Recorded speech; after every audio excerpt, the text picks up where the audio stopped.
Are we live? Are we broadcasting to the internet? Good evening, everyone, and welcome to tonight's installment of Monsters and Mayhem, a very spectacular episode where I, Laura, will be your dungeon master. I will be taking on the mantle of Master of Disaster and guiding our players, our cast, our heroes through a one-shot adventure called Path from the Grave. Tonight's episode is spooky themed, in theme with the season, and will run for a couple of hours as a standalone adventure if you're unsure what a one-shot is, where we'll be deviating from the main campaign in order to play something new. So tonight, sit back, relax with us, grab some fuzzy slippers and a nice warm drink, and revel in the action. Before we get started, I do want to mention that our giveaway is still running up until, I think, the beginning of November. So there will be a link to our Discord in the chat. If you want to jump in the Discord, have a look at the details for the giveaway and sign yourself up. It is a spooky themed giveaway. We will be giving away a starter kit, D&D starter kit. And from our friends at Miniporium, we have a beautiful Halloween themed miniature up for grabs. So jump into the Discord, come say hi, and yeah, without further ado, unless there's anything else that I've forgotten to mention, which I really hope there isn't, let's get started on tonight's episode of Monsters Mayhem.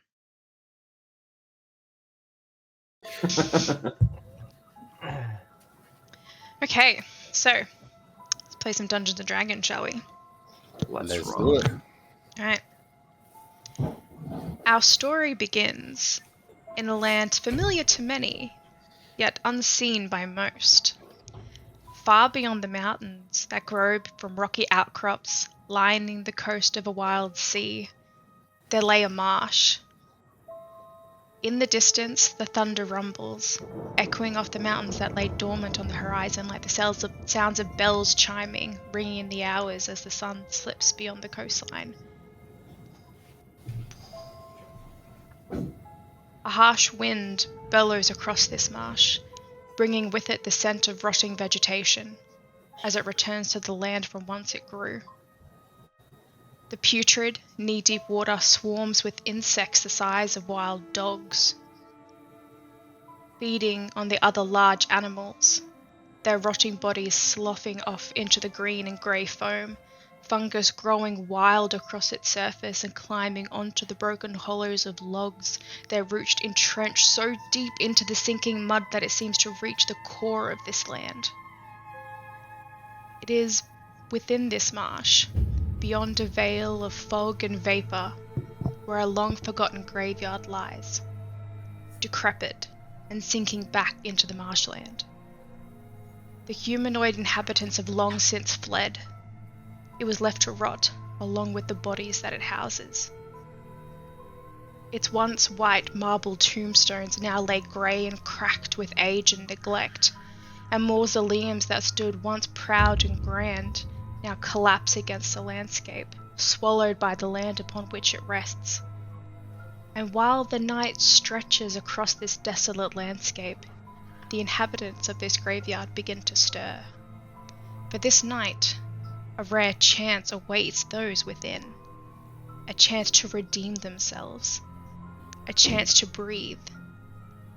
Our heroes, though long dead, will rise from their graves this night for one more chance of glory. From within the confines of your coffin, heroes, you awaken. You don't know how long you have laid dormant, perhaps a week, perhaps a century, perhaps even longer. Dark, cold, and alone, you stir for the first time in recent memory. Outside, listening, you can hear movement. You can hear grunting, the sound of dirt being shoveled, moved, tossed aside. A sudden lurch startles you. The sound of a low moan, a groan, a straining. Your tomb shakes, and you find yourself being tussled, your coffins being heaved, scraping upwards as the thud impacts. Oi, be careful, a voice from outside, muffled though distinguishable.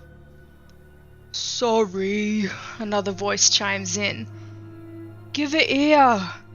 Oh, you're gonna give him a concussion. What harm will that do anyway? He's already dead.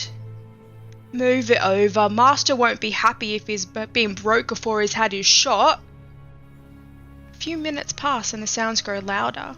Suddenly there's no semblance of quiet left here in your resting place, but instead the grinding and the scraping until light finally filters in through the broken slats of your wooden resting place. The lids of your coffin are sprung open and you are greeted with all much the same sight. A figure looms over you, toothlessly grinning, once human but horribly disfigured. Bulging eyes coming out of their sockets, one shoulder lifted higher than the others as humps grow out of their backs. The eyes, varying shades of grey and green and black, their mouths hold various numbers of teeth, some 2, others 5, the lucky few maybe have 7. Black rotting gums barely keeping these teeth tacked in their jawline. Their flesh is peeling and the smell is probably one of the strongest smells you've ever had the pleasure of sniffing. Putrid and eye-watering. Yeah. The one in front of you holds out his hand, within which a wooden block with a number on it. The number is 5. With an unsettling grin, he looks towards you, and then points towards a large, desolate mausoleum looming in the distance. Go get in line and step forward when your number's called. That is where we will begin. So as you come to consciousness within this graveyard and you can smell the smell of like rotting flesh and decaying everything, you have a wooden block in your hand engraved with the number 5, and you can see other bodies around you popping out of the soil, coming out of their coffins, groaning and stretching as they begin shambling. Each of these hulking, disfigured humanoids handing them each a block and pointing them towards the mausoleum as everyone begins shifting forwards.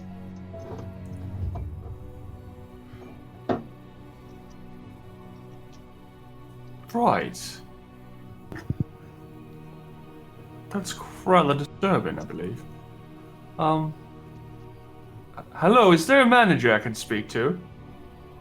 One of the figures looks towards you, kind of like over his shoulder, looking over that big hump, and goes, Go speak to the night watchman. He'll call your name when you're ready. He'll call out your number. You step forward and tell him what you're in for. Oh, all right. All right. So, I look very suspicious around me for any other individuals who look just as confused as me. So nearly everyone here looks as confused as you. It seems like there has been a long awakening that has taken over this graveyard. Sitting within here, you do have memories of your past life. You do have the memories of how you died, though you don't know how long it's been since that happened. And you are all kind of within a close proximity to each other, so probably no more than like 50 feet away from each other as you can begin moving towards the rest of the people, or skeletons, I guess at this point, that are kind of moving and shambling up towards this mausoleum that rests on the top of the hill. Right. And are we sort of like the distinct ones along the lot? Like, do we stand out a little more than the others, or is it just a mishmash of all kinds? It is a mishmash of all kinds of people, varying stages of decomposition as well. So some of them look like fresher bodies. Fresher, I use the term loosely. Could be like maybe a decade from when they died, so they've still got a semblance of like a face and things like that. But one thing to note actually is that looking around you, there are only a handful of people who look remarkably well preserved. So kind of among this group of people, while they all have varying shades of like different characteristics that would define them, there's a small group of 4 of you that look to be relatively untouched by the hands of time. Right. So maybe like if to we go cast- around and just kind of describe each of our characters, and we'll do that. Right. Well, I look like a red tiefling with horns of sorts, and a little mustache and a little goatee. Still just a tiefling, of course. Well dressed, but it's probably decayed a bit now, I'm sure. I'm a massive 6'6" bugbear that is pretty much wearing nothing but mishmash of like leathers and bones sort of tied all over, sort of being used as makeshift armor, with something big on his back.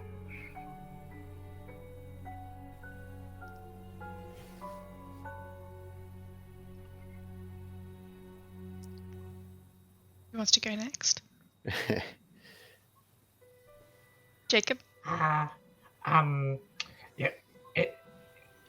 Immediately looking around and tidying up his coffin, you probably don't notice because he fades into the background. A very small rock gnome. If he was allowed 10 minutes to put his affairs in order in his coffin, he would float about 3 feet off the ground. If he were to be hurried before that 10-minute period, obviously he would follow the instructions of the master and these fine gentlemen that have got them out of the place. So they don't seem to be like rushing you and like pushing you. They just say, get in line. And there's a whole other like swarms of people. We're talking like 20, 30, 40 people that are also kind of moving up along the tombstones through the lines of graves up towards this mausoleum at the very top of the hill. So the rock gnome also has quite a large tome that doesn't seem rock gnome sized. It seems more like normal person sized that he's clutching. He looks around and is wondering if when he clicks his fingers, does Gerald appear? Yes.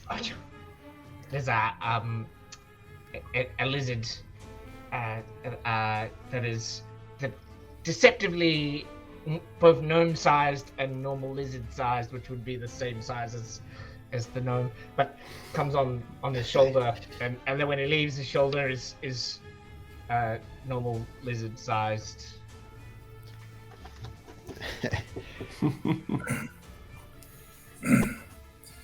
The name's Byzantine.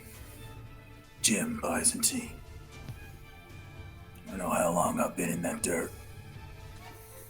I'm a man, obviously. I need a fucking smoke. And I would have said that would probably kill you, but it seems like it's too late. Bit late for that. in your breast pocket, you do have a pack of stale cigarettes. They seem to have kind of, kind of like in jail, you don't really have a choice. It's like what you got is what you got. Maybe stale, but they're smokable. Do they look stale to us as well? I don't know if they'd look stale, but they definitely taste stale. Okay. Does there appear to be any particularly decayed, like if I sort of just gave it a tug, one's arm might come off type person? Make a general like perception check for me and kind of see like any notable figures that you kind of see around you. Alrighty. Perception. You hungry, big boy? 18. 18. So looking around, there are a couple of figures that catch your attention.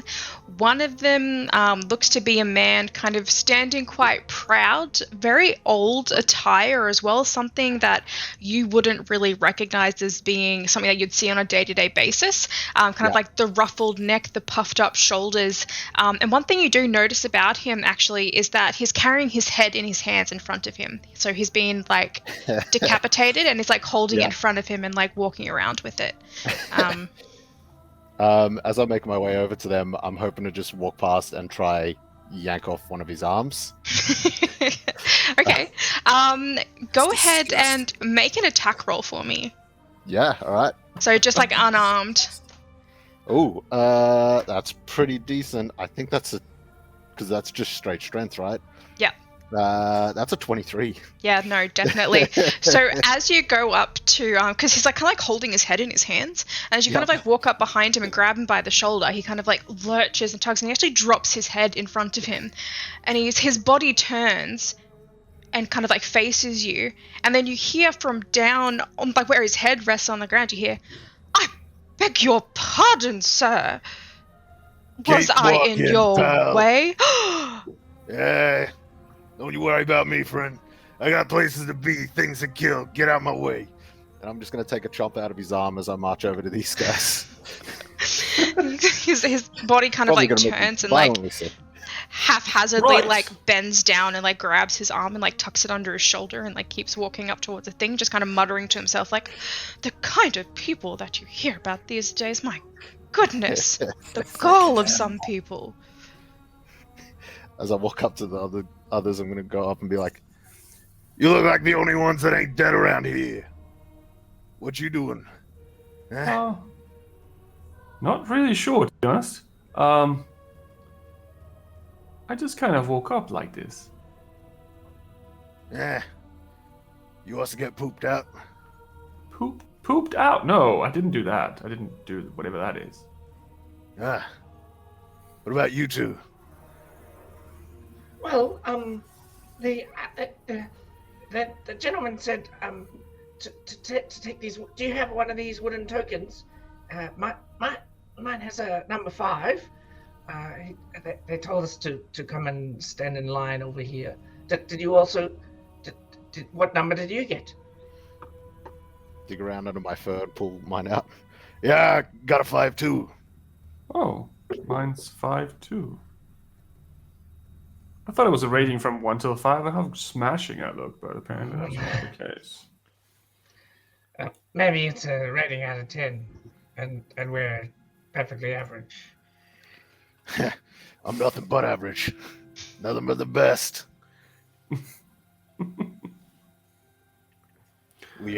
All right. Well, maybe we should go see this manager guy and see what's up, eh? I mean, sure. I'm just looking for anyone else that's like me. Right. I'm gonna cast prestidigitation on myself. Prestidigitation? Yep, that one too. To make myself look nice, at least. Mm-hmm. And I continue to cast it while I start walking towards the manager. So as you begin casting the prestidigitation spell, you notice that it can only do so much. Like while you may be remarkably preserved, it's more like a short-term mummification. So your skin is kind of like pulled tight over your bones, and you do look gaunt, and you do look like you've been through hell. So it can only do so much in terms of like just the clothes. Okay, yeah. So with the clothes, they make it look a little bit fresh. They're still like dry and brittle in a way, but no dirt, no fluff, no rotting bits of flesh falling off it. They're clean. Okay, I'll make it smell like massage oil. All right. So do you all kind of begin walking up like the winding path towards the mausoleum? Is that the direction where... I'd follow behind, yeah. Sort of Floating. more confused than anything. Floating on my disc, about 3 feet in there. I'm head height with my fellows. Yeah, perfect. So as you begin walking up, at the very top of the mausoleum, you hear a voice, and the voice is calling out numbers. So you hear, all right, number 3, we got the number 3. Come on, step forward here, step forward. And then you see a group of 5 people moving up towards this figure. And as you get closer, you notice this man, again, loose term, a figure standing there with a top hat on, but the top hat is kind of scuffed at the top. It's got a bit of the brim that's missing. Standing there in a really dusty old purple suit with a bow tie, and his face is very, very gaunt, almost skeletal, with just a really thin stretch of skin that's kind of pulled very, very taut over it. He's standing there and he kind of looks back at the line. All right, everyone, come on, get in line. Orderly, please, orderly. Come on, no pushing, no shoving. Stand in line. As you're kind of ushered into an orderly line. Looking around you, there are a few other people. You see a young man, a young boy, probably no older than 15, kind of standing near you, kind of trying to get on his tiptoes. And you can see, looking at him, that half of his forehead is actually caved in, and you can see bits of rotting flesh and brain matter, grey brain matter, kind of spilling out, and what looks like a horseshoe imprint, right next to where that cave in is. And he's kind of sitting there and he's kind of looking around and go, that's a bit exciting, isn't it? Yeah, I guess. What's so exciting about it? You know what? I don't really know. I mean, this is the most exciting thing to happen to me in over a century. I don't know how long that is. Kind of sits there bobbing along as the line begins to move forward, as each of the numbers are called, All right, number 4, come on, please. Can I please see a show of hands for those with number 4? Thank you. Step forward. We're a group of 4. We're a group of 4. What's your number, sir? Excuse me, sir. Excuse me, sir. Can I see your do you have the same as me? We're number 5, old chap. You and me. So I thought we were in. Because there's a group of 4. Yeah, correct. With the number 5.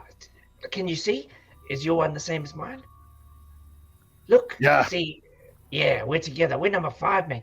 See? Those, do it with your finger like a snake. Makes the number 5. Yeah. All right. I'm going to turn around and grab the little kid by the scruff and hold him up and just be like, now we got 5. I'm actually number 9. I'm not number 5. Oh, no, now we're a group of 5. He kind of looks up at you. Excuse me, sir. What can I? My name is Dr. Airchief. Can I inquire about your name? Me? Yeah. You seem Yeah. fine.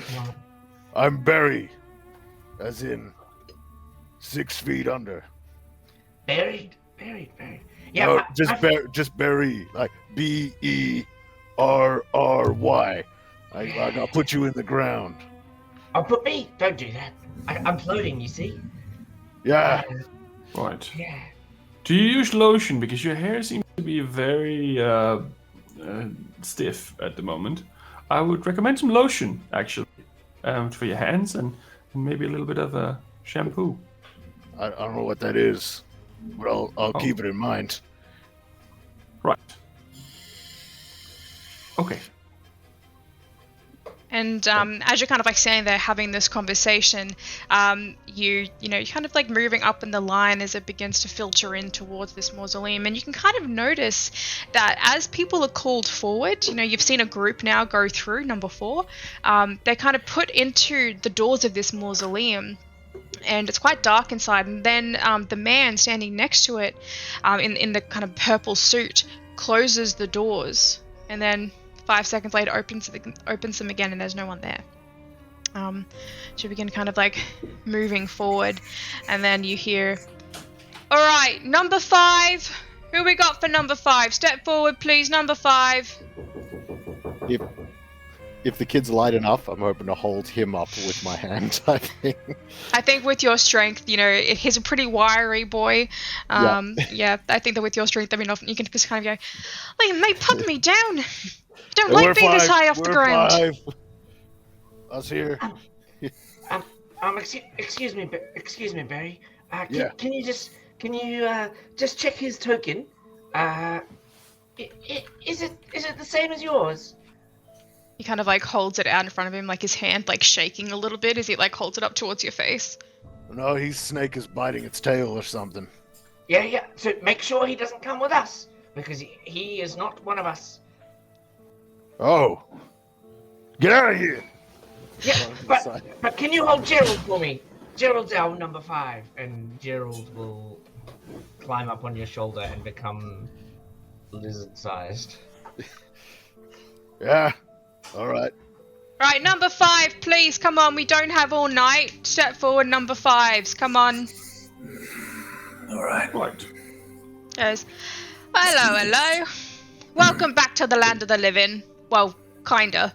Today's your lucky day. Or no, I suppose. You all got your numbers. And he holds out his hand. Right. 5.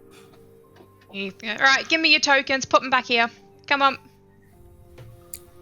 That's an awful big process to give them back immediately. Everyone needs to know their number, mate. Puts it in and goes, I'm more than a number. "You're much more than a number, mate. One thing, we'll say, welcome back. Tonight is your lucky night. You got a chance to redeem yourselves. So, tell me a little bit about how you died. Don't be shy, come on, we're all friends here." Wait, what do you mean we're welcome back? Have we been here before? What, alive? Yeah. I would assume so. Oh. So we did die. Yeah, well, let's go around the group and tell everyone what your last memory is. I didn't die, so you guys can go first. I can tell you absolutely right now, my friend, that you've been dead quite a while. I think I know what being dead is like, and that's when other people start to eat you. And I don't think I'm dead, because no one's eaten me, so... Right, so we got one over You'll be here back. in denial. You little stone man, you tell me about yourself. Well, the last thing I can remember before there was the period of darkness was I was tidying out the master's office. He was working on a project. I think he was working on how to power the world. And anyway, long story. I can tell you about it if you want. I was cleaning out his office, and I closed the book, and then maybe it worked, and maybe it didn't. But either way, I did it. I obviously, you're saying I died, so I didn't burn up.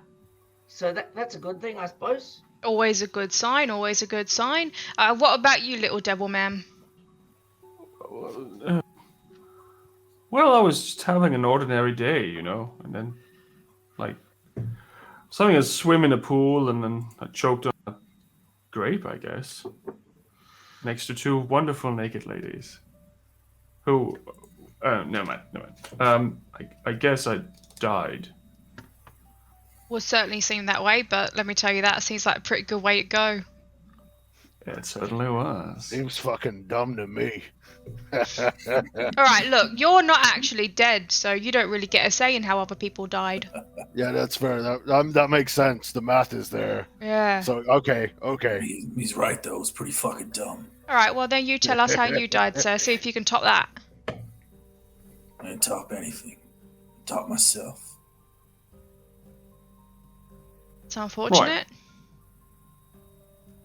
But hey, at Yeah, least you're in party. control of your own destiny. Yeah, not anymore. Well, that Yeah. remains to be seen.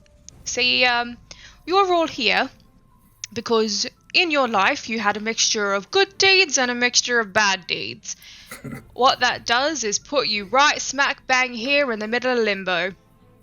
So, as I mentioned, Love today is your lucky day.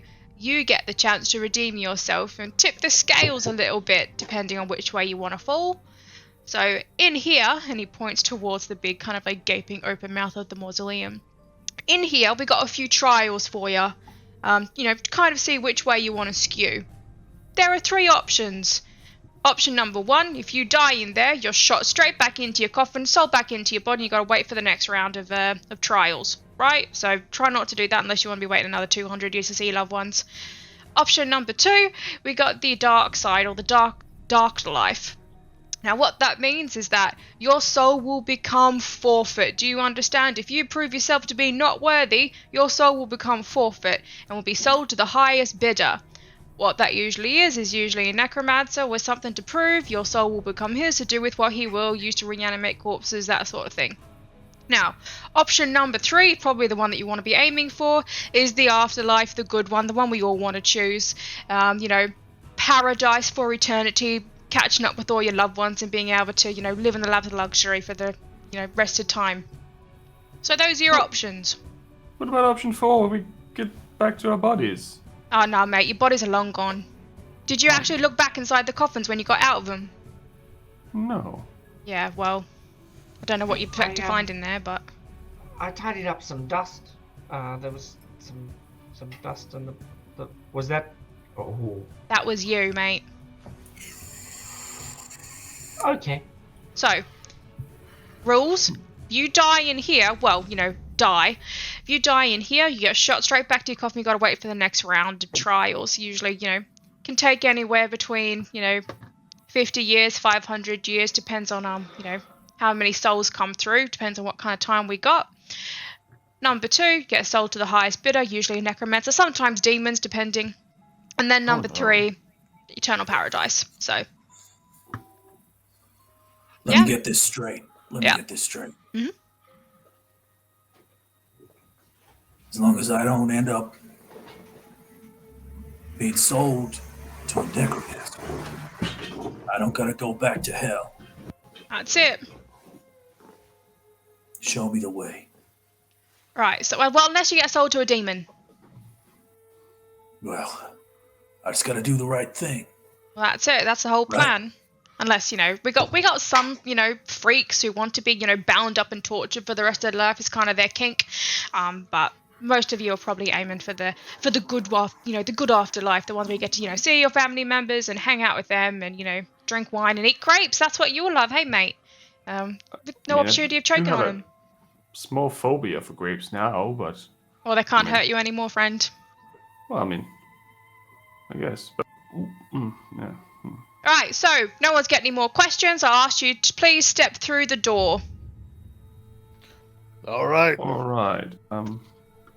So I think what they're saying is if we die in the trial, we die in real life. But, right? Let's do this. Alright, let's do this, I guess. So as you step forward into the chamber of the mausoleum, you kind of look at the night watchman. He gives you a little bit of a good luck, friends. Hopefully I won't see you on the other side. And he closes the doors on you. And the chamber is thrown into darkness. And then a couple of seconds pass. And then the ground starts moving down. And there's like this grinding, scraping sound as the walls turn from stone to soil as you are pulled further and further and further down. You don't know how long you're even traveling for. 100 feet, 200 feet, 300 feet. You can feel the walls around you getting hotter and the air getting, stifled. And you feel a semblance of life coming back into your body in a small way. Before there was kind of this emptiness, but now you kind of feel an imbued sense of energy. And finally, the stone platform that you're standing on thuds to a stop. And you are in a chamber. Now, this chamber has one door. One small wooden door directly in front of you. With a plaque on that door that reads, "The Treasury."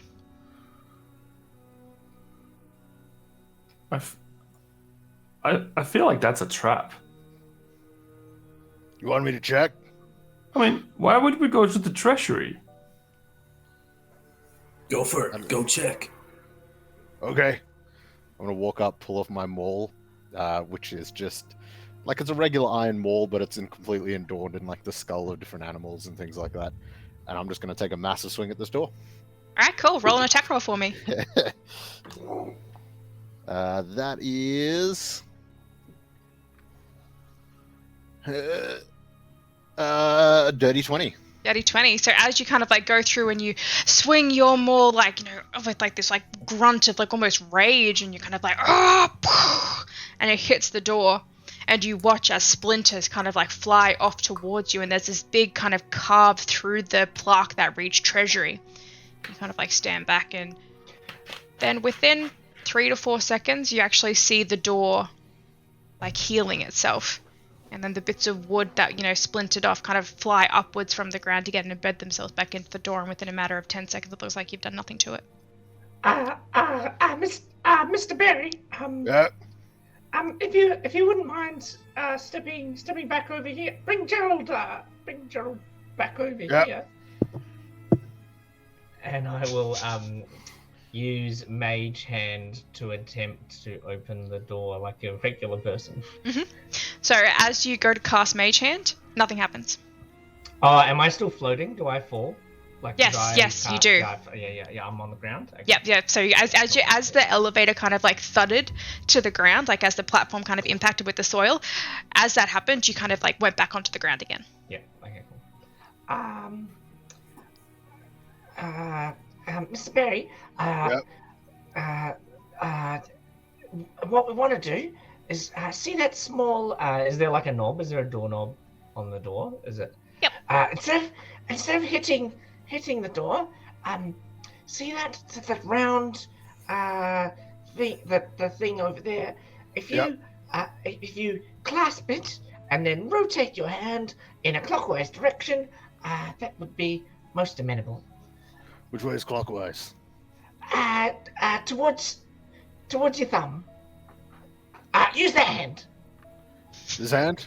Yeah, and then rotate towards your thumb. All right. Make my way back over to it, grab it, rotate it, and then just stand there. Not working. All right.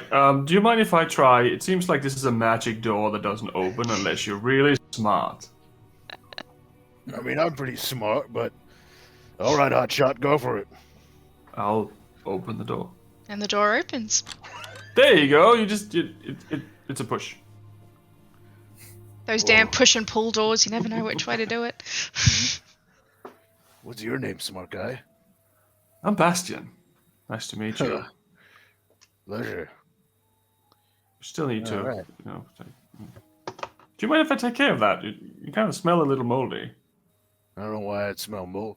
Oh, yeah. That's the moisture that gets trapped in the fur, I guess. Oh, it's too much information, but okay. And I'll try to clean his fur and clothes so it smells a little less like death.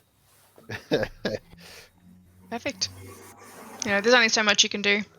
Yeah. Does it work? Have you stepped through the door? No. Oh, well, if you're Actually- trying, are you casting anything? I was casting the predigestion thingy. Prestidigitation, it does not work standing in the chamber. See, you're much better now. Oh. I Oh. I feel better.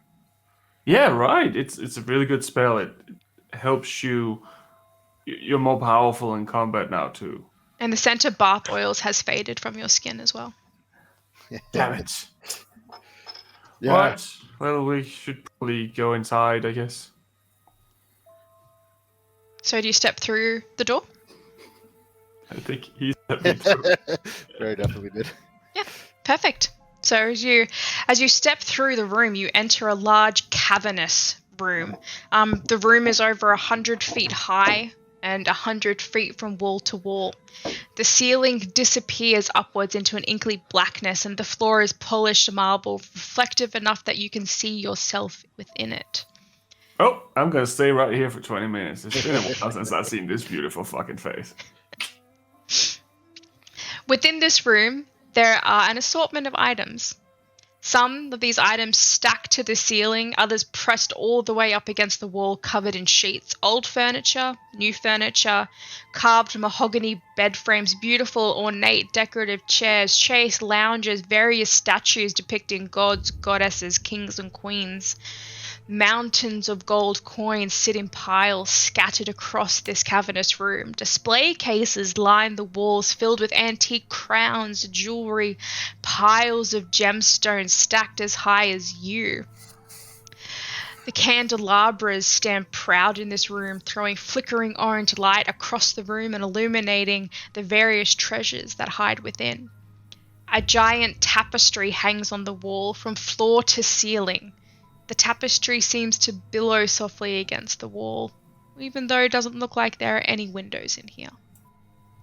And I will show you what this room looks like. Ooh. Show me. When we getting real close here. So I popped it. Oh no, Discord won't let me put it in. It's too big. It's too big. No. Oh no. Right. So I will share with you what this room looks like. But I hope it doesn't require not touching things, because this is the wrong party for that quest. Ooh. Interesting. Oh. Is there a doll on the ground? It is a doll on the ground. Whereabouts did we come in? So you entered, see where that bear rug is over on the right-hand side of the screen? There's kind of like the bear rug and then like two treasure chests. You kind of emerge from yes. just behind that. Okay. Okay. Looks like a bunch of useless junk in here. What's that in the middle? Is that the candelabra? So in the middle of the room, there stands a large pedestal. And on that pedestal is something covered in a white sheet. I will go towards I'm just that. looking for a weapon. Does magic work now if I try and detect magic? Trying to detect magic. So you're casting detect magic? I would like to cast detect magic. Alright, so cast detect magic, and kind of like looking around the room, one thing glows like a shining beacon in the night, and it is whatever is hidden underneath that sheet in the center of the room. Nothing else. Question, do we have our equipment on us? Yes. Or is that gone? Oh, we do have equipment. Yep, all your Okay. equipment. You were buried with it. Alright, I also have a two-handed sword on my back. Oh. Cool. So under the sheet under the thing is magical. So whatever's underneath the sheet. So the detect magic is glowing like through the sheet. Like it's so powerful that even though the sheet is covering it, something within that is like glowing outwards. I would like to use Mage Hand to pull the sheet. Mm-hmm. So as your mage hand kind of like drifts forward and clutches the sheet and pulls it off, it reveals a large dusty mirror. Gilded and old, rusted and cracked, this mirror stands on a platform in the middle of the room. Like a big gilded mirror, kind of like embedded into the ground within this large platform. Hey, buddy. Don't be too hasty. Don't be too hasty. Yeah, I agree that just be careful that mirror is magical. I feel we should touch it. I'm gonna go over here and tidy up. I'll call me if you need Dragon, anything. you can put that sheet back over that mirror until we're ready. What if we just touch it a little bit? Why don't you let us look around before you go do something stupid? That is not in my nature, my friend. What is your name again, sorry? John? Byzantine. Jim Byzantine, asshole. How do you spell asshole?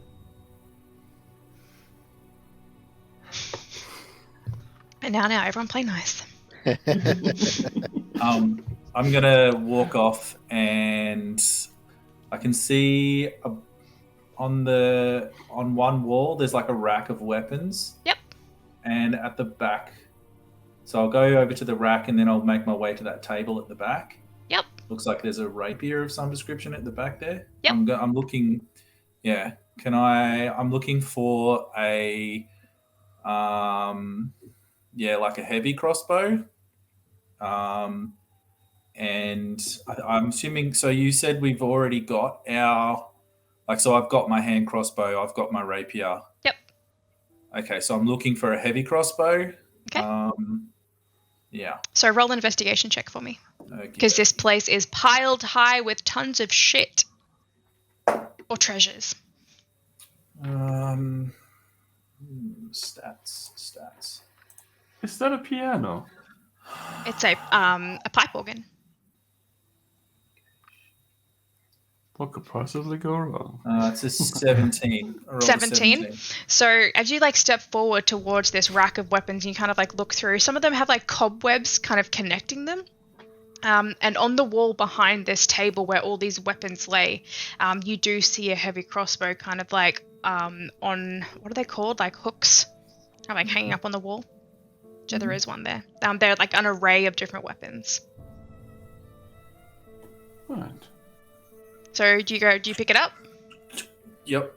All right. So as you go and like reach forward to pick it up, you feel an electric shock, kind of like you'd like static electricity. But other than that, nothing happens. Oh, that's interesting. I'm going to sit down at the organ. Mm-hmm. Oh, let's get shocked. All right. So roll a performance check for me if you're going to be playing it. I will play a sad tune. It's the final. Hang on, I'm cross. Dirty 20. Dirty 20. So as you kind of like go and you sit forward and you put your fingers down and press on the keys in the pipe organ, as you press down, you see plumes of smoke coming out of like the gilded copper pipes that extrude from the top of this instrument. And as you do, the pipe organ, though it looks very nice, the sound that it makes is horrible. So even though you might be playing the right keys and in the right melody and you're trying to like figure out like, you know, it sounds like horrendously off key. Like it sounds more like high pitched whistles than it does actual notes. Sorry about that. I swear I'm normally a lot better at playing than this. Sounding fine to me. Thank you. I don't know. This room seems like it's pretty pointless to me. Like if we're That's what dead. I said. Pile of crap. Yes, actually you're right. You're actually right. I'm just gonna sit down and just let me know whenever you're ready to touch the mirror. I'm ready. You guys ready? I mean, I don't know why we're touching a mirror. That seems weird, but...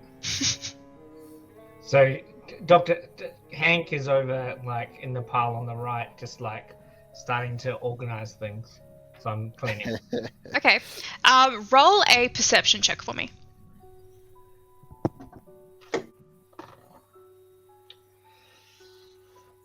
1.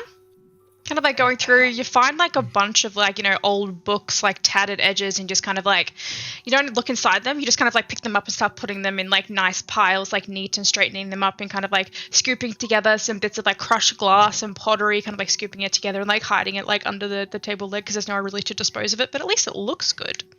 Do I get shocked every time I touch anything? Nope. No. Just important things, okay. Yeah. So I will be doing that as long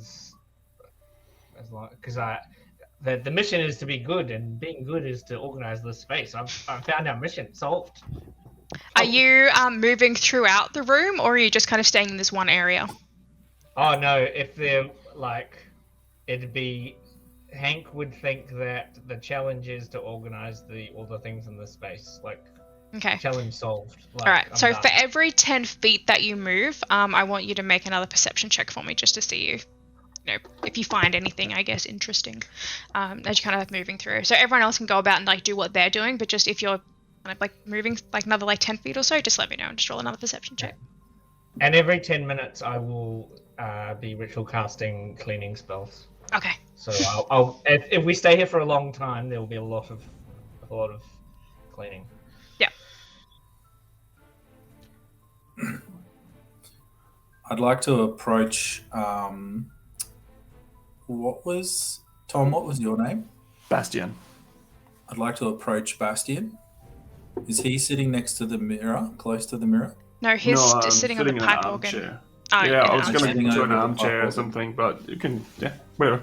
Yeah, I'll approach over. I'll walk past the mirror, make a wide berth around the mirror, and I'll go over to next to him. I'll stand next to him, and I'll light up a cigarette. You ever seen anything like that mirror before? Not that I know of. I mean, I've seen a lot of weird shit, but magic items isn't really one of them. That's not really something I specialize in. But you know what? We can probably find out together. Yeah, I've seen things like that. See, Nothing. my question is, this is a test, right? So, Yeah. we're in a room full of goodies, but there's no point. The best option here is that we die. Don't we? We want to make an opportunity to do the right thing. Yeah, but this is all temptation, but Yeah. there's not really any point, is there? No, you're right. I look around. I see gold, jewels. I don't see any point. Oh, not really. I'd like to watch my back. I'm gonna go take a closer look at that mirror. See if I can see anything familiar. So what I'm looking for is any religious iconography or any religious symbols, anything that might be familiar to me.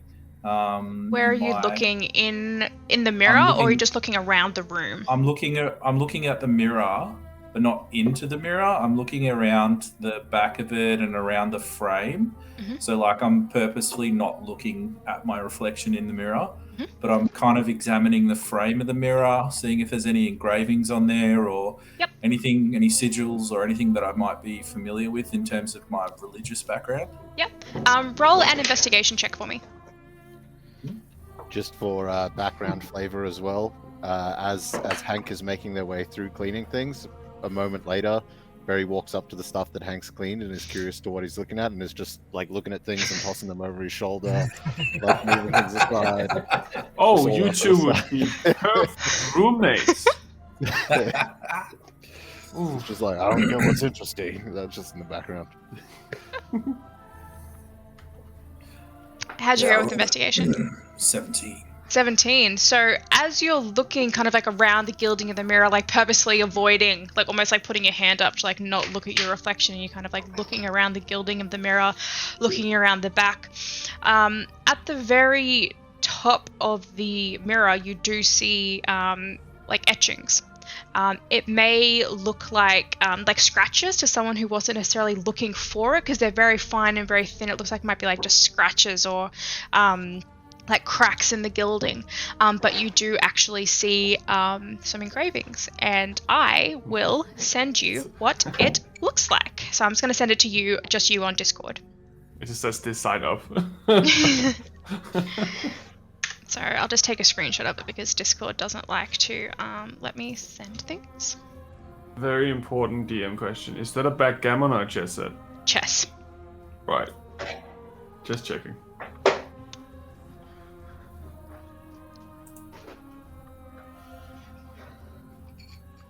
Mr. Berry, can you carry this here chest over, just slightly under? Yeah. And I sort of drop I- whatever glass thing is in my hand and make my way over. Whoa. That was probably a very expensive Chardonnay. Could have drunk that. I guess. You should have drunk it when it was on the counter then. I go help lift whatever heavy things. Probably not even lifting, like literally just tipping over to the side to reveal what's underneath. Just clunk. Dunk, dunk, dunk, dunk. Yeah, I can read that. Hey, wizard. Wizard, come over here. Who's the wizard? A Well, little gnome guy casting Oh, spells. you're a wizard. Okay. well, We I still thought it can't was just imagine- weird. my master was a wizard. I have his book here. I can. Are you interested in the mirror? I could identify it for you. But what did you notice? Come and have a look at this. And I'm going to point out the etchings on the thing. I said, I think it says, reflection of true sight. Is that what you see? Is that what I see? Yep. So I'll throw it up in the thing so that everyone can see it. I will, when I'm looking, because you didn't ask me to identify it, also look in the mirror. So as you look in the mirror, after kind of reading this etching, you look in the mirror and see the reflection in the mirror looks wildly different to what is actually in the room. What is your how long does your detect magic last? 10 minutes it'd be gone. It'd be gone for sure. Okay. How long have we?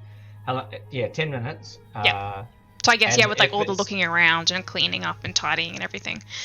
If it's been 10 minutes, then I also now have I have a assistant, imaginary assistant. Yep. Because I would have been ritual casting it. Mhm. Yep. So I So have no magic. Yep. So looking in the mirror, it looks wildly different. So the room when reflected in the mirror looks to be gloomy, dark, dull. There is no light reflected like from those candelabras. All of the items look to be destroyed. The piles of gold turn out to be piles of bronze.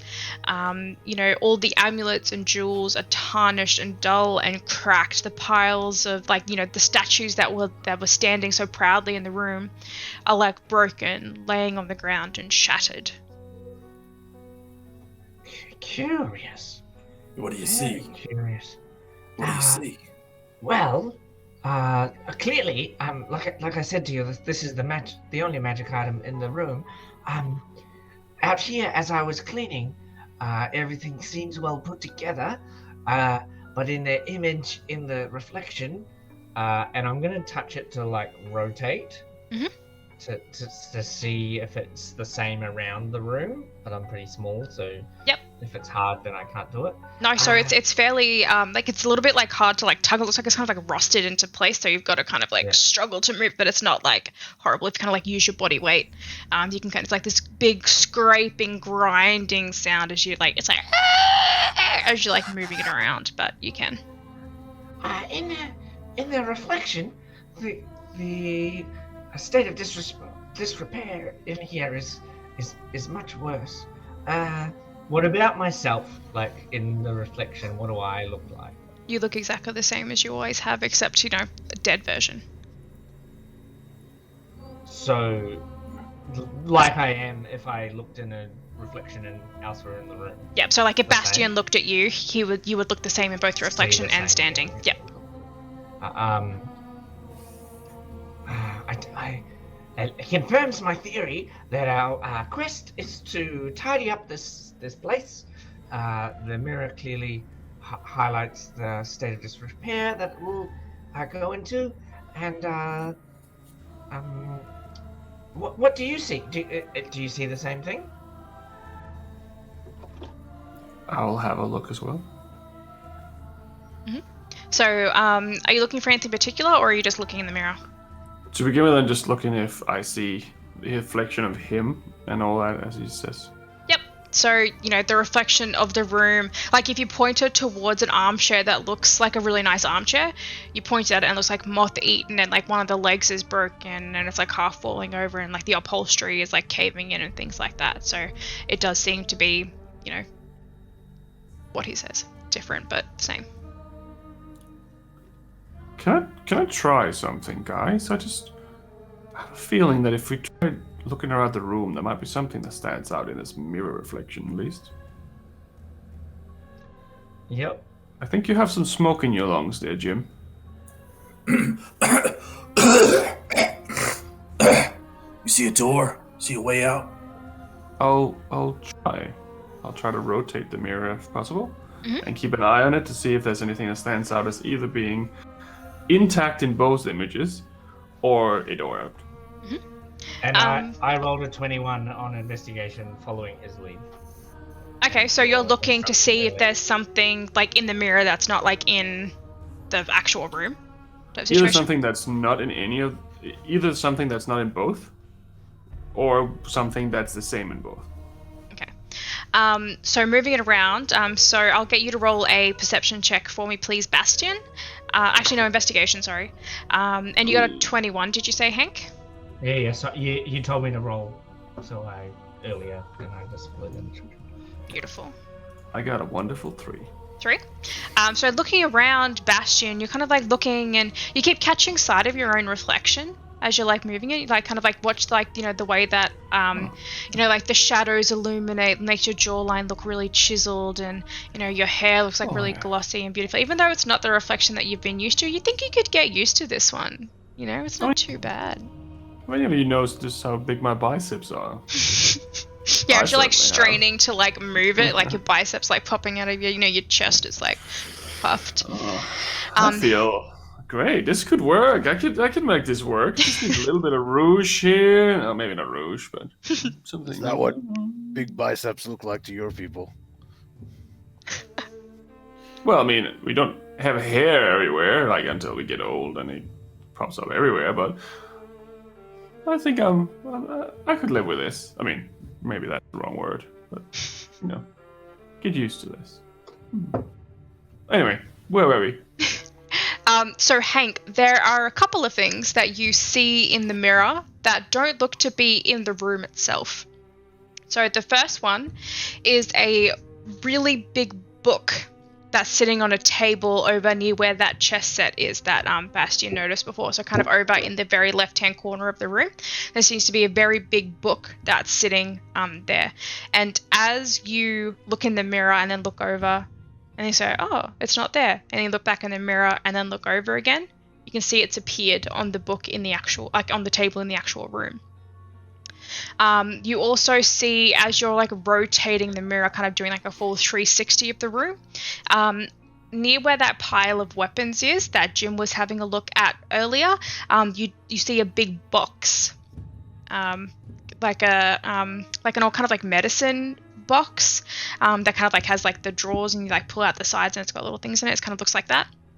And then again, as you're kind of like rotating it towards the tapestry that's kind of lining the entire like side of the wall, you can see as you're kind of like rotating, it looks the same, and then as you get to the corner at the very end on the right hand side of where it sits, you can see that there's like a really long wire connecting the tapestry to the other wall.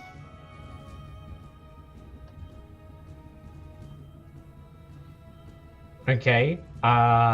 Does the book look like I could pick it up with my mage hand? It's very big and very heavy. Like it looks like it's like massive, probably like, I don't know, like that thick. It's like a massive book. Yeah, not a mage hand. Yeah. Okay. So I have an unseen servant. Could you pick up the book? What can they lift? Is it 10 pounds? Like same as a normal servant, human servant. Yeah, they'd be able to pick it up. Particularly heavy, so I'm imagining he couldn't pick up the box, but he could pick up the book. Yep. Okay, so I will ask my unseen servant to bring the book to me. Yep. And then I'll say, "Hey, very old chap.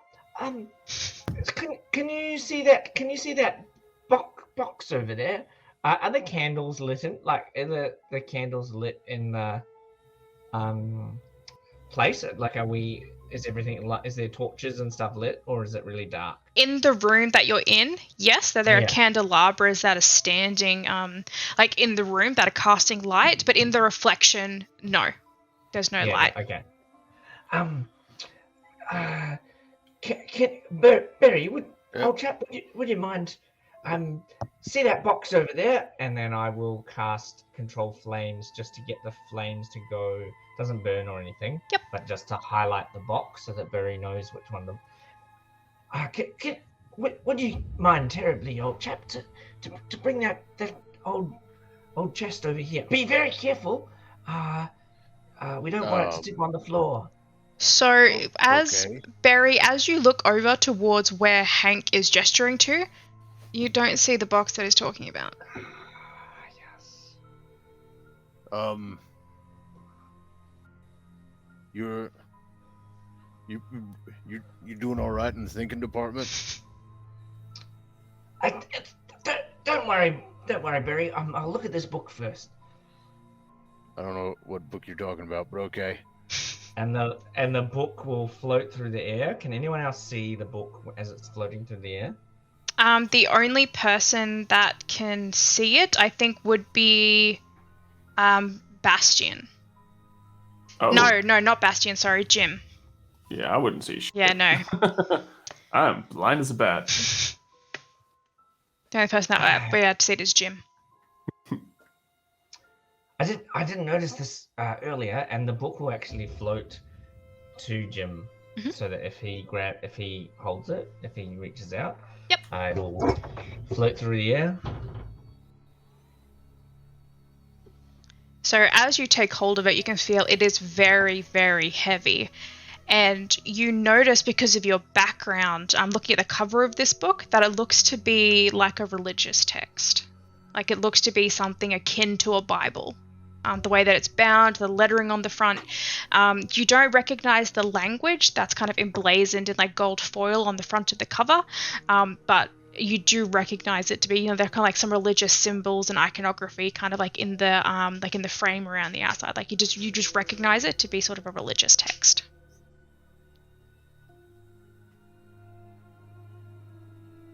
Might as well open it.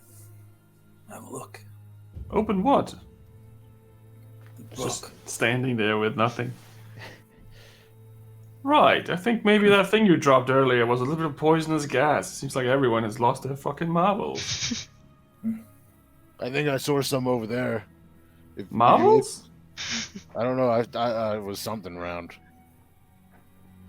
Sure, let's go play with some marbles. I feel like this is gonna be a very long day. I don't even know if I actually saw those or not.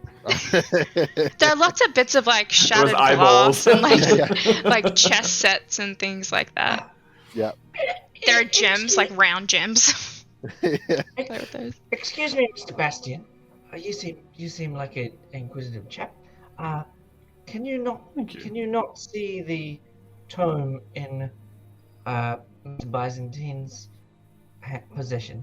The only thing I see is him holding in his hands like he's holding something, and in his grave appearance. Like, How curious. you should try smiling more, sir. It's good.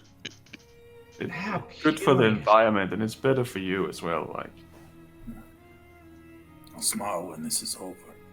right? Is that a promise? Mr. Bastian. Yes.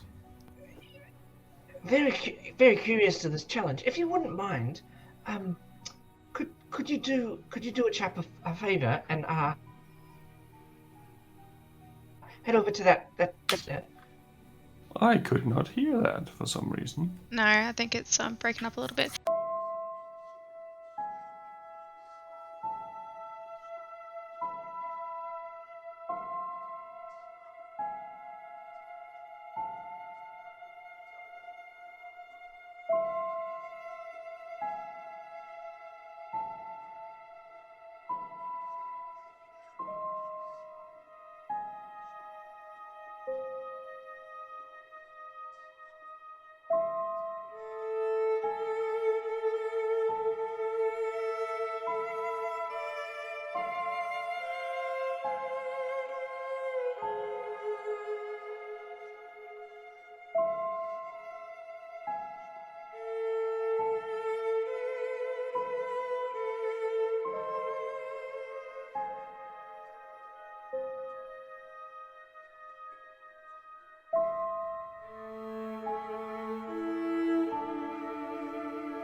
So, you were looking at the book.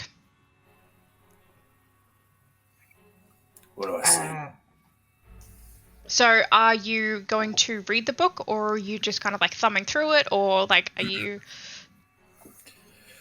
Well, I have a good look at the outside. Mhm. I So- see religious symbols. And it seems to be an amalgamation of different religions as well. So it's not necessarily one that is dedicated to a particular religion or god or goddess or faith. It seems to be an amalgamation of a lot of them. So different symbols intertwining to make up like the binding of the book. Does it seem like something's being held in? Make a general intelligence check for me. Wait, hold up there, Jim. I don't know really what you're doing. What are you doing? Well, I don't know if you can see it. There's a book.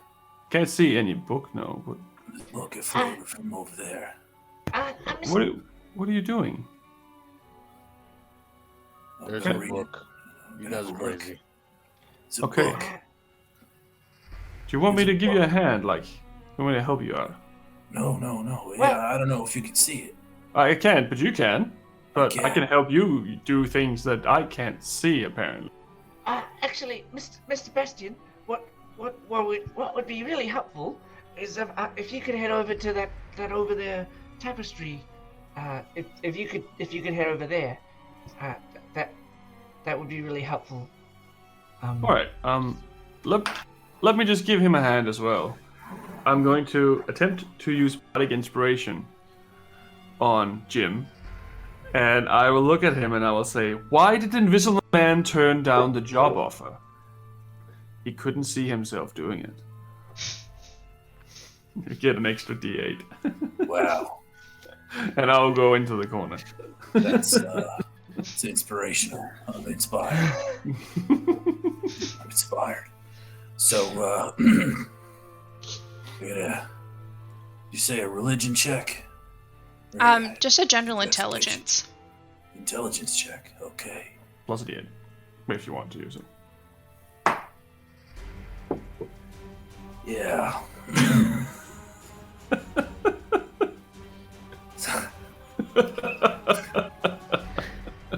Yeah.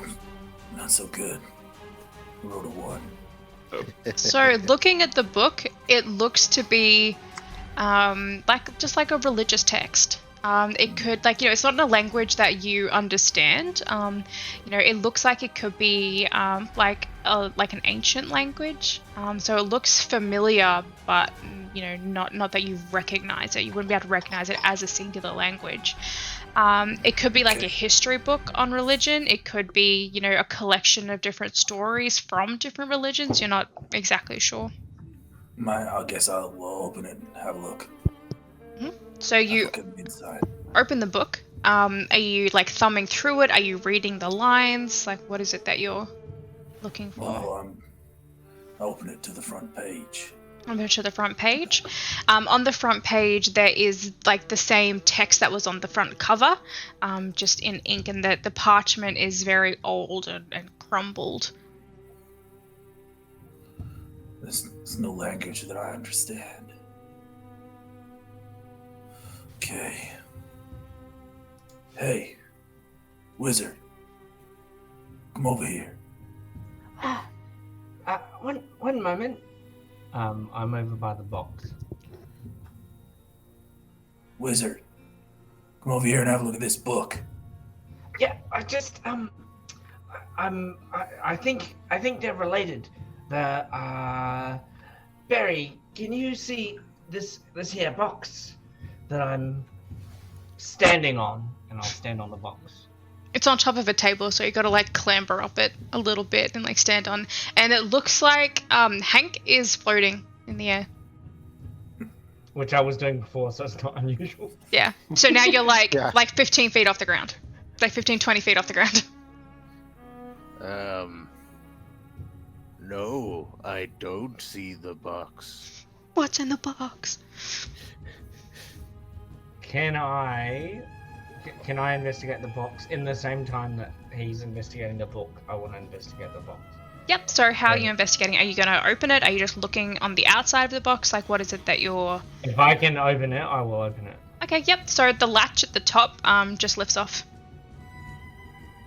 So you can, like, open it and, like, pull out. And it's kind of like those ones where it's like you lift it up and then there are, like, two little doors and you pull it out. Like that.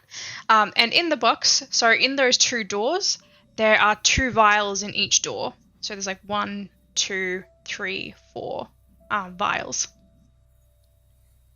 And no markings or writing or Just a plain wooden box. plain like medicine box. Yep.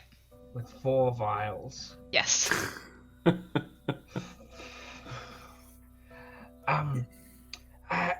Mr. Byzantine, I'll be with you forthwith. I was just hoping that Mr. Bastian could pull the wire that he can't see. Mr. Bastian, What? are you ever? Oh, you went to the tapestry, eh? Yeah, I went over there where you said, but just can't see it. Can I? You said I couldn't pull the wire. Oh, can I pull the wire with my mage hand? Yeah, you can try. I will try to pull the wire with my mage hand. Yep. So as you move over, as a mage hand moves over, you watch as it kind of like reaches out, and Bastion, you're kind of like standing next to it, and you watch the mage hand kind of grip around like nothing, kind of like grips around itself, and then tugs. Oh, that looks naughty. And as the wire tugs, you feel the room start to shake. Oh. And the room begins to shake and move, and kind of like in the far corner of the room, you see a massive boulder moving down and like crashing down towards the ground, and it explodes onto that table where that book was and just shatters it. And I need everyone to roll initiative for me quickly, please. Oh no! You could let me read the fucking book before you pulled the fucking wire. He's only built to look like a fighter. He's not actually a fighter. God damn. Come Oh, on, the bugbear! Oh, it's not too bad. It's not too bad. 17. Natural 20!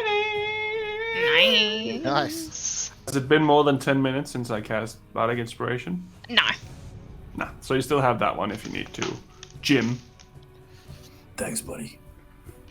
Quite alright, buddy. 101. Oh no, what are we gonna do here?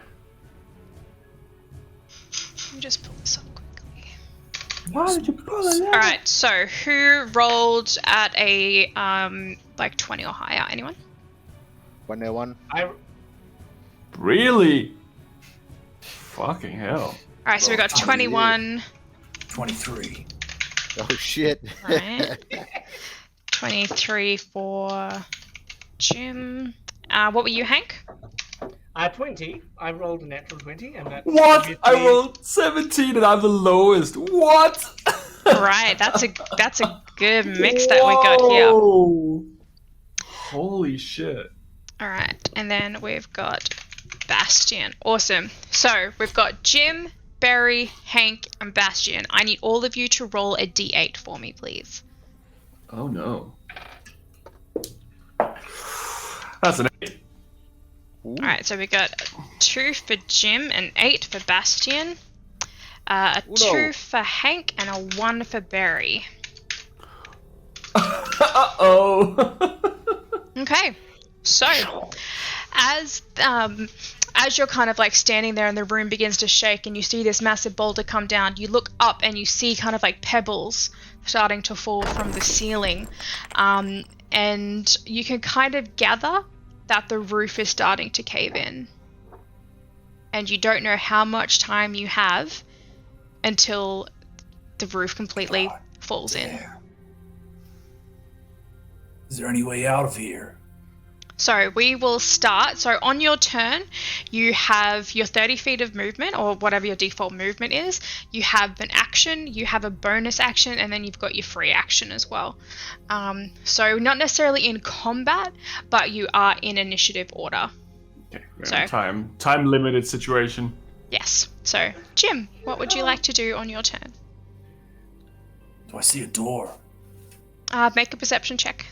Make an investigation check, I guess.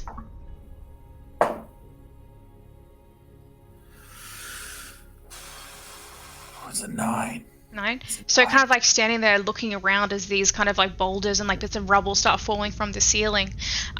Looking around, you can't see a door. Even the door that you entered through, there is now just solid stone. It's great. It's real great. Sounds like we're fucked. Okay. Oh, what am I gonna do? I'll make my way to the tapestries on one wall. Mm-hmm. Tapestries on one wall. Room we came was on the other. Was on a. Okay. I'll make my way to where the door was before. Mm-hmm. So I'm currently standing near the mirror. So I'll move as far as I can. And that table next to the bear skin. Looks like a table. Yep, sure is. So sitting on top of the bear skin, there is a table with 4 wooden chairs and a candelabra in the center of it. You're right. Oh, fuck. Yeah, I'll make my way over there. Mm-hmm. So you're kind of like moving forward, like stepping like over the rubble, stepping over the piles of gold, kind of like just like, you know, kind of get there like as hardly as possible, move over to the bear skin and you're standing at the table.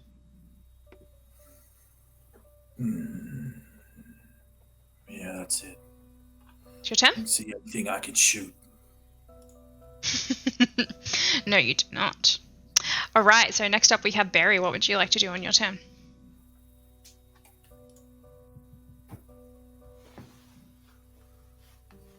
Barry is extra quiet right now. Oh, I was like, interesting.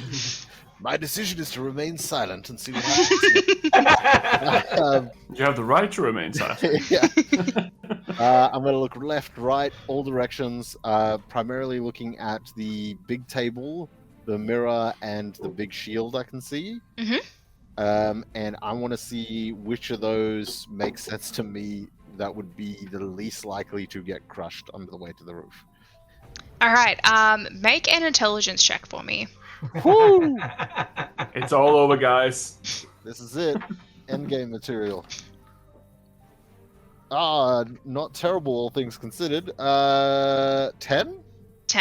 So looking around the room and kind of like trying to look for some place that looked like it would be the least likely to get crushed underneath the weight of like whatever's falling down from the ceiling. It looks to be probably the table with the shield on it, because it looks to be like towards the wall. You think that if something falls, it might like bounce off the wall and then roll more towards the center of the room. It looks the most out of the way. And it's also got like a solid structure like the table and then the stuff on top of it. So it looks to be, it's kind of like standing in a doorway. It's like, it's not the best. Might not save your life, but at least it might have the least chance of dying again. So with my 40 feet movement, would I be able to get under it? Where were you standing before? You weren't near the tapestry, were you? I would have been near Hank. Yeah, Hank, 100%, because Hank is over near that box, which was on that table, so you're like right there. Okay, that's on that table. Sweet, easy. I'm just going to roll underneath, and I'm going to grab Hank's little lizard and hold it close to the chest and look at him and just be like, I'm going to call you Littler Hank. I love it, I love it. Just hold it close and just lay seated underneath. Okay. Hank, what would you like to do on your turn? I am going to take the 4 potions out of the box. Yep. Is that a free action or an action? Yeah, that's a free action. Just quickly grab them. I was there before we. So you said Barry's pretty much with me, right? Yep, so you're standing looking at the box that's sitting on the table. Barry has just gone underneath that table. So you guys are kind of like within 3 or 4 feet of each other, except Barry's like right underneath. And it's a tight fit for you, Barry. Like you've kind of had to curl up a little bit, like knees to your chin, kind of yeah. I just imagine this gnome standing there being like, all right, let me get these things quickly. Big giant thing just like, ah! I would like to use my action to hop down and say, here you go, Barry, drink this, and try and pour out one of the potions in his mouth. Yep, so which one do you pour? So they look different to each other. Some of them look very different. You've got... So do you... which one do you give him? So number 1, number 2, number 3, or number 4? What do they look like? So, do they... So just having a look quickly here so I can look at them. Alright, so all the vials are dusty, they're murky, and they're sealed with wax. 2 of them are like a real kind of like coppery, like dull reddish color, kind of like that, like orangey murky, kind of like blood in water type color. Another one is like gray and translucent. And the last one is a bright, kind of like a bright green color. Kind of looks like swamp water a little bit. Okay, if they're all really different, that would change my action. So 2 of them look the same, and then the other 2 are different. I'm going to use my action. I'm just going to check that I can do it, actually. Mm-hmm. I'm going to use my action to... No, I can't. I can only do it as a ritual. Fuck.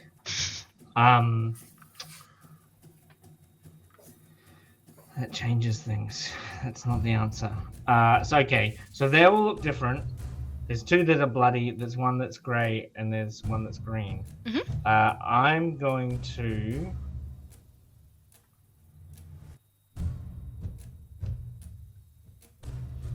San Francisco. We've pulled the lever. There's a book. Wrong and lever! He's run... So Byzantine, not Constantine, has run away from us. Yeah, so he's on the opposite end of the room to you. I'm going to, instead of pulling out I'm going to still grab the potions. I'm going to pull a rope out of the back of my pack. Yep. And I'm going to cast Rope Trick. Okay.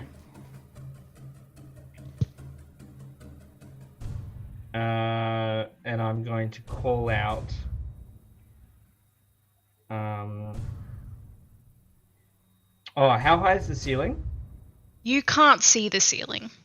Yeah, okay, cool. Yeah, I'm definitely casting Rope Trick. Mm-hmm. I'm going to use all my movement to climb up the rope.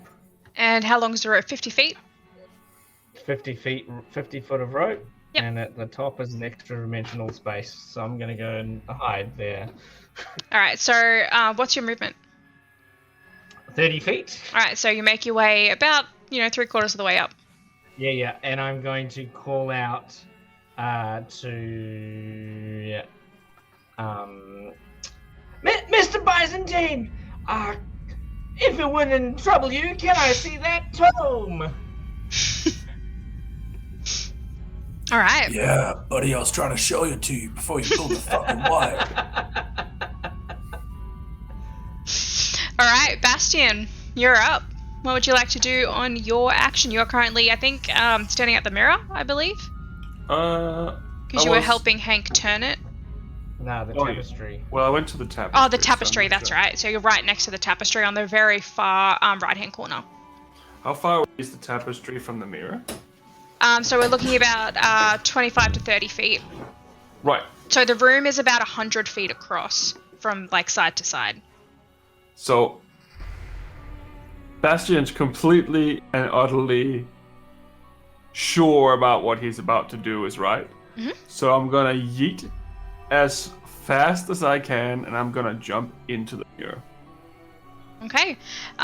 So you kind of like run as fast as you can and you're like sprinting towards the mirror and you see your reflection getting closer and closer and closer.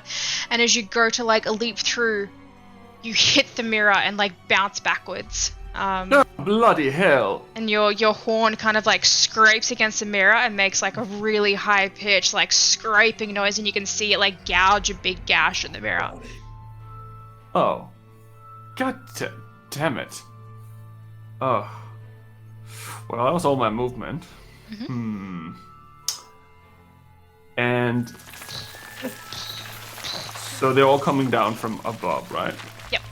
So it's they're kind of like appearing out of nothingness. So you can't actually see the ceiling. The ceiling is like black. It's like looking up into like a starless sky. And there's just, you could just see them kind of like appearing every now and then out of like this void.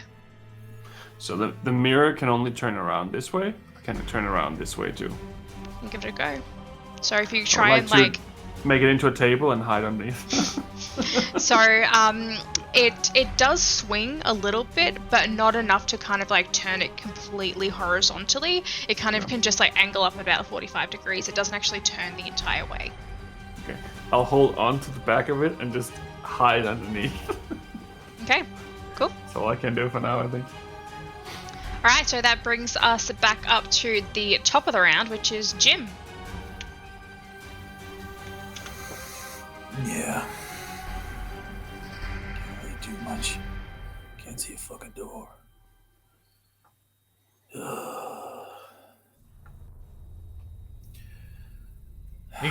You can see, and you should be able to see at the top of a long piece of rope is a interdimensional door at the top of the rope. You'd be able to see that. Yeah. If this room gets destroyed, what do we do? Climb back down the rope? No. You know what I mean? So I still can't see a door, huh? You can take another perception check and have a look around. Yeah, I think I'll probably do that.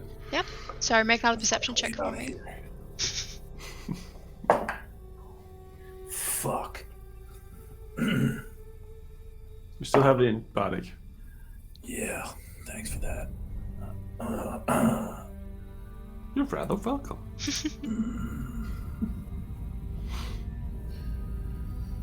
Okay, so it's 12. No. Yeah, it's 12. 12? 12. Yeah. Looking around the room, you cannot see another door. At least not to like just standing there looking, kind of like looking around at all the walls. You cannot see a door or an exit. There are no windows. It just all the walls look like solid stone. Even the room, like even the door that you came through initially, is just solid stone. Okay, I'm gonna run back over to the mirror. I want to look in the mirror. Currently, you're probably seeing the ceiling. I don't want to. I'm gonna grab it off Bastion.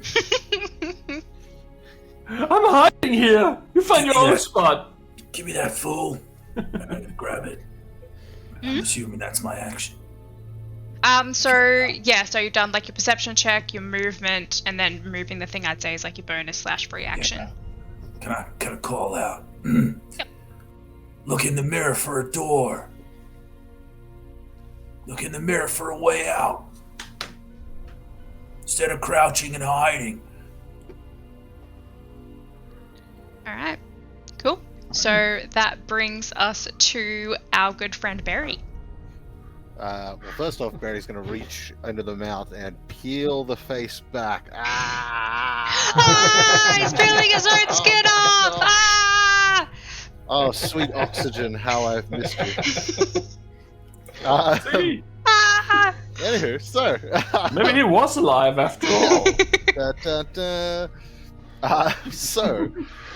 What Barry's going to do is, after hearing that, he's going to immediately stand up and, like, throw the table off of him and just be like, Who you saying is hiding? Who you calling a coward? and just going to start looking around just immediately. Basically, yeah, he doesn't like being called a coward, so he's going to look around and Would Barry have seen the tapestry moving when we first walked in? Yeah. I'm gonna run over to that and lift that up. Just look behind it. So as you move over towards the tapestry, where are you pulling it up from? So the end closest to you? As center mass to where I saw the movement. If the whole thing was moving, I'm just going to go straight to the middle. Yeah, so it's kind of the whole thing. So it's almost like a rippling effect as it like goes like along the tapestry. It's kind of like, it's almost like a fan is like at one end or like each end, and it's just kind of like rippling in and out. Yeah. Yeah, I'm just going to go straight to the middle then. Just Alright, so straight to the middle. As you lift, I want you, it probably won't be an issue for you, but I will get you to make a strength check for me, just because this tapestry is like 100 feet tall and it's just like heavy. That is a 15. Yeah, so as you kind of like you feel the weight of this tapestry. It's like a really thick material, and you can pull it up to about like nip height. Kind of like trying to lift it up, and you can feel how because kind of like pulling on either side, and you kind of like lean back and like looking. It just looks like solid stone behind it.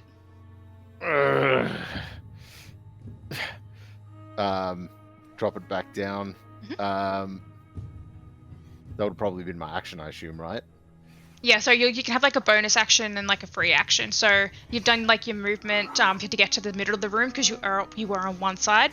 Movement to get to the middle of the room, that was your action to like lift it up. And I'd say you still got a bonus action and a free action should you wish to use it. Okay.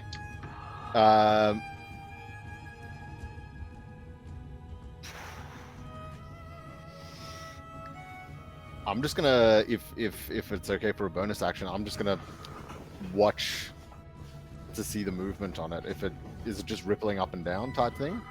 Yeah. Yeah. Okay. I'm just gonna. So it stops where you are holding it. So if it's like rippling, as you're holding it, they'll both be like rippling into the sides, like where you're holding it, and then stop and then kind of like ripple back again. Okay. Yeah, much like the player, Barry has no idea what to do in this circumstance. He'll probably stand and stare for a moment. So yeah, that's my turn. All right. So that's Barry. Now we have our friend Hank. Okay. I am going to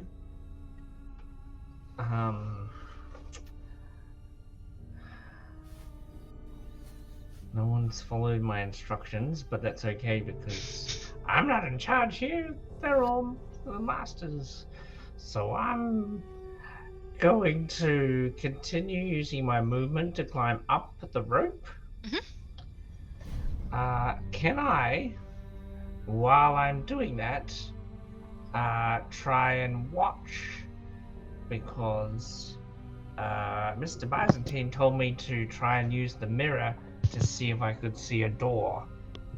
So I'm going to continue climbing the rope and carefully watch as they fight for the rest of the time that they're moving the thing around. Well, I'm just kind of hanging off the back, so I get to move it. Well, I'm not there. I'm climbing. No, but he is. Yeah. Jim's there. So I wasn't holding it in place. I was just holding it and hiding underneath it. I'm going to utilize the mirror to see if I can see a door as my main action while I'm moving. Using my bonus action, I'm gonna try and use my mage hand and my unseen servant to try and assist Barry in lifting and investigating under the tapestry to see if there's a door, because I've just noticed, I mean Hank would have known the whole time, but as a player I've noticed that tapestry takes the whole of that left side of the thing. So him lifting and then looking under the thing to see if there's a door behind there is probably a idea. I will get you to make a perception check with a disadvantage for me looking into the mirror, because it's 35 feet away. You're also climbing up a rope. They're fighting over moving it. Not fighting, but it's kind of tilted halfway up, and it's. On board. There's two terrible rolls. Like perception, and I have shit stats. So what the fuck am I even looking at this for? +0 for perception. I rolled a 3 and an 8, so 3. There's like way too much chaos happening. Like, you know, there are like bits of rubble falling from the ceiling. You got people kind of like spread all over the place. You got Barry on one side. You've got Jim and Bastion kind of like, you know, I'm hiding here. Go find your own hiding. Like, you know, there's like a little bit of a quabble going around over there. And as you're trying to like climb up, you do reach that interdimensional pocket that sits at the top of that rope. But you can't, you know, it's really hard to get a good look into the mirror, especially as it's moving and you're moving. So. That's alright, as long as I can assist Barry with my magicianal things. Mm-hmm. Awesome. So that's your turn? Done. Beautiful. All right, cool. So Barry, remember for next turn you'll have an assist with if you're doing something with the tapestry. So. Sweet. Bastion, what would you like to do, my friend? So my hiding spot has been taken away from me.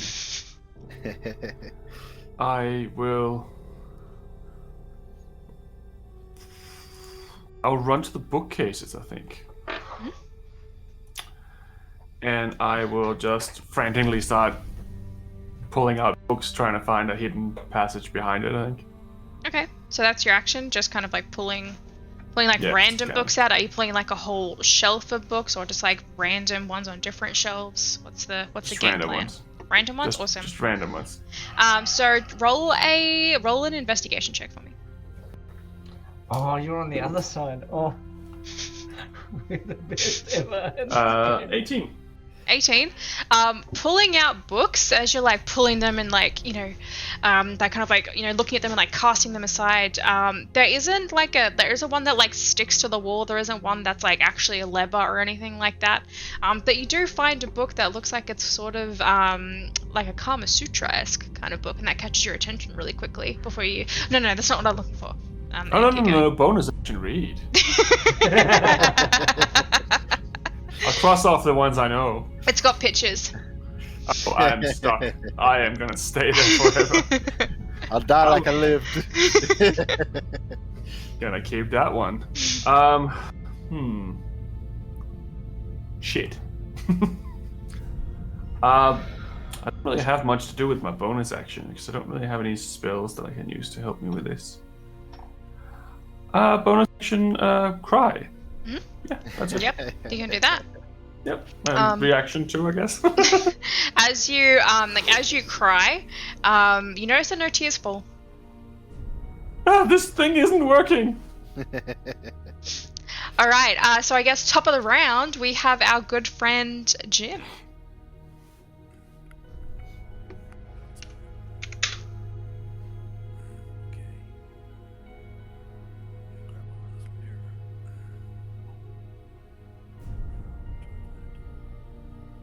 Is he really soft to anyone else? Very quiet. Very quiet. Is that better? No. It sounds like you're talking like this. Is that better? Oh. Okay, hang on. Quick pause. We good? We good. All right. So Jim, what would you like to do on your turn, my friend?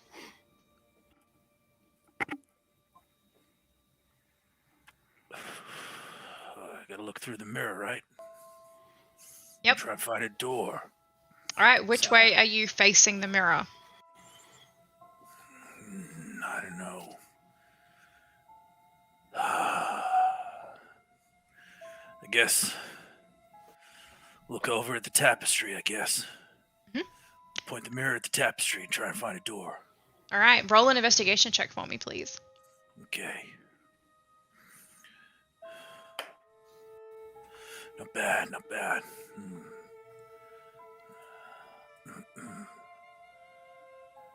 17.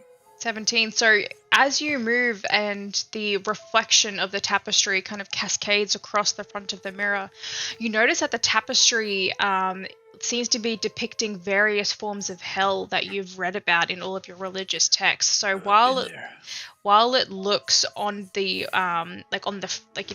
to the naked eye, it just looks to be like a really nice kind of gilded tapestry. In the reflection of the mirror, it looks to be like, various stages, kind of like Dante's Inferno type, like, different stages of hell and things like that. Looking at the tapestry through the mirror, you don't see like an obvious door. Looking at the tapestry through the mirror. Great. Can I use another action to move the mirror? Yeah, sure. You can use that as your bonus action to move it. I guess I'll point it at the wall. Yep. Which wall are you pointing it at? One closest to the bear. One closest to the bear. Kind of moving it across, looking at the wall. Just looks like a stone wall. That's great. That's great. So we're all gonna fucking die. Again. Alright, is that your turn? I guess so. Alright, cool. Barry, you're up. Remember, you do have an assist on this round for something to do with moving or lifting the tapestry. Yep. So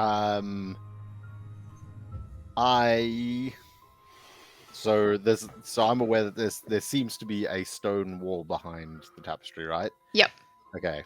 I'm going to start off by bonus action rearing my head back and slamming it into the tapestry.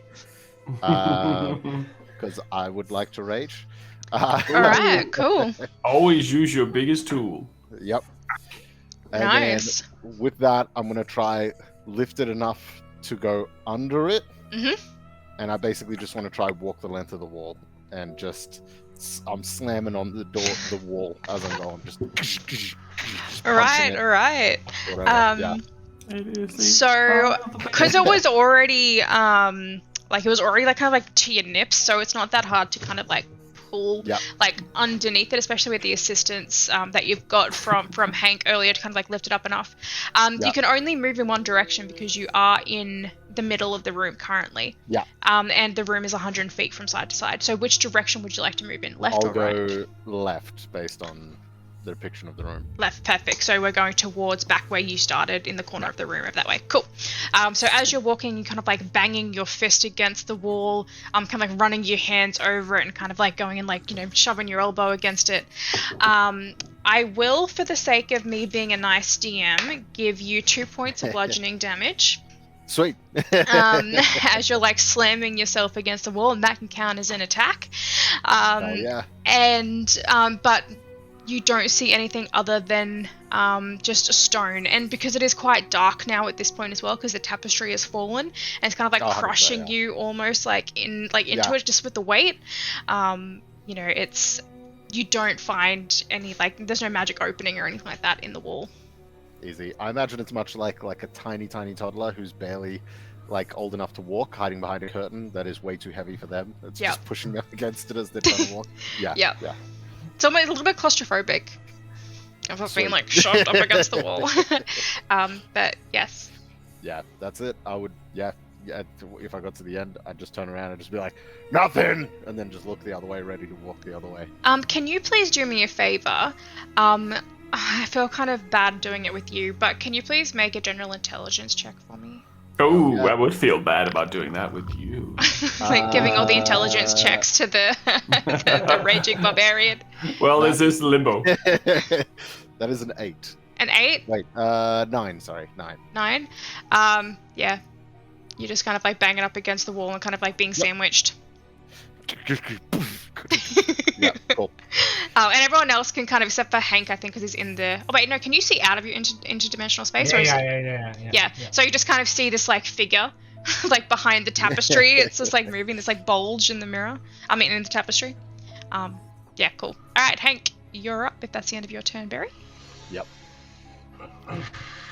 Okay.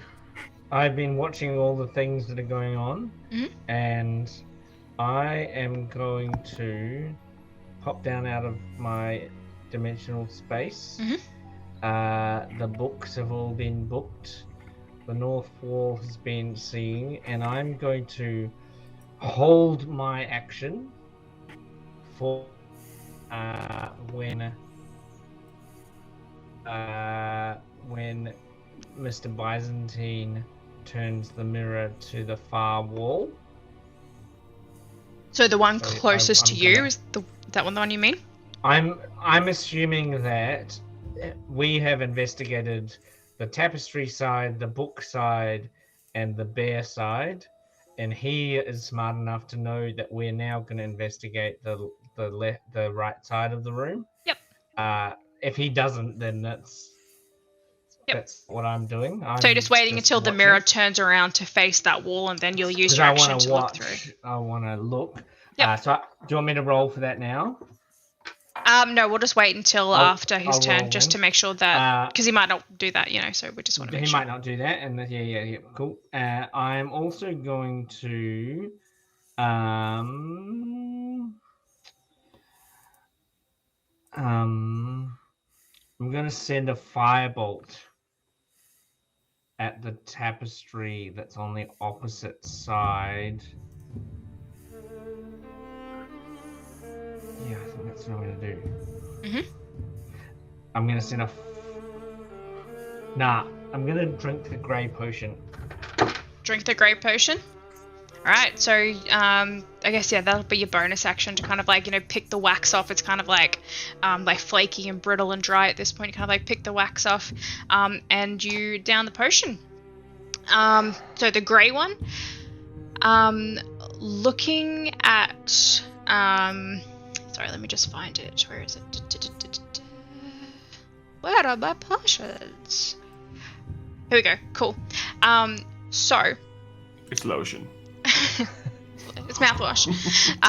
So as you kind of down this potion, you feel this this power kind of surging through you, and you feel yourself kind of growing a little bit, kind of your shoulders squaring up in your hands, kind of you just feel this power surging through you, and your strength score is increased to 23 for the next hour. Okay. I will use my movement to come halfway back down the rope. Yep. Cool. Awesome. Then we have our friend Bastian. What would you like to do on your turn? So I'd like to stop crying.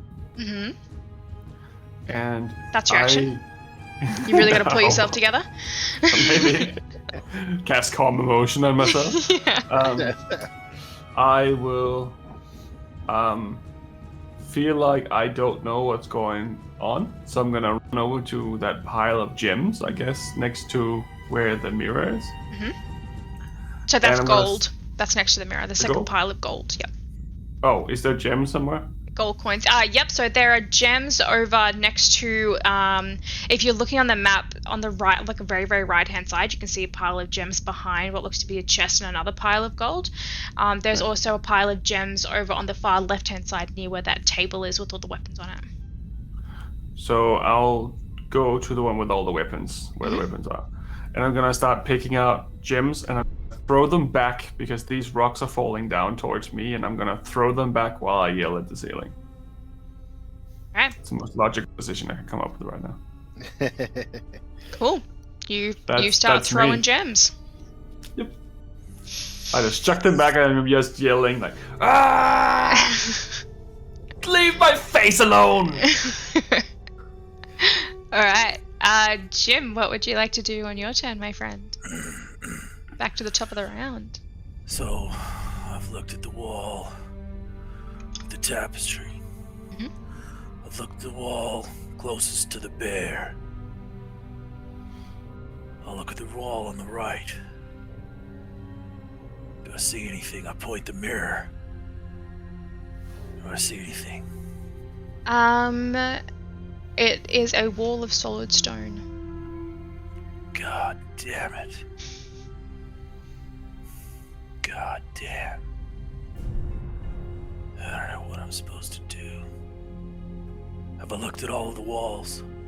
You have looked at all of the walls and the tapestry. So you haven't looked at the wall behind the tapestry, but you've looked at the tapestry. Yeah, but my angry friend has bashed his head across the whole length of the wall, right? One side of the wall. because he was in the middle, so he had to choose a side, like a direction to go in, because it's 100 feet, like 100 feet from end to end. Well, okay then. Okay. Well, okay. All right. Well. Oh my God. I really don't know. I'm gonna light a fucking cigarette. Alright, that's your bonus action. Smoking up. Alright, so that is our friend Jim's turn. Barry.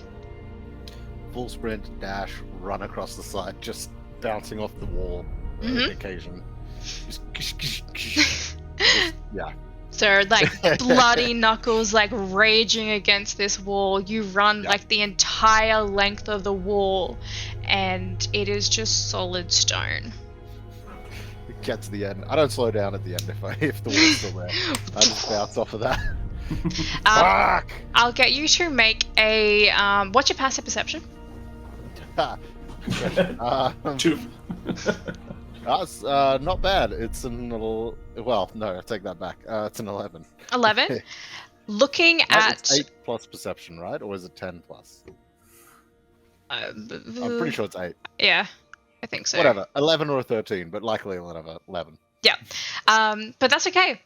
Because looking at the, like, as you get to the far right-hand side of the room, you kind of like emerge on the other side of the tapestry, kind of like where the walls kind of like intersect. And directly in front of you, there is a long velvet rope. Do I have any motions or actions left? Nope, you used your bonus action and your action to full dash to the other end of the room. Sweet. But you see a long velvet rope with like a nice little tassel at the end of it. Cool. I look at that ready to angrily yank it next time. Cool. All right, Hank, what would you like to do on your turn, my friend? So I didn't. Can I roll like a perception check because Jim did the thing that I wanted yes, to do? sorry. Have I noticed anything? Yep. But you said that it's a blank wall anyway. It's a solid wall. It's an irrelevant roll. 13. You look very dashing in your reflection. You can see, like, kind of like looking at you. It looks like you've been working out lately. You kind of like look at your reflection, like, oh damn, I didn't realize I was looking so chiseled. But you skipped leg day. I am. I think the book is the solution, so I'm going to use my additional strength to get to. Hopefully, get to. He came back to the mirror, so I'm close enough to get to Jim. Yep. Yep. So from where you are to the mirror, that'll be your movement to get back to him. So I'm going to rip the book out of his hands with my dreams that I didn't know that I had. Mm-hmm. And in the 2 seconds I have left, see if I can't cast Identify, so I'm just gonna try and see if there's the solution. So you're casting Identify on the book? I cannot cast Identify immediately. It takes me 10 minutes. Okay. So what are you doing? Wait, that's the ritual cast, isn't it? Yeah, I can only ritual cast it. I can't. Oh, cast it. okay. I haven't got it prepared. I would like to frantically see with my intelligence if I can find a solution. Roll an intelligence check for me. Just a straight intelligence roll. I cannot find any d20s now. There's one. Didn't you just roll one? I did just roll one, and in intelligence checks and intelligence, the only one I have modifiers for. So it is 12. 12? Kind of like looking at this book and kind of like trying to figure out what it could be. It looks like it's it could potentially be. I don't know the best way to describe it without kind of like giving it away. Yeah. It looks like it could potentially be useful, but potentially not because you can't read the language, it doesn't look like it would be like a readily available solution to any sort of immediate threat. But it looks like it could potentially be an interesting book. And we still can't see that book, right? No, so only Jim can see the book. And I can see the book too, eh? Yeah, and you can see the book. Yeah. Yeah, so Jim can see the book and Hank can see the book. Yeah, I think my things that I can do. Right. I'm still concentrating on the rope trick. Oh no, I don't have to concentrate on it. It just exists. Yep. Cool. So Bastian, what would you like to do on your turn, my friend? You're currently pegging gemstones at rocks that are falling from the ceiling. Whoever is up there, I hate you and your damn coat. So we technically use this mirror to look at all the walls now, right? Okay, so that's not what that is. And I'm guessing that if there was anything else in this room that would have popped up in the mirror, those items would also have been there. So I don't know anything about that rope, unfortunately. So You can see it. It's not invisible. The rope's not. But I'm not in the tapestry though. Can I see the rope? The pink rope? The rope that I put up. No, not that one. The other one that The velvet rope. Sharak found. Yeah. No, you cannot see that rope. I am going to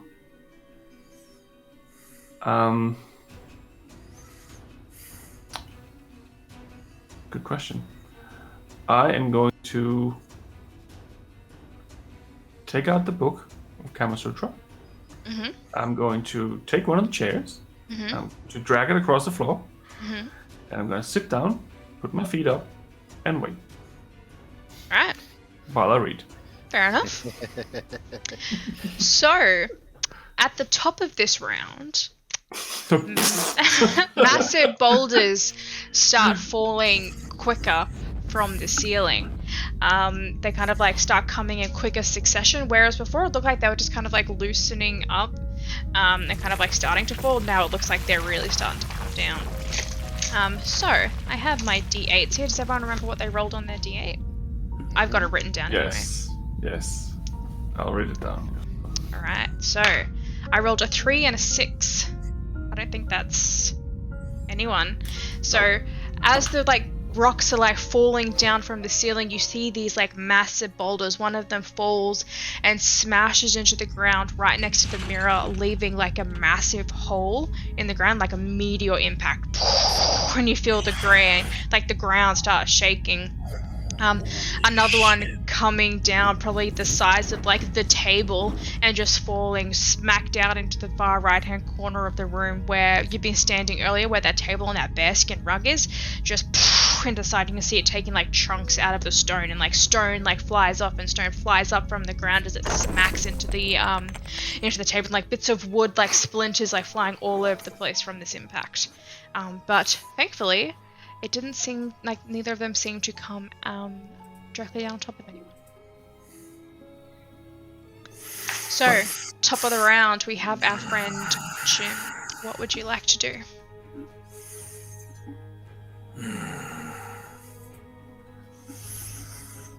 I know this one. Oh, that one's interesting. Maybe for later. Okay, so looked at all the walls. Can I see my friends? Well, they're not my fucking friends. Now. You can see Bastian. You can't see Barry, but you can see the shape of him underneath the tapestry, I guess, if you were looking. This like bulge at the very end of the tapestry. And Hank, where were you, Hank? Oh, that's right, you're looking at the book. Yes, you can also see Hank holding that book. Kind of like looking at it, like trying, like looks like very concentrated looking at this book. Well, the tiefling's useless. Reading! The wizard's useless. Reading! So gloomy. What about that monster? Beating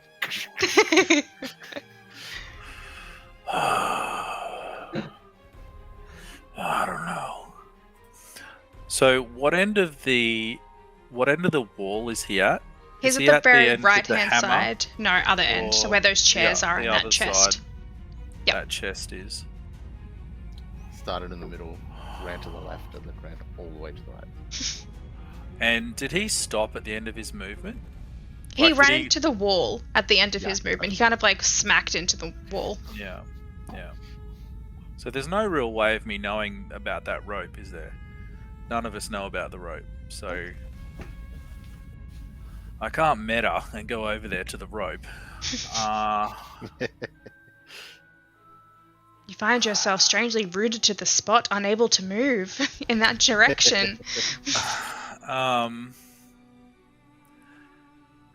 Yeah, well, fuck. Well, I guess this is it. That's me. Awesome. I'll hold my action to run if somebody finds a fucking door. Alright, noted. Barry, what would you like to do, my friend? So, first and foremost, because I realized, can I see this rope even though I didn't look in the mirror, or is this one that was just hidden behind the tapestry? This is just hidden behind the tapestry. Okay. Like a bulldog playing with a rope toy. Mhm. I'm gonna bite onto the end of it and pull back as I sort of try to pull myself out from behind the tapestry and just walk out into the open and just start backing away, using my hands to grab things and try to push myself as far back as I can. Yep. So Oh, as that one's in the book, Barry. I got it right here. So as you kind of like tug on this rope, as you're like pulling on it, you notice it's not really budging. And it's not until you start moving backwards that you notice that you can pull this rope, and as you do, the tapestry starts like moving as if it's like along like a curtain rod. You can notice it starts moving slowly. It's still a really heavy tapestry, but with your strength, I'd say you can probably use half your movement to move it half your movement. So about, what's that, 20 feet? Is your movement 40? Yeah, I got a movement 40, yeah. Yeah, so about 20 feet. So you'd go about towards where that chair is in that pile of gold, looking on the thing. So just before the halfway mark. Okay, cool. Yeah, and it's opening from my side, from right to left, right? Yep. Yeah, So okay. from where the velvet rope is, as you start like kind of like pulling it back, you notice that as you do, the tapestry starts moving, and then kind of like cluing onto that, you start kind of moving over towards the left from the right. Yeah. Sweet, yeah. I'm gonna do as much of that as I can before my turn ends. I'm just gonna keep going, moving. If I have to spend actions, whatever. So you can use your bonus action to also like dash and move your full 40 feet to get to like just before that like halfway point, and like moving that tapestry because it's massively heavy. Sure.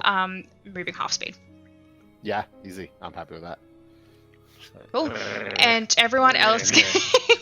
I like that sound. And everyone else, like you can hear like the sound. It's like this big like shh, shh, shh, as he's like dragging it like this. Everyone else you can kind of like hear, and then you can also hear the sound of him like an angry chihuahua. Yeah, exactly. I'm not looking up, so I think someone's shushing me. And I'm like, is this not a library? I can read. Alright, cool. Hank, what would you like to do on your turn? So you can notice like that this is happening. How close is he to me? So he is currently like just before the center of the tapestry, like on the far wall where the tapestry is. Oh yeah, and I'm at the mirror. Yep. So he's pretty close. So he's probably about 30-ish feet away from you, 25, 30 feet away from you. Do I need to look? Nah. I need to pull because I'm suddenly extremely strong, and Mr. Byzantine can have a look because he's holding on to that. I'm going to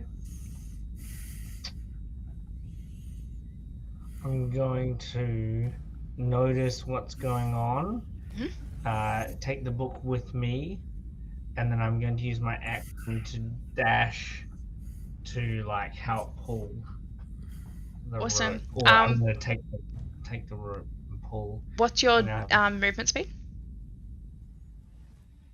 30. 30? So you can move at 15 feet. I won't make you make a strength check just because I know that both of you have a high strength score. 25. 25? Okay. I'm going to Misty Step. Yeah, I Misty Step to him. Mm-hmm. And then pull with my movement. Alright, cool. So yeah, you move, let's say like 15 feet, as you're like just like dragging it with him, and you can also go along with him so that you're both kind of like at the same position if you want to be, and you know, I won't make you roll for it because you, with your combined strength, you can move it. Ridiculously strong. And then try and It's like Hank is like almost like dangling off of it, just like using like swinging. Holding on this. to Hank. The tiny rock gnome picks you up by your foot and Awesome. Bastian, your turn. I turned the page. Alright, fair enough. You're just sitting there, kind of like watching. I, as far as I can see, nothing is on the other side of this tapestry. Right? There's only like a wall there. Yep, just a wall of stone. If you like glance up, you can see what's happening, and it's just a wall of stone. Okay. So in my head, this isn't working. So I'm just gonna turn the page and keep crossing off the ones I know. All right. And I'm gonna say to Jim, grab a chair. This will be over soon anyway. Yeah, I guess you're right. That's it. All right. So top of the round, you guys hear the sound of clanging and banging from far above you. The sound echoing from the stone walls, echoing from wall to wall. Everyone remember what they rolled on their d8s? I rolled a 9. Alright, I have a 5, an 8, a 6, and a 2. I'm 8. Boom. Alright, so Sharok, you are the only one without. I'm sweet. You're sweet. Got Alright. the biggest target. So everyone else, as you are kind of like standing and you hear the rumbling getting louder and shaking, Bastian, you see a massive boulder coming down over the top of you, and as you kind of like move out of the way, you take, what's that, 6, 7 plus 6 is 11 points of bludgeoning. What? 11? 6 and 7 is 13. There, 13 points of bludgeoning damage as this massive rock cascades down towards you and like catches you on the side and like pulls you down. You can just feel the weight of it just like dragging you downwards, and it's like the chair that you're sitting on just obliterates. Bloody hell! Hank, Let me die in peace. Hank, as you are standing there, kind of like with Barry, kind of like pulling this thing, you step back for a second just as you look up and see this massive boulder falling down towards you. 2, 4, 5, 6, 7 points of bludgeoning damage as it comes down towards you and like clips you on the back and the shoulder. You kind of stumble forward and just, if you were alive, you would feel your bones shattering underneath the weight of this boulder. Jim, you're standing at the mirror, correct? So as you're kind of standing there and you look over towards where that boulder almost clocked you before, and then you look above you and you see this looming shadow of a boulder coming down directly over you. You do not have time to dodge out of the way as you take 7 points of bludgeoning damage as it down towards you at your feet, and you feel the spray of all the different like rock and cobblestone kind of like spraying you up in the face and clocking you on the chin, narrowly avoiding your head. That was 11, right? Fuck. I can't remember. It was 11. Alright. Okay. I just rolled. That's great. Alright. Top of the round, That's Barry. No, sorry, Jim. That's great. So, these guys are moving. Do see anything behind after they move that tapestry? So looking into the mirror, or you're looking directly onto the wall? I'm looking in the mirror. Alright, so you guys are just kind of over that halfway point of like pulling the mirror. So you guys are probably like, like 2/3 of the way across at this point. I will get you to make an investigation check for me, Jim. Can I give you a little bit of advice, though? Sure. I'm not sure if I can, because that's not really my turn. Talking is a free action. You can talk. No, I was going to give him body inspiration. We should have done that on your turn as your bonus action. Oh, yeah. Well, page 22 then. It's like, just can I give you advice? Turns around, looks at it. Just imagine you talking to the person in the book, like you should be doing it this way, not this way. Oh, this is certainly giving me inspiration. Yeah. Did you say investigation? Yeah. Yeah, it's only a 14. Yeah, so looking at this, like looking at the wall and then watching them pull the tapestry back and then looking back at the mirror, you see on the far right-hand side behind where that chair is sitting, there is a big wooden door. And then as you look back towards the wall, you can see it there, where there used to be just solid stone. Okay. So, I don't still have the book, do I? Nope, Hank ripped it out of your hands. That little fucking rock, no. All right. Hank the Rock, Chief. Rock. All right. Well, I had bought my cigarette and just run towards the door. Perfect. You start bolting it towards the door. I'm gonna call out, "There's a door! Behind the tapestry is a door!"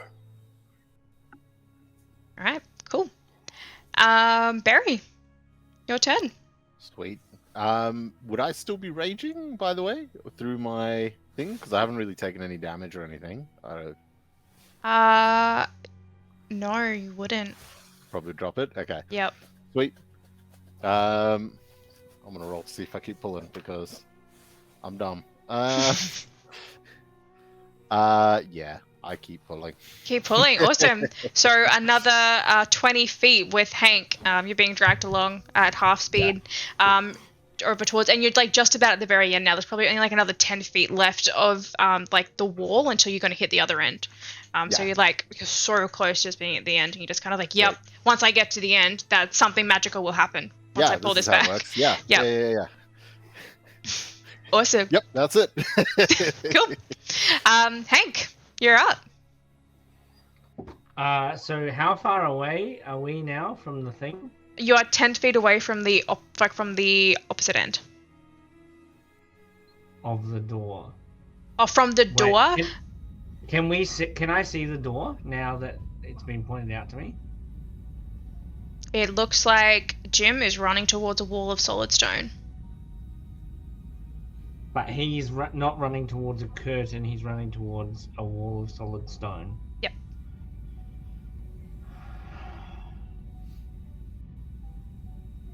I'm going to use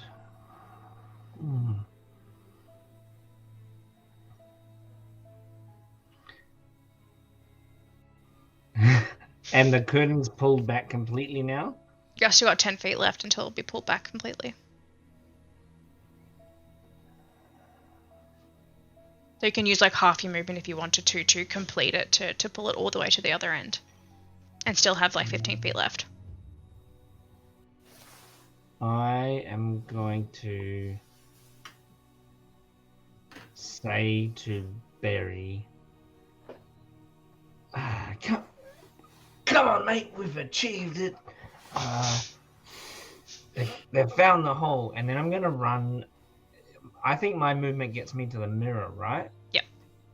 So I'm going to use my movement to get to the mirror, and then I'm going to use my action to look in the mirror to see what old mate can see. Yep. So because you've looked in the mirror and you've used it before, I'm not going to make you make a perception or an investigation check because you know sort of like the signs to look for, and it's already lined up, and you've already, like the mirror has already revealed itself to you, essentially. Yeah. because you used it to find those other things. So looking in the reflection, you look over towards the wall where Jim's running towards, then you look back, and then you look back again, and then you can see the doorway, kind of like an arched doorway, that Jim's running towards, and he's like almost at the door. And I'm looking specifically for like handles and stuff. I want to be able to open the door on my next turn. There are no handles on the door. So Because it's like an arched door, and you can see like the seam of the doors down the middle. They kind of like stands like this, but there's no like obvious like handles on the door. Okay, like that's what I want to use. I want to use my action to try and try and see how I can open the door, rather than running towards the door. I'm going to use my movement, and I'm going to try. Is there like markings around the outside that's like speak friend and enter, or like is there?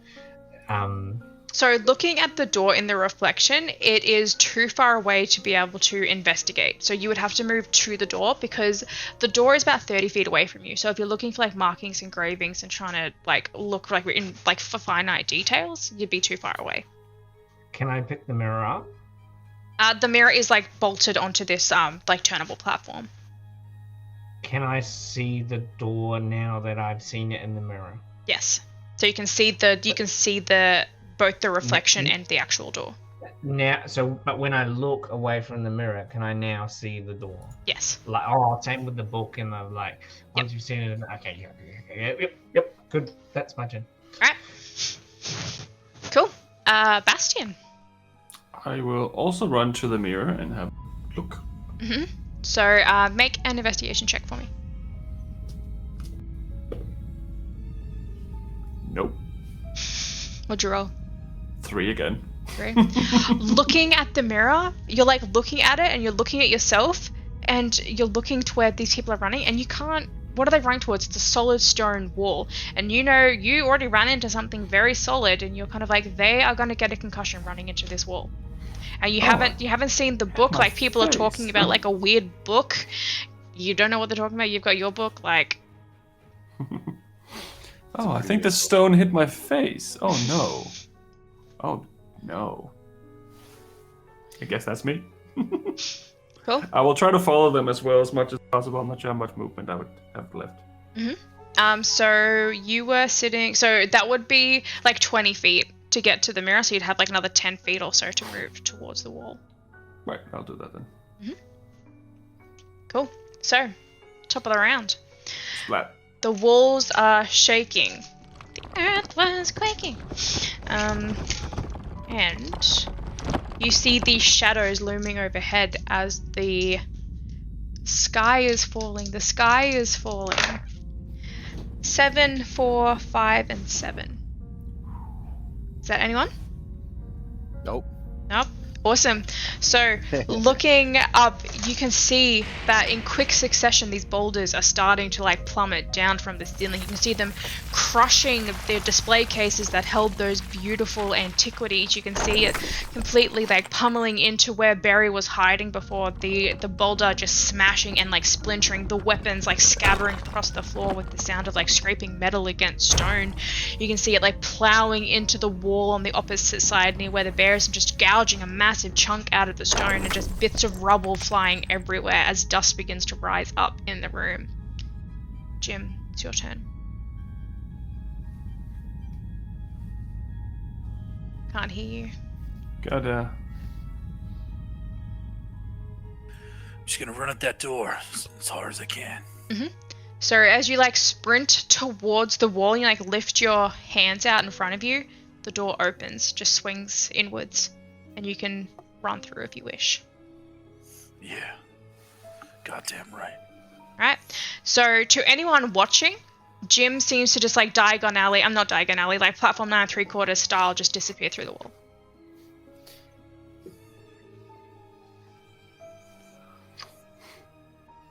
So on the other side of the wall, it is a chamber.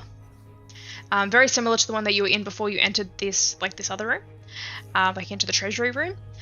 Looking in here, there is a pedestal in the very center of the room, like a big marble pedestal in there, and then at the very end of the side, at the very end of the kind of like a small hallway that kind of comes off this chamber, there is another wooden door. I also need to note that you need to make a Constitution saving throw for me, please, Jim. All right. Oh no, Jim is getting drunk in there. It's It's the it's party. No, that's no good. I rolled a 10. 10? Plus 3. As you're kind of like standing there in this room, you feel this like wave of emotion like overcome you, and you are familiar with this feeling, and it is this like ever gnawing, like burning sensation in your chest that is akin to guilt. You feel so guilty and so just deflated, and for the next hour you will be rolling with disadvantage until you can figure out why you feel guilty. It's because I took that fucking crossbow. That was quick.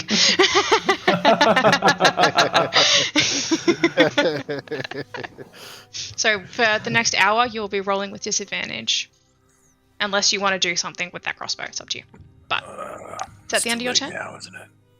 Well, the door's still open, so... Well, throw that fucking crossbow straight back into that room.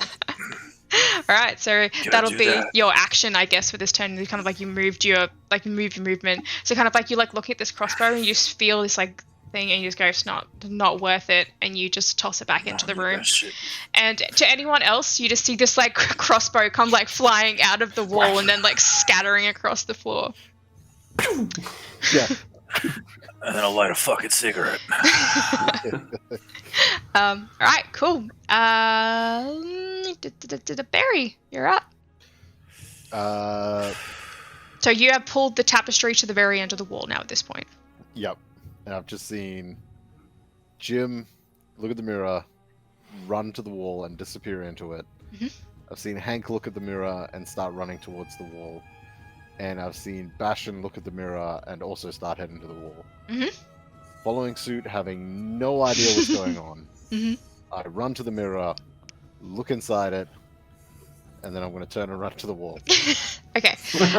Don't even like investigate. Like I literally just look at myself in the mirror and turn. Yeah, I have no idea. Alright, so like you look at the mirror, look at yourself, you're like looking at your own reflection, you're not even looking at anything else in the room. Like you're just like, yep, there's me, and then you turn and you just What everyone else did. Cool. sprinting towards the wall. So that would be your full movement. I'd say that looking in the mirror, like looking at yourself in the mirror, is like a free action. If you want to use your bonus actions to like dash or anything like that, you are more than Good to know. I'd go as quick as I can towards the wall. If I hit the wall, I run into it. Alright, so like, bolting towards the wall, and you're like, yeah, I saw Jim pass through, full confidence, smack bang into the wall, and you take 4 points of bludgeoning damage as you just feel your nose like concave in, and you're kind of just like it's like stars in front of your eyes for a second. It's just like, oh. Oh boy. Just dazed, I'll look over at Hank. That's where I'll end it. Alright, Hank, you're up. Wow. So I'm going to. The mirror is bolted to the floor. Mm-hmm.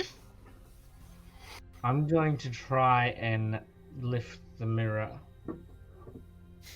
out of the floor. Mm-hmm. Make a strength check for me.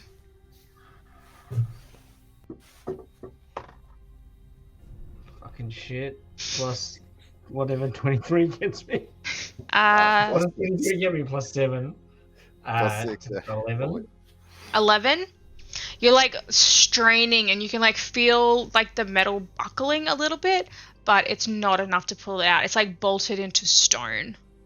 And you're like trying to like pull it out. You can kind of feel a little bit giving way, but not enough to actually fill you with confidence that you're going to be able to just pull it out. So in that case, I'm going to try and use my bonus action to like hold my bonus action to assist anyone that looks in them to try and show them where the door is. And I'm gonna say, gentlemen, I know this is quite an odd experience. To alight through the door, you must first perceive the door through the mirror. I will light it up. I can't move it. You have to come here.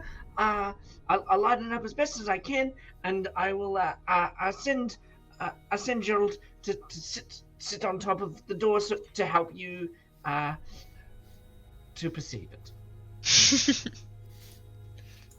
Beautiful. All right. All right, Bastion. I will try. Seeing as Barry ran straight into the wall, this isn't gonna work. So I'm gonna try to see if I can see it from where I am without moving. I'm gonna try to look into the mirror to see the wall, see the door again. Yep. So because Hank has told you, like, look in the mirror and see the door, I'm pointing the mirror towards where it is. You can roll with advantage on your investigation check. Or perception, whichever one you want to take. Which one do I want to take? Please roll more than a 3, or else I can't help you. It's all over now. It's not a hard DC, I promise. So I have +1 to both, so it doesn't really make a difference.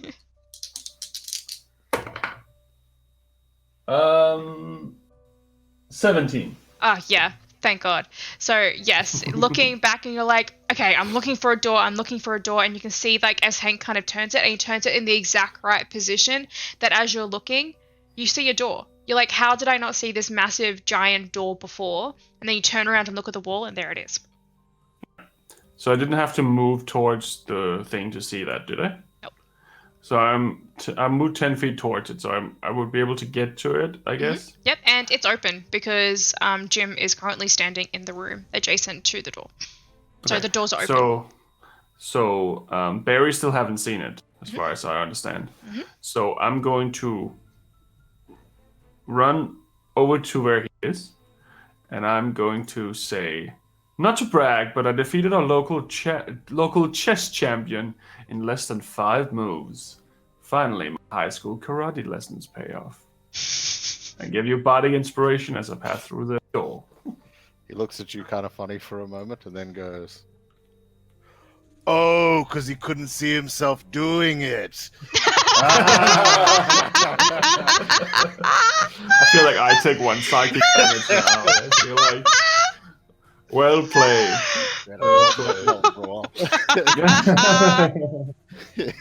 Well played. Oh, that's amazing. Oh, it's so good. I fucking love D&D, man. It's so good. Well, at least you have a D8 extra too. I was going to say thank you very much, Bastion, because I goddamn needed that. D8, perfect. There we go. It's probably gonna suck anyway. Everything I've been rolling so far has been pretty shit. Right. So you have stepped through the door, correct? Yes. All right. So, top of the round, we have 2 people left in the room. We have Hank and we have Barry. Do you both remember what your number was? We have a 1 and a 2, I believe. A 1, a 5, a 4, and an 8. So, Barry, That would have hit me. as you are looking towards, like as Bastion just disappears through this wall, you're kind of like standing there going, yeah, because he couldn't see himself. And you don't even notice that looming overhead of you, a massive boulder is plummeting down. And you take a beautiful, 3, 6, 9 points of bludgeoning damage. As it comes down and just clips you over the ear and onto your shoulder, and you feel yourself being pulled downwards and almost pulled into the floor, as it just leaves this giant cavern. And then 2 feet behind you, another one right behind you, and you just feel the rubble coming up and spinning at the back of your neck, and you're gotta move. Yeah. Jim, we will come back to you now that you are safe. I'm just going to give these guys a chance to just get out of the room so we can kind of do that whole chamber bit together, if that's cool. Because technically, the timed event for you guys is over. Did I need to make a Constitution save as well? Did you take the book with you out of the room? Or did you leave No. that there? No, I would have forgotten it because I Yep. got hit in the head. Yeah, then you are good. So if you take anything out of the room, make a con save for me. But I don't think anyone else has taken anything except for... Only bad humor and dad jokes. Cool. All right. Barry. Yeah, Barry's still sort of thinking a little bit about the joke, and then sort of turns and looks over towards where the wall is to see where, as he calls him, Littlest Hank is sitting, and then looks back over towards the mirror and he's going to try see if he can perceive it. Yep. So make a investigation or perception with advantage, Okay. and Sweet, sweet. just add your D8 if it's not a hard DC, I promise. But Yeah, we'll find out. Oh no, that's with advantage. Yep. Investigation was it? Or perception, whichever. Okay. Whew.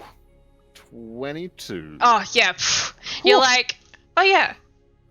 Yeah, there's a door there. How did Yeah. I not see that before? Because the tapestry was in the way. Like we didn't Yeah, see. obviously. I just had to step a foot to the left and I would have seen it, and then Yeah. okay.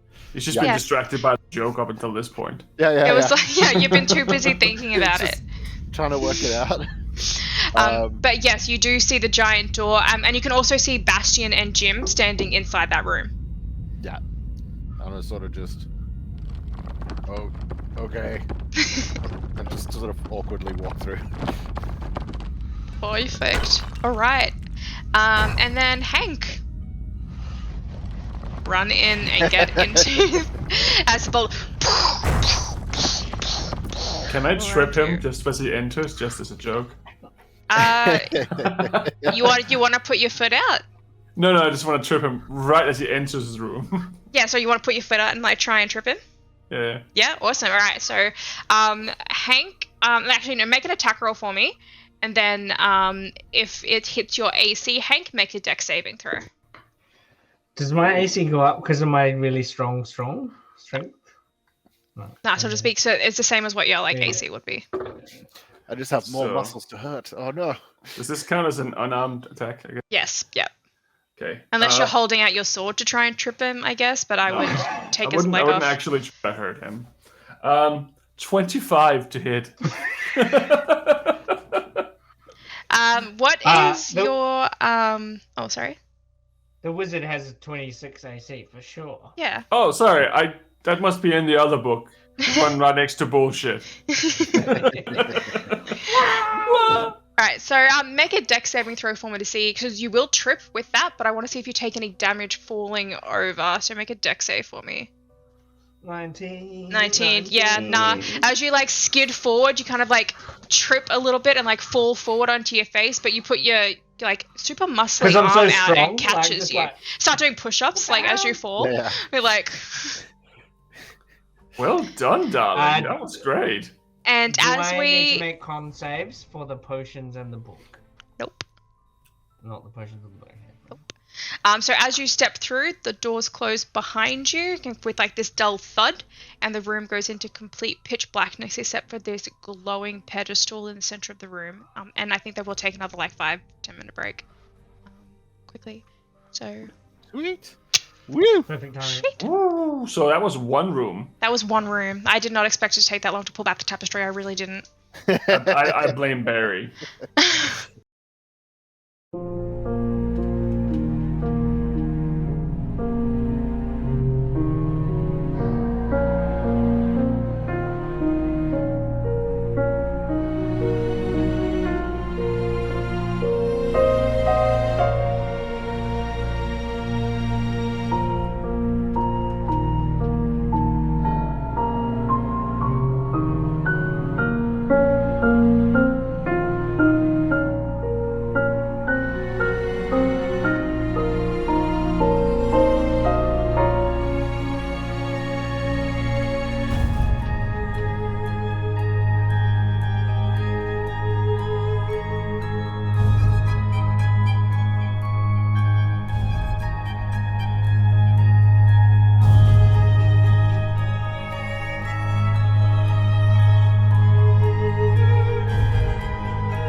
So, No. welcome back! So when we left, we'd just escaped the treasury room with the roof caving in overhead, and some of you got hit, unfortunately. Took a little bit of a whack. But now, you are now residing safely in the chamber as the door closes behind you. And you hear it thud, and the room is thrown into darkness, except for this illuminated pool in the center of the room that's standing. It's kind of like a basin on top of a pedestal. And at the very end, the cavern kind of narrows a little bit towards the end, and then at the end here, on the very far side, there is a very simple wooden door. So a pedestal in the middle and a wooden door on the other side? Mm-hmm.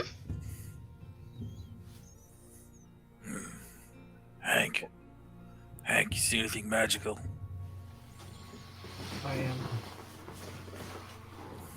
Unfortunately, I'll have to take some time to. Oh, don't worry, I got it if you want to have a little look-see. Can you see? Can you see magic? I think I want to spend the time looking at these. I found these potions. And this book, and I think I want to spend the time looking at the book rather than looking at the magic in the room. What does the potions do? I need the liquor? Like hard liquor? I really need it. Well, Yeah, I need a drink. I drank one of them. Come here for a second. Yeah. And I'll grab him by the horn. I seem to have unusual strength. You've always been strong, haven't you?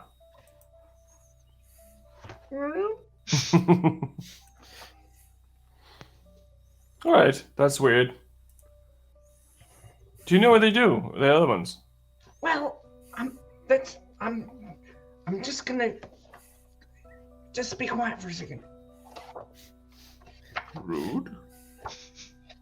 Can you see if there's anything magical in this room? Sure. I'll cast Detect Magic. So that pedestal in the middle of the room with that basin, the liquid inside glows very, very brightly. In the basin. The book that Hank is holding also glows very, very brightly with magic, and the potions in the box also glow very brightly with magic. And anything else that anyone has that's magical will also illuminate. What type of magic is the pedestal thing? Magic. Magic. It's not like divine magic or necrotic magic. It's something. Not necrotic. It's not. I'm gonna have to try because it's a homebrew thing. So I'm trying to think about what it could be. No, it's cool. We can just say it's a different type. You're in a weird afterlife-y situation. Magic is kind of skewed here. I'm not quite sure what it is. But it's nothing that you can see that would like kill you. Like it's not like not like poison or anything. I will go closer. So you step up to the pedestal. I feel like I want to try to identify it as well, but it's burning through my spell slots here. Go on, horny man. You said you wanted a bath. Alright, I'll drink some of it. Okay. So you kind of like reach forward into this this like basin and lean forward and start sipping, and you see like as you kind of like the liquid displaces as you lift it up, as you drink it, it kind of fills up the bit that you had taken from it. And you should make a Constitution saving throw for me, please. 12. 12. You pass out. Great. So everyone kind of like looking around just sees Bastion like, and then he just drops like a potato sack to the floor. Oh, don't do that. Oh. You didn't even get a chance to say don't do that. You're just like out like a light. That's great. Well, I'll walk over, put my hands. Okay, I'll put my hands on it. I'll lay on hands. What does that do? So I just give him 1 point of HP to get him back up on his feet again. He still has all the HP that he had earlier. So if you took damage before, then you get the extra 1 HP health. But he's still unconscious. He's still unconscious. So is he poisoned? Make a medicine check for me.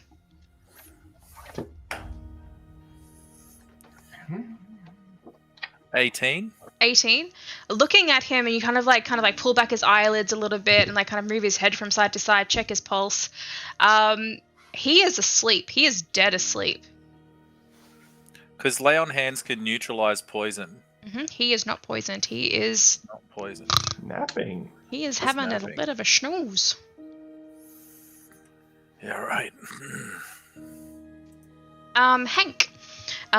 Looking through this book, are you like reading it, even though it's not a language, but are you like kind of like what are you doing with the book? I'm trying to ritual cast identify. So I have I first would like to identify the book, and then I would like to identify the potions. Okay. And then after that, I will identify the dais pedestal thing. Yep. If we have long time. Yep. So looking at this this book, the words come to you, but you don't recognize them. You know, because you don't understand the language that this book was written in. You don't really recognize the name of the book either, as the kind of knowledge of it floods through you. But you do know that attempting to read this book will give you the benefit of 1 luck point.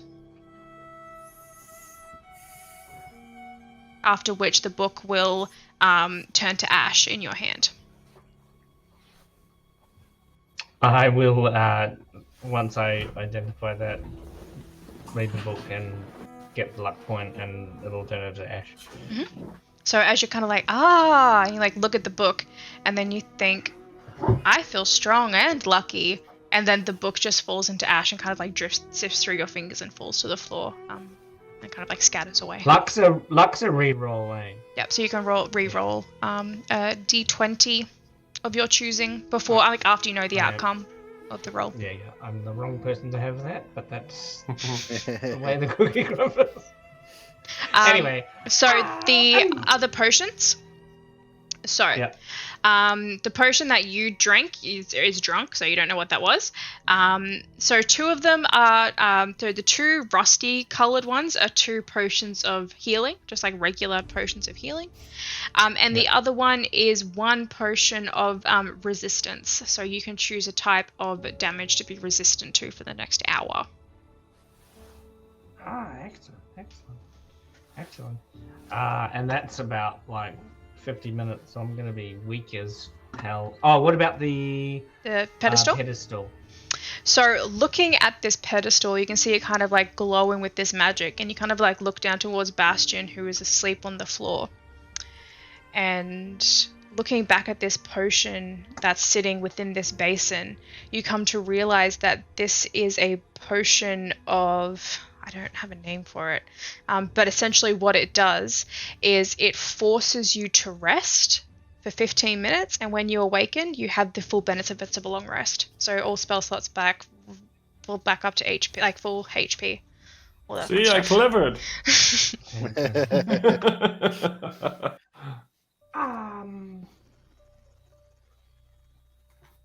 I am not going to explain that to the other two, and I'm just going to drink the potion. Alright, so you guys watch as like Hank walks over towards the basin, looks down at Bastion, and goes, and kind of like scoops it up and takes a long drink.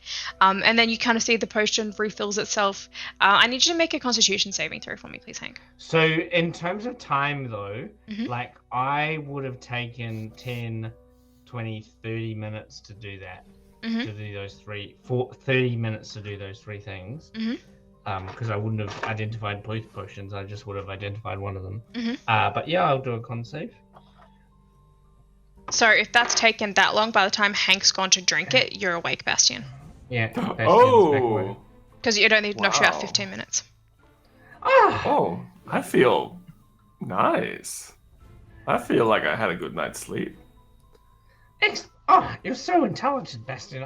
I mean, it's the right thing to do. We're gonna take all the advantages we can get in this game. Right. I feel really rested. You should probably have a sip.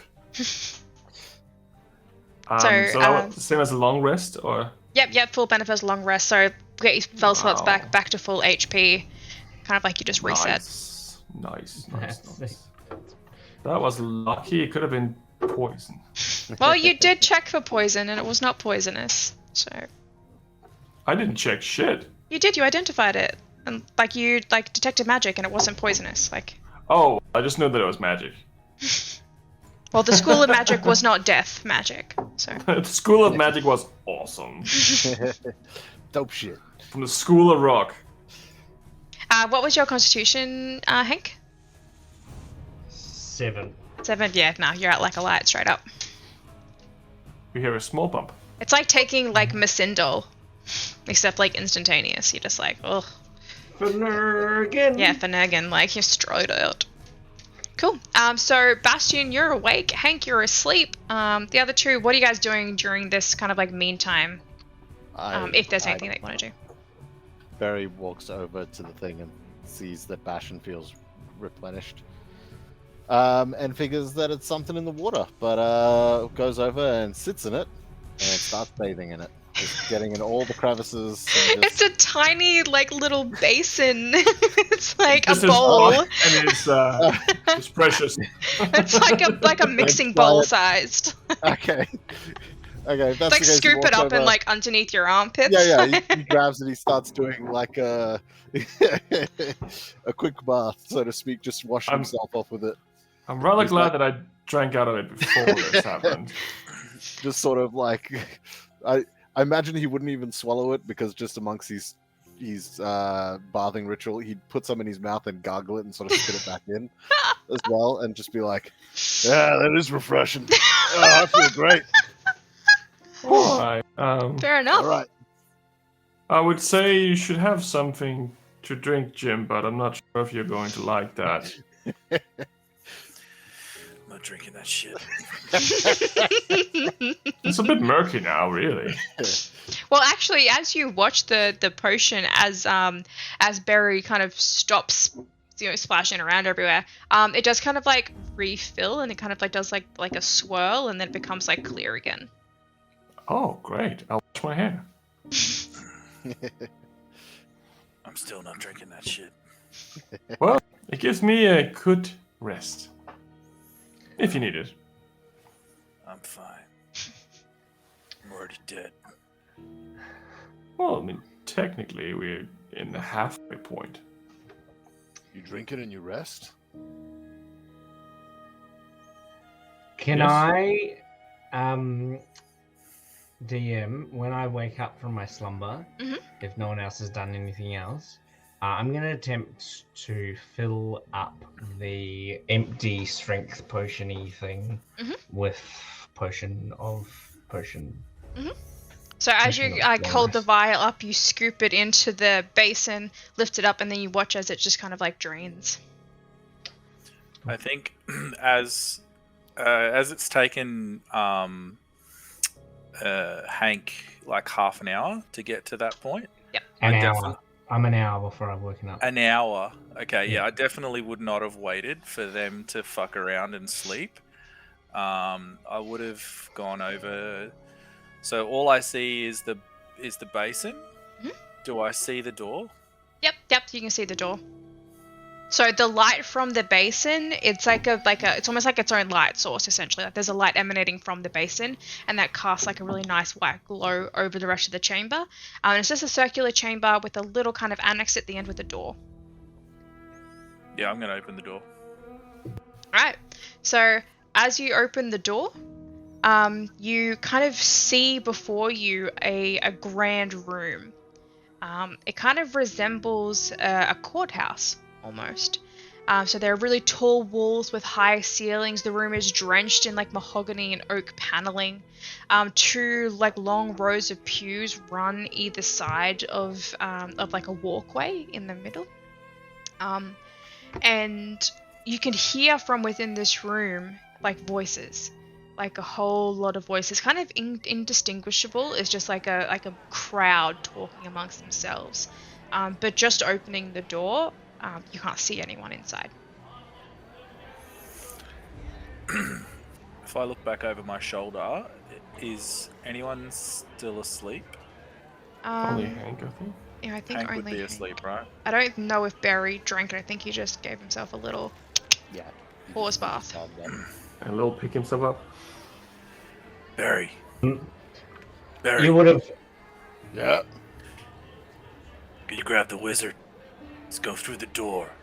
Yep. I grab him by his like belt and I let him off the pants. Start carrying him Dung, out. dung, dung. Yeah. Up the stairs. It would have been very clear that I was working stuff out, like books, and for the first 30 minutes or so. It Yeah. was like, I'm trying to solve this problem and reference book Yeah. and stuff. Let's go through the door. So, Right. Get out of here. Let's go have a chat. stepping horny boy. through the stepping through the door, you see these figures start materializing in those benches that are kind of lining the hallway. Like ghostly figures, sickening figures. Their faces filled with delight, some of them kind of rubbing their hands together excitedly as they watch you approaching. Others look worrisome, kind of glancing towards each other and whispering behind their hands. And at the end of the long room, there looks to be like the judge's bench. And from behind the table, you see this woman. And she kind of like stands up, and she's this long, thin, spidery woman with a bird-like nose and tiny glasses perched across like a skeletal face. And she leans forward and goes, "Well, well. You all certainly took your time." And then she bangs a gavel directly onto the table and then points you towards two benches over on her left-hand side against the wall. And goes, "If you can take your seats in the designated areas, we can begin." And then she'll kind of like gesture over towards you. And in the layout of the room, this would be the area of a courtroom that is reserved for the jury. Oh. Oh. What if Ray I walks just over. what if I just don't? She goes, Well, if you do not wish to take a seat, that is entirely up to you. I should ask you to exit back into the chamber that you came from and await for your trial to be ended. My trial. Well, yes, this is all a trial, is it not? You can go there and wait until the dawn breaks and then be sent back to Limbo. Or you can do your duty. So there was an option for.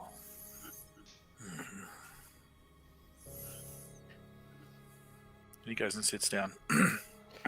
Alright. Barry follows suit and definitely bangs Hank's head on something on the way. Before sort of like weekend at burning him in the seat and just getting him sitting up. Before sitting down, I'm gonna go over to the woman, and I'm gonna say, I obviously knew exactly what we had to do, but I believe that this is all about making amends for yourself, so I wanted these individuals to experience it as true as possible, and I wanted them, each of them, to give it their best. But I, of course, already knew everything, just for future reference. She kind of like looks at you like over the top of her glasses and kind of like leans forward on the table, and her arms stretch forward as she leans down over you. And then you see another pair of arms come out from behind her and go forward on the table.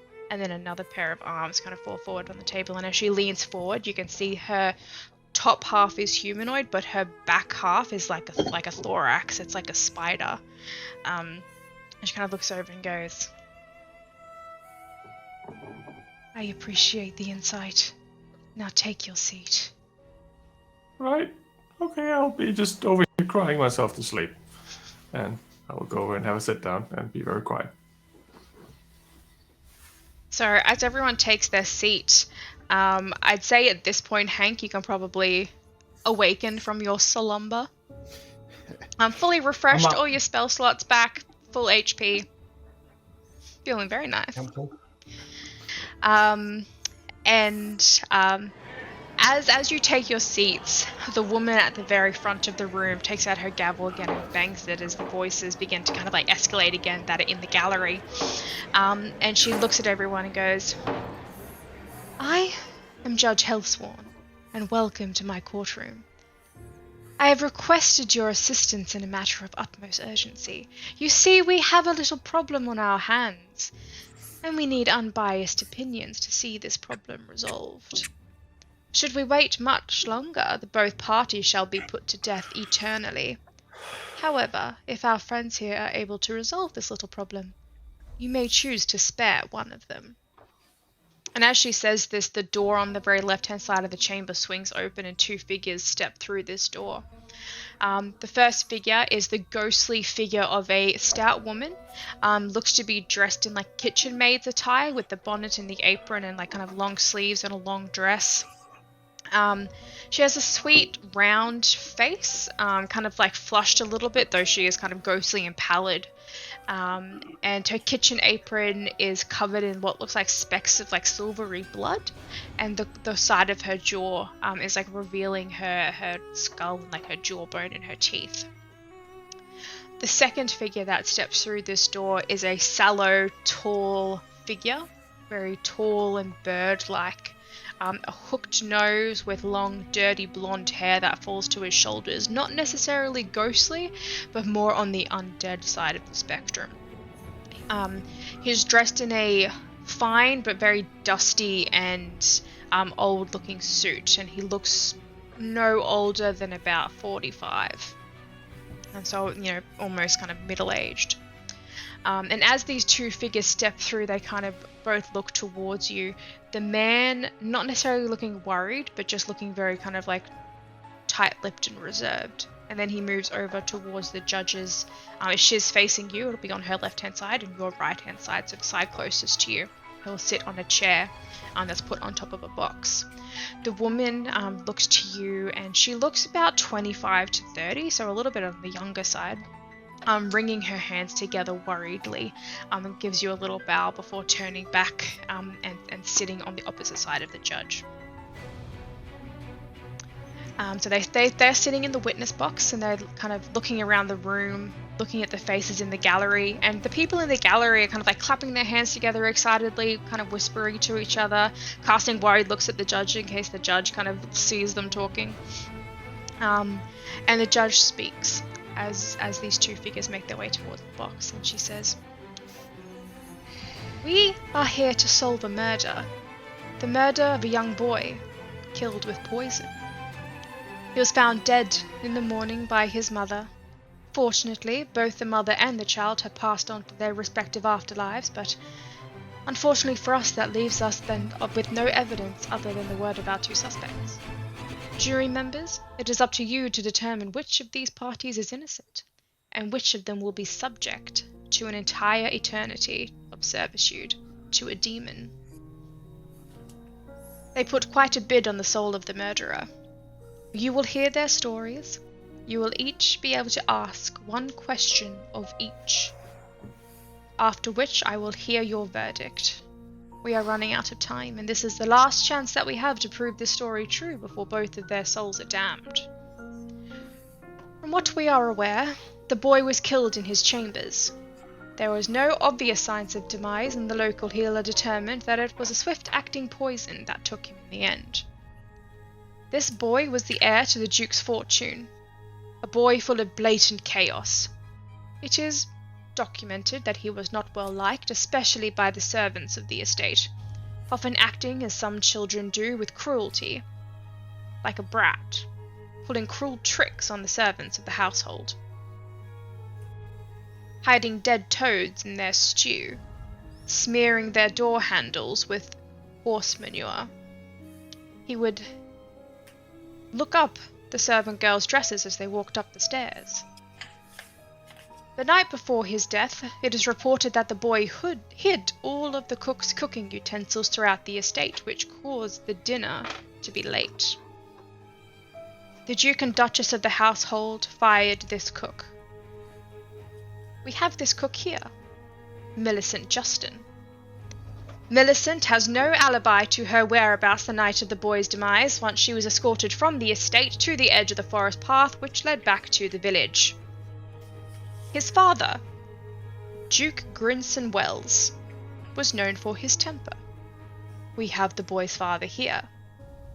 2 nights before the boy's untimely demise, he was witnessed thrashing the boy with a belt, once he had a few too many wine and brandies, and scolded this boy loudly for the entire estate to hear. The Duke admits that he was rough with the boy, stating that he was often disappointed that his only son was such a tyrant. It is noted that the Duke fathered another son, exactly 9 months from the day that his first son had died. The Duke, however, has an alibi for the night of his son's death. A close friend of the Duke had visited that night, and both he and the Duke claimed that they had been down in the wine cellar that evening until sunrise, before drunkenly passing out in the drawing room until awoken by the boy's mother's screams. Now, it is up to you, our jury, to decide which of these will be put to death or eternal servitude for the murder of this young boy, and which of them will be free to the afterlife of their choosing. We will hear from each of the defendants first. Millicent, please state your case. And the stout woman will step forward with the smears of blood across her apron and half of her jaw missing. She'll kind of step forward on the witness box and look out towards you, kind of like trying to make eye contact, her worried face kind of like bringing her hands together, and goes, her eyes are welling with tears, and she says, It wasn't me, I swear. I loved that boy. I mean, sure, he was a scamp, and, as all boys are, when they're young, they like to play tricks, but he was harmless, mostly, and what reason would I have for killing him? I mean, sure, he fired me from my job, and he was the reason that I was unable to afford food for my own children, but that doesn't mean that I would kill him. Some of the servants didn't take kindly to him messing with them so much, and they all knew that he was a little ball of energy, but he'd never do anything to really hurt any of us, just as we'd never do anything to really hurt him. I never put a hand on that boy, not like the Duke did. Please, you have to believe me. Not once, not ever would I ever put a hand on this boy. I've known him since the day he was born. Never. It's a tragedy. It's a real tragedy. And the judge would look over towards Millicent and gesture her back to her seat. And she goes, "Right. Duke, would you be so kind as to tell your version of the story next?" And the Duke steps forwards and goes, kind of standing there with his pointed chin looking out at you and kind of looking out towards the gallery of people and goes, "Certainly. Well, it's well known that I had a certain distaste for my son's antics as he grew older. I had hoped that a firm hand would put him on the right path, and it was difficult. It was difficult to know that our entire estate would rest on this boy's shoulders once I had died. I tried to set him straight many times, straighten his back, get him acting right just as a lord should. Despite this, I would never kill my own child. What use would I have for murdering my own son? Even one that dragged the family name through the mud from such an early age. He was my blood, my kin. It is a sin to kill your kin, let alone anyone else. I simply could not have done it. I was with my dear friend that entire evening. It is simply impossible." He steps back and sits back into his spot in the witness box, and the judge kind of leans forward and looks at you and goes, "You will have a few minutes to confer amongst yourselves. You will each be able to ask each witness one question, so a total of 8 questions, 4 for each. Once this time has passed, you will be able to confer once more before you are to deliver your sentence, and your sentence will be final, so please keep this in mind. We will call for a recess." And as she does, she kind of sits back and bangs the gavel, and the entire gallery disappears in both the 2 witnesses, and she just kind of sits there and looks at you and goes, "Please feel free to confer." I'm not sure, but we weren't really told how the boy died, did we? Poison. So he was poisoned. Guys, I think it's pretty obvious. We have 4 questions here. I mean, I can use one to ask the girl if she did it, and if one of you guys ask the boy if he did it, I think between that we'll find our answer. I don't think they're supposed to tell us the truth. I think that wasn't part of it. That defeats the purpose of the game. I think we have to figure it out by asking them questions. I don't think they're supposed to just tell us the truth. I think they have free will to lie. Well, that throws my strategy out the window. Sorry, I didn't mean to burst your bubble. I worked so hard on it. I'll help you bring it back one day. The bubble, I mean. I don't know what bubble you mean. Right. So, what do we know? We know the boy was poisoned. We know that these 2 subjects, supposedly one of them killed the boy, but what if none of them did? Or what if they both did? We asked them both if they did it. Mr. Bastian. Yes. It's Barry's idea for himself. He does have 2 questions. I think that it's quite astute to get Mr. Barry to ask his questions of both the individuals. And if we pay close attention with his intimidating presence, I think that is an important strategy that we should put a pin in. Barry, to ask, "Did you do it?" to both individuals. Should I be angry when I ask? Yes. Absolutely. All right. Okay. I feel like I can punch you in the face. You could, yeah. That'll get me angry. I'll be angry at you, but I can point at them. Point at them. Yeah. So wait, do we get one question to ask each, or do we get to ask each of them one question? Each one question. Yes. So Barry, we've got you sorted. Let's put a pin in that. Okay. And would actually produce some sort of pin board. We're gonna organize this scenario. Barry's questions sorted. Mr. Bastian, I think that you should take the lead on this. I'll be in charge. I'll be the secretarial position. And Mr. Byzantine, you tell us if we're going down the wrong track. So, Mr. Bastian, you've asked some very astute questions. What do you think the most important one is? So, I don't think we have enough information here to go on because we only know that he was poisoned and one of these two allegedly did it. So, we know that he was found in his room with his mother found him, right? And the cook or the chef was fired before the boy was killed, obviously.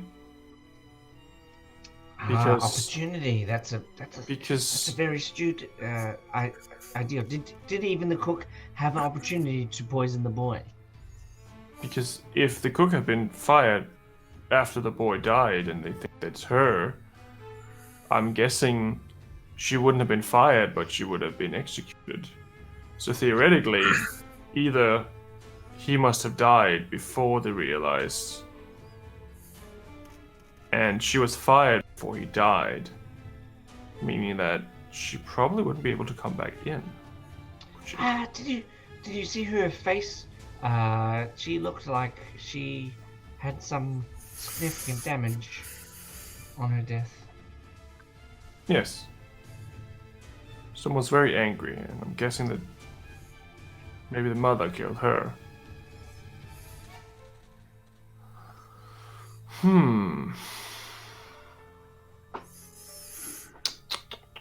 I want to know who the father was with in the cellar.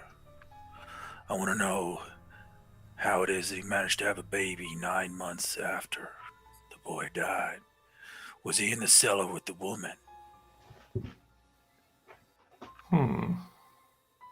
That would be his wife.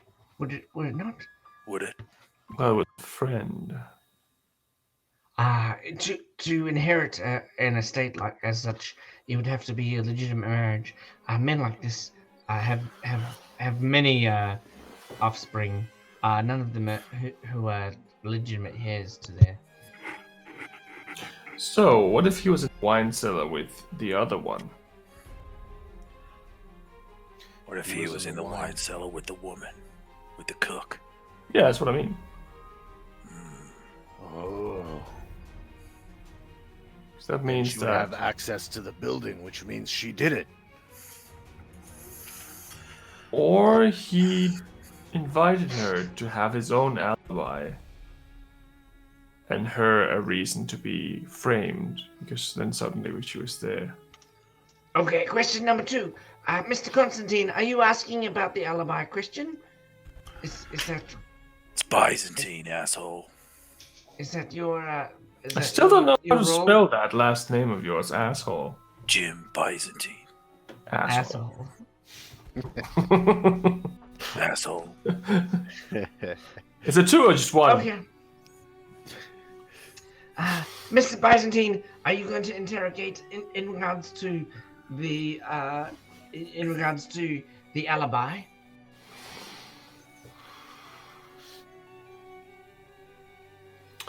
Okay.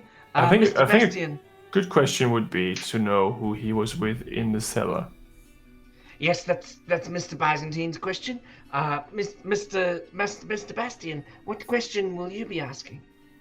I think it depends on whatever the other questions are answered with. Okay. What question would you be last? I think that's a very intelligent position to have. What question would you like me to ask?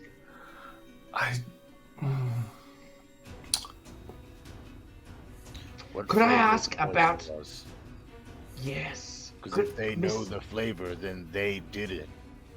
Mr. Also, very astute. If I ask questions about the murder and we can pay attention, if they know distinct information, then we know that they're the killer. But we're not going to get another chance to have a chat. And you are the 4th that asks the appropriate question. Oh boy. The judge said we got to confer after we asked the questions. Also, we only have 1 question per person. You have 1 question per person for each of the witnesses, so you can ask 2 questions each. So we each get 2 questions, then we get to confer again. We do? Yes. So, Oh, okay. So that's okay. So, Mr. Byzantine, you're going to ask the gentleman about who he was with in the basement. We've made an assumption that it might be the cook, but if he were to say I was with my friend Chappelle, then what question are you going to ask the cook?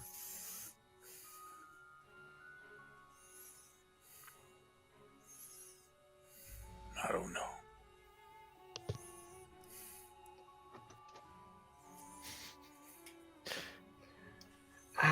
Perhaps you could ask the cook where she was when the boy died. Why does she not have an alibi?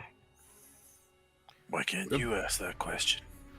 Because I'm asking about the method of the poisoning, the death. I'm going to ask about how they died. I mean, we could switch roles. I'm in no way comfortable in this situation. What do you think? But What if you ask?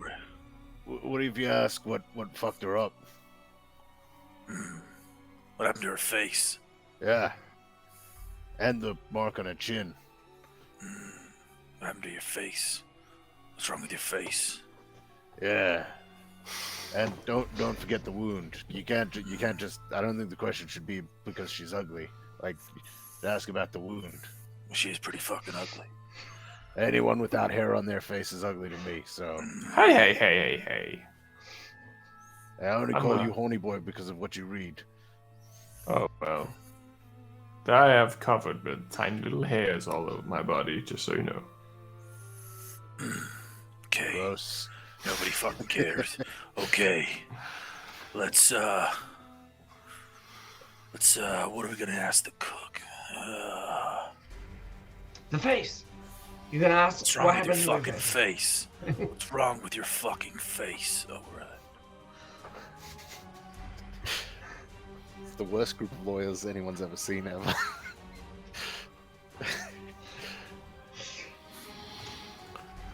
Okay, it seems we have an accord. Bastian's going to wing it. Apparently so. It depends on what's going to happen with the rest of these answers. Barry starts with intimidation and accusation. Yep. Byzantine with the specific questions about alibi. Hank with the specific questions about the method of execution, and we have an accord. Right. Sounds good. So the judge kind of like leans forward and kind of like twists the upper part of her body over towards you, over the top of the bench, and goes, "Well, we'll call this courtroom back into session," and then brings her gavel down onto the table again, and then the two figures appear in the witness stands, and the group of like ghostly figures in the gallery kind of emerge out of the ground and in the walls, and they all kind of like come back to their seats with this excited, there's like kind of like clamoring and like rubbing their hands together, and the judge will look towards you and go, "Ask your questions." Sort of Barry looks around, slowly stands to his feet, takes a couple steps forward. Permission to sort of like puts a hand in front and a hand behind. Permission to approach the accused. Judge will wave her hand forward and go, "Permission granted, just don't get too close to them. I don't want you falling to ash. Don't cross this line." And she'll gesture downwards, and there's like a thin white line that's kind of like glowing, 5 feet away from where the bench is, and where the kind of like for 5 feet in front of where the bench is and where the two witness stands are. Okay.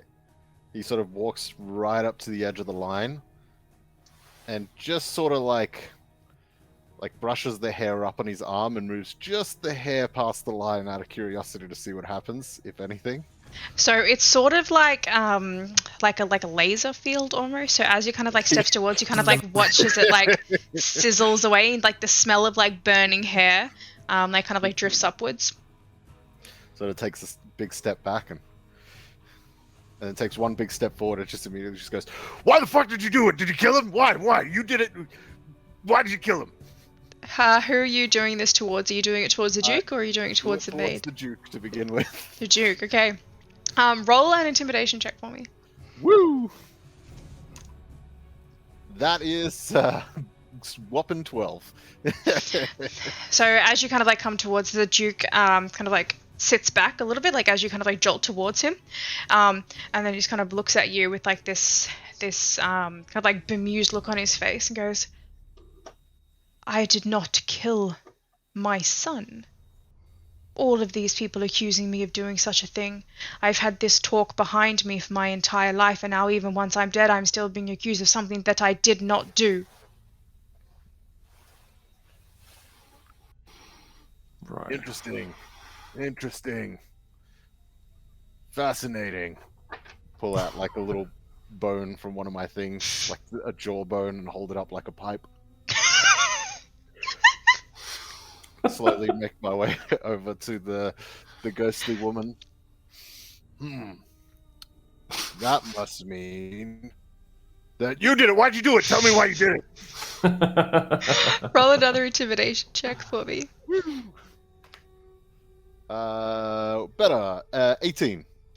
So as you kind of go to, she sort of like knew it was coming, so she doesn't necessarily like jerk back, but looking at your face, you can just see her, and she just kind of stares back at you for like a good like 5-10 seconds, just staring back into your eyes, and then all of a sudden her face like crumbles and she starts like sobbing, and she goes, I didn't do it. I swear to God, I've told you 1,000 times I didn't do it. I don't deserve this. I want to go see my children. I want to go see my husband. Instead, I'm stuck here. I didn't kill the boy, I swear. That will be all, Judge. If if Bastian isn't closely watching to make an insightful a determination on what's going to happen, then I will. But I'm not very insightful. Me neither, man. I think Anything to do with this up here is really shit. I think I could probably help with that. Alright, so anyone except for Barry, anyone can roll an insight check. That's a 10.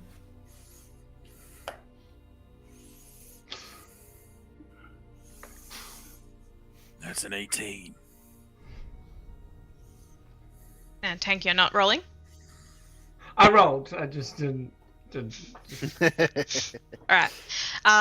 So for both Bastian and Hank, it's really difficult because you believe both of them. Like, why would he kill his son, like the only heir at the time to his fortune?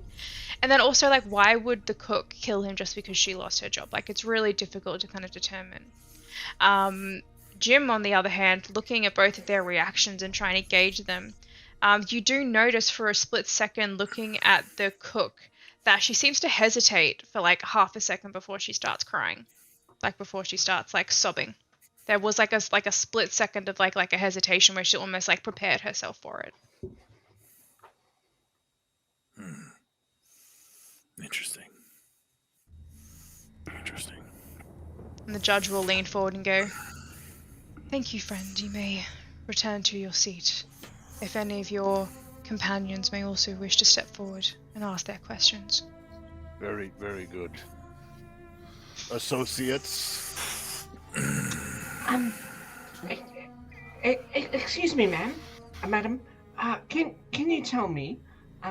We're a bit unsure about the way the young boy, the way the young boy died. Can you elaborate about what you know about how he died? Who are you asking? The woman. The cook? Yeah. Yeah. So she'll kind of look at you for a second and go, I heard it was poison. There are many different ways that someone can be poisoned, you know. could be slipped into their food. It could be in, the air. It could be on some sort of a weapon. I don't know exactly. I mean, from what we said before, the healer said there were no obvious signs of trauma. So I can only imagine that it was slipped into something that he ate. And what kind of things would you put into food to poison a You only young get 2 man like this? questions. You only get 1 question for each person. Are you trying to bend the rules? So as you ask the question, she starts speaking, and then you can see this, like her mouth disappears into nothingness, and it's just like, Oh boy.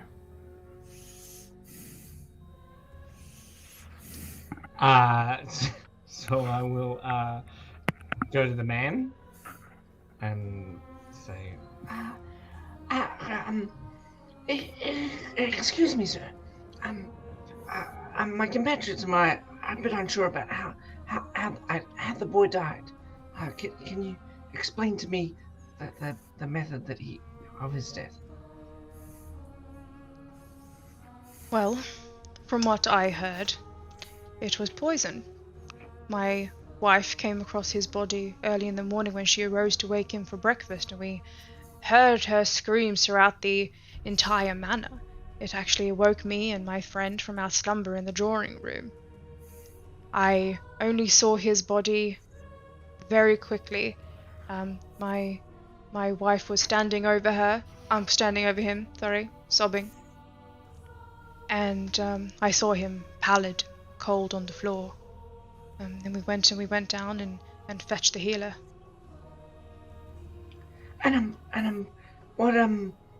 What poisons do you think could produce such pallid, cold visage that you saw?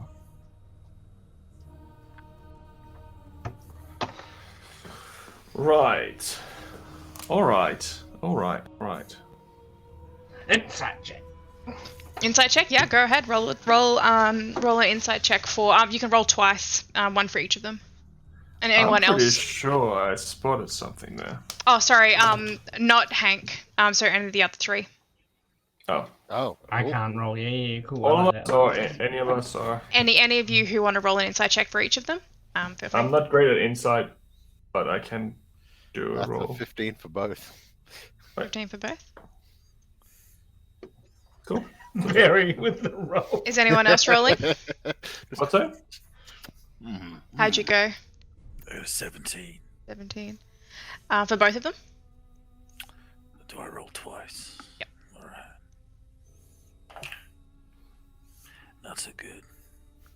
Alright. So, kind of judging by like the woman Millicent's reaction, she seems to be rather truthful in her response, as to, yes, the boy was poisoned and there are different ways that you could administer poison. Then she's not really, she just kind of seems like she's just kind of like guessing and like stumbling her way through her answer.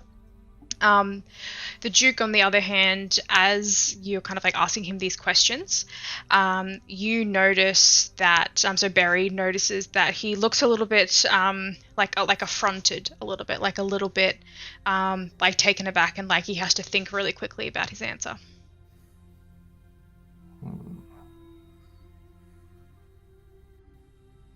And then the judge will kind of like lean forward and go, "Thank you, Doctor.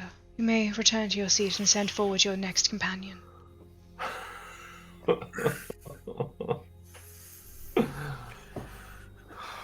You want me to go next, Bastion? I think so. I still don't really know what to ask yet. Alright. I'll wing it.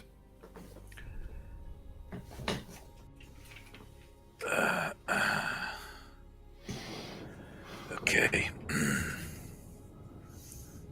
Do I still have all of my equipment? Yes. Except for that heavy crossbow. Okay. So I'm going to reach into my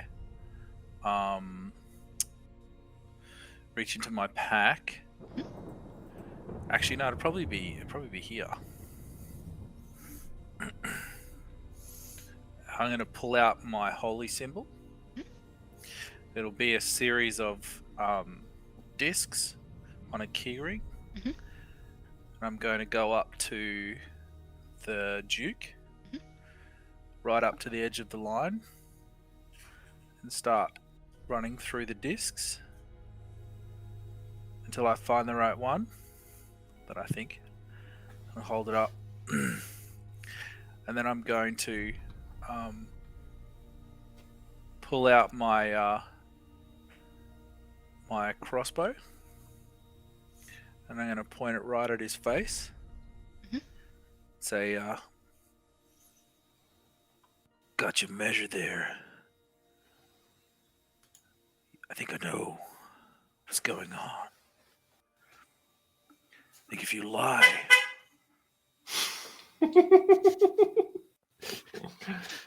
Suddenly a clown rolls through the court. hang on a second. Okay, quick break.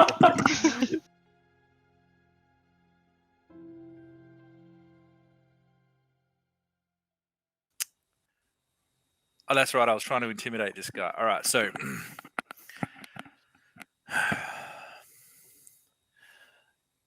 all right, buddy. I know what's going on in your head. If you lie, I'm not going to be able to contain myself. I don't have a choice. I'm going to have to drive this right through, and that'll be it. There's no point to any of this. So why don't you tell me who you're in the cellar with? All right, roll an intimidation check for me.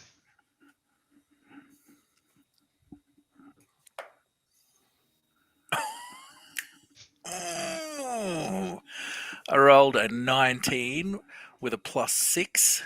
Ooh. That's a 25. So looking at the Duke, he kind of like looks back at you, and you can see his pallid complexion drain even more. And he kind of like side eyes the judge a little bit, and then kind of goes, "Is he allowed to do that?" And then looks back and goes, "If you must know, I was in the cellar with my good friend from college, Vincent Lefort. He came to visit me for the weekend at the estate."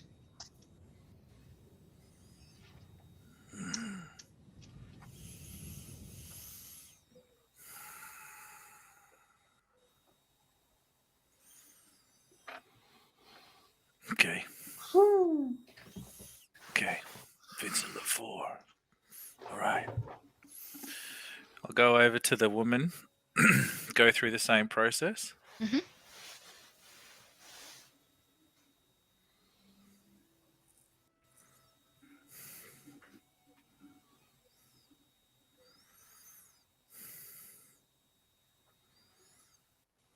Okay. Washerwoman. I was watching you. One of my friends was asking you questions. And I noticed when you cried, it didn't seem real. Didn't seem real. I think you're lying. I think you were happy. You were happy to see that little boy dead. You lost your job. You said you couldn't feed your family. You would have been angry. You would have been angry. That anger is flowing through you. So tell me,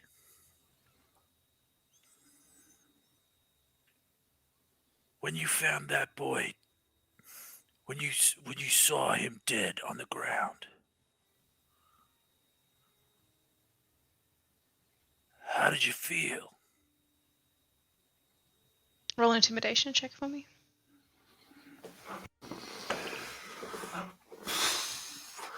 $18. Looks at you, goes, "I didn't find him.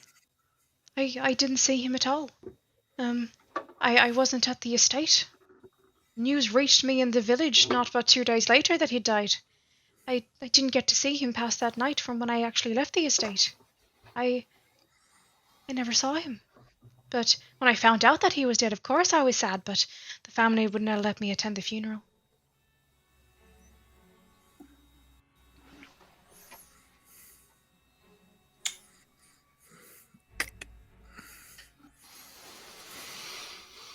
Alright, so anyone that would like to roll an insight check apart from Jim, please feel free to roll it. Roll 1 for each. So you can roll 1 for each. Yep. 17 for him and 12 for her. Oi, natural 1 for him, and 16. 10 for him, 19 for her. Alright, 17 so for him. the Duke's reaction to Hank and to Barry seems straight on the level. Seems like, yeah, alright, cool. He was with this guy, Vincent LaFour, whoever that is. Pretty plausible. Bastion, you do notice that when he says the name, he stumbles for a little bit on the last name, almost as if he has to hesitate to remember what their last name is. For the woman, so what were the rolls for the woman again? Sorry. So there was a 16, 12, 19, and a 19. All right. So for the woman, Hank, and I guess you all kind of see it. When she talks about not being allowed to see to go to the boy's funeral, the corners of her mouth pull down a little bit. And who was it that rolled an 18? Sorry, or the 19? And Barry. So both Bastion and Hank, you can't really discern if it's contempt or sadness. It just kind of looks like a frown. You're not 100% sure why. Barry, looking at this, you kind of seem that she was angry about it. She was angry about not being able to go to the funeral. I did. And then the judge will lean forward over the table and go, "Thank you very much for your questions. You may sit down. Please send forward your last representative to ask their final questions." Oh, fuck. Why did I do this to myself? Alright. I will grab some notes that Hank made that has nothing to do with whatever we're doing. And I will walk down the aisle pretending to be a judge or a lawyer. So, everyone, we are here gathered today to figure out which one of these two individuals, or both, have committed a crime leading to this young boy's death, as far as I'm concerned.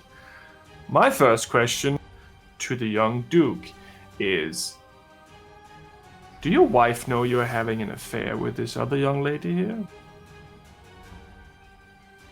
The Duke kind of looks towards you and then looks towards kind of the judge and goes, "I can assure you I was always faithful to my wife. I would never stoop so low as to sleep with one of the servants, could you imagine? I would never, pardon my euphemism, but, I never shit where I eat." I will look at these guys and see if any of them have a reaction to that. Any of who? Can we roll? My buddies here. Okay. Can we roll? Yeah, I guess. So, You kind of just are you rolling persuasion? Are you rolling deception? Which of? I think I was hoping they would do an inside check, and I would check if they were Okay, so you want to insight their insight. Yeah, kind of, I guess. Okay. So I just wanted them to check if that was on the level or not. Whatever Okay. he said. So each of you roll an insight check for the Duke. Nat 20. Nice. My bone He punch. seems like a classic, powerful, straight white man to me.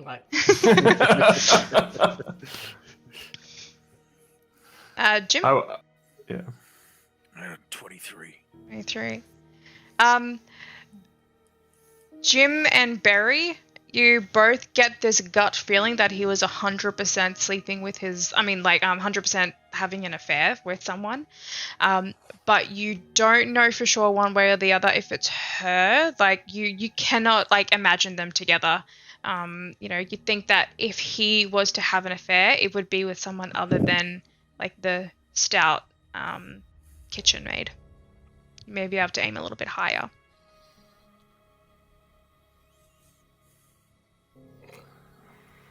Right. Charlotte thinks he has an idea.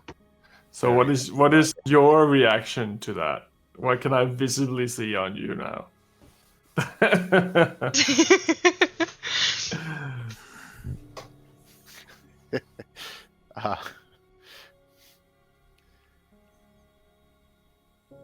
Yeah, Barry has no idea how to actually respond. He would legitimately just be like,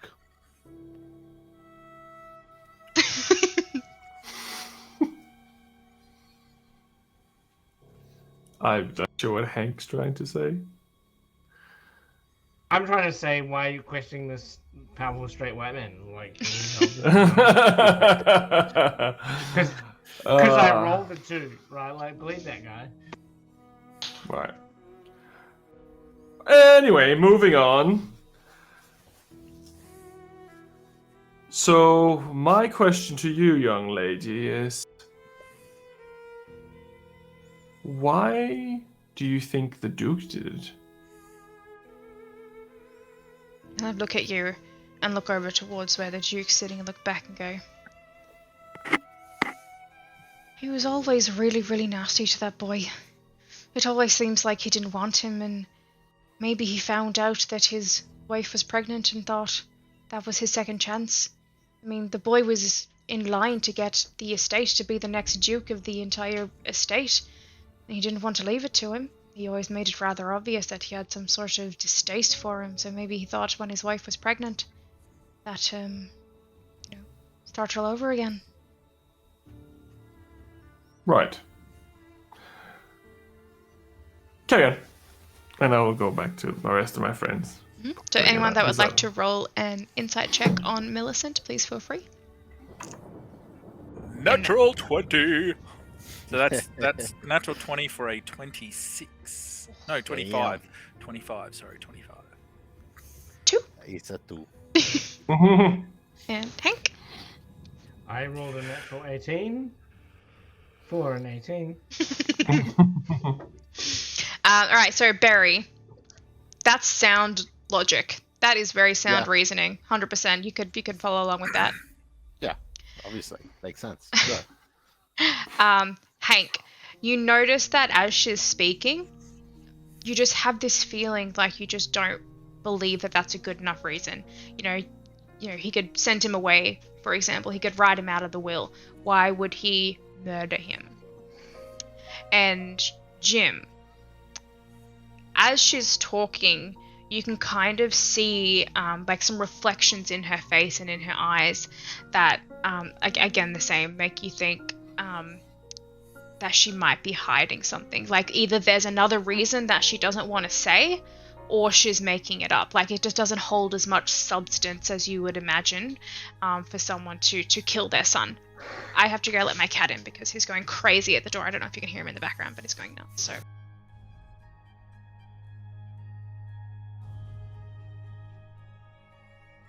So as Bastian kind of makes his way back to the bench, the judge kind of leans forward and goes, "We will now take a quick recess. Jury members, you will have 5 minutes to decide on the fate of these individuals. Who will be the one to walk free, and who will be the one whose soul will be damned to an entirety, eternal torment." And then, Judge, just before, can I ask you a question? I guess that's a yes. Do you already know the answer? whether or not I know the answer does not matter. I'm just, the only reason I'm asking is, look, what if we get this wrong? Then you'll never know. We get punished. Like, this is a trial, right? It's a trial for us. Yeah. No, Yes. it's a trial for them. No, it's They're- true. But we're in here for us, right? make up some bullshit recompense or something. If we get this wrong, we've somehow fucked this up. What's gonna happen to us? Judge? Well, that depends on how you performed in the last trial versus how you perform in the next. Well, that's no fucking help, is it? There are 3 trials, you have 3 chances to prove yourself. It is not up to me. I am not the judge of your soul. Yeah. I am the judge of these. And it is up to you to determine which of them will be sent to an eternity of servitude and which of them will be able to join their loved ones in the afterlife. We could fry both of them, right? If that is what you choose. Cool. Excuse me. Can I just clarify? On a point of order from something that Byzantine raised from you. Can you just clarify? You mentioned you're not the judge of our souls. You're only the judge of these souls, meaning the kitchen maid and the gentleman.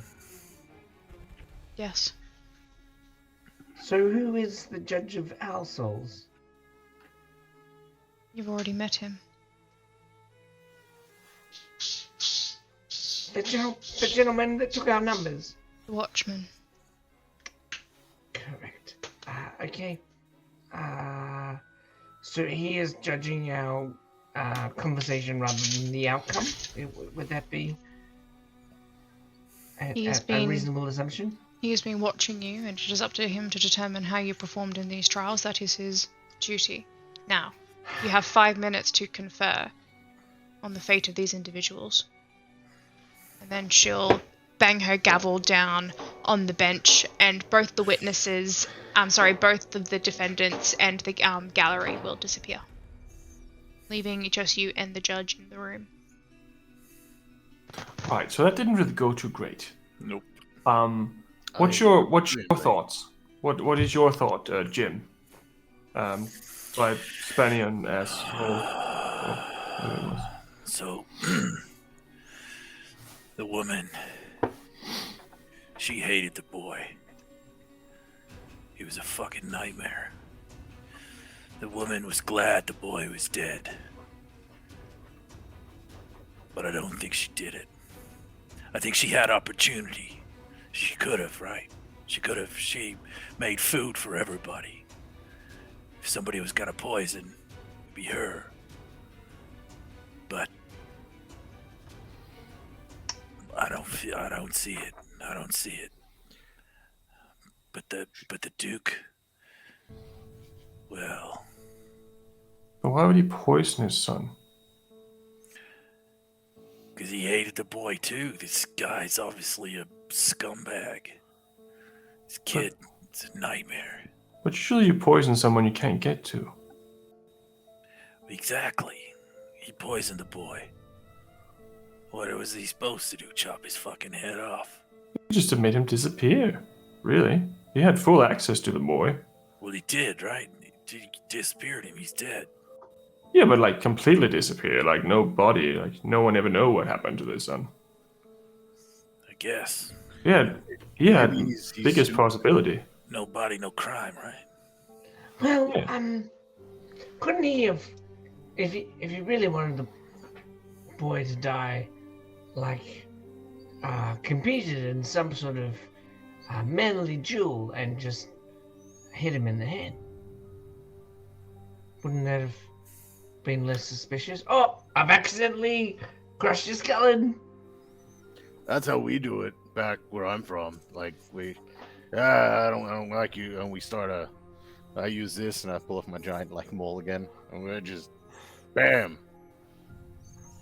Yeah. And they do it. All right. So we can also choose to put them both out of the misery. Yeah. So, no, she was angry. She couldn't go to the funeral. I saw that. I've seen that kind of anger in my eyes and my brother's eyes. All that, like she was angry. She couldn't go to the funeral, so she. But was I she don't angry she couldn't go to the funeral because then she couldn't see the reactions of the people that she caused pain? Or is it because she actually wanted to go for the family? I don't know. I only pick up so much. Like him, all I know is he was fucking. Like He was. I thought you said no. I thought it looked like you said no. No, he was fucking. Maybe not her, but I mean, maybe Vincent. Yeah, Maybe that guy Vincent. So maybe Vincent is her husband. And the boy found him. I don't know. All I know is he was fucking, and he sort of stumbled when Hank asked about him waking up in the drawing room with his friend. He had to think about it. Yeah, he stumbled over his last name. Oh, yeah, okay. Yeah. What he sounded like he had to think about it. Yeah. He wasn't sure. You know, has anybody noticed Vincent, Millicent? Similar kind of names. They are. But I don't think he's fucking her. I don't see it. But maybe it's her husband. But he said it's somebody from school. Or she's a fucking cook. He's not going to be going. He's some guy from his fancy white man school isn't going to be shacking up with a cook.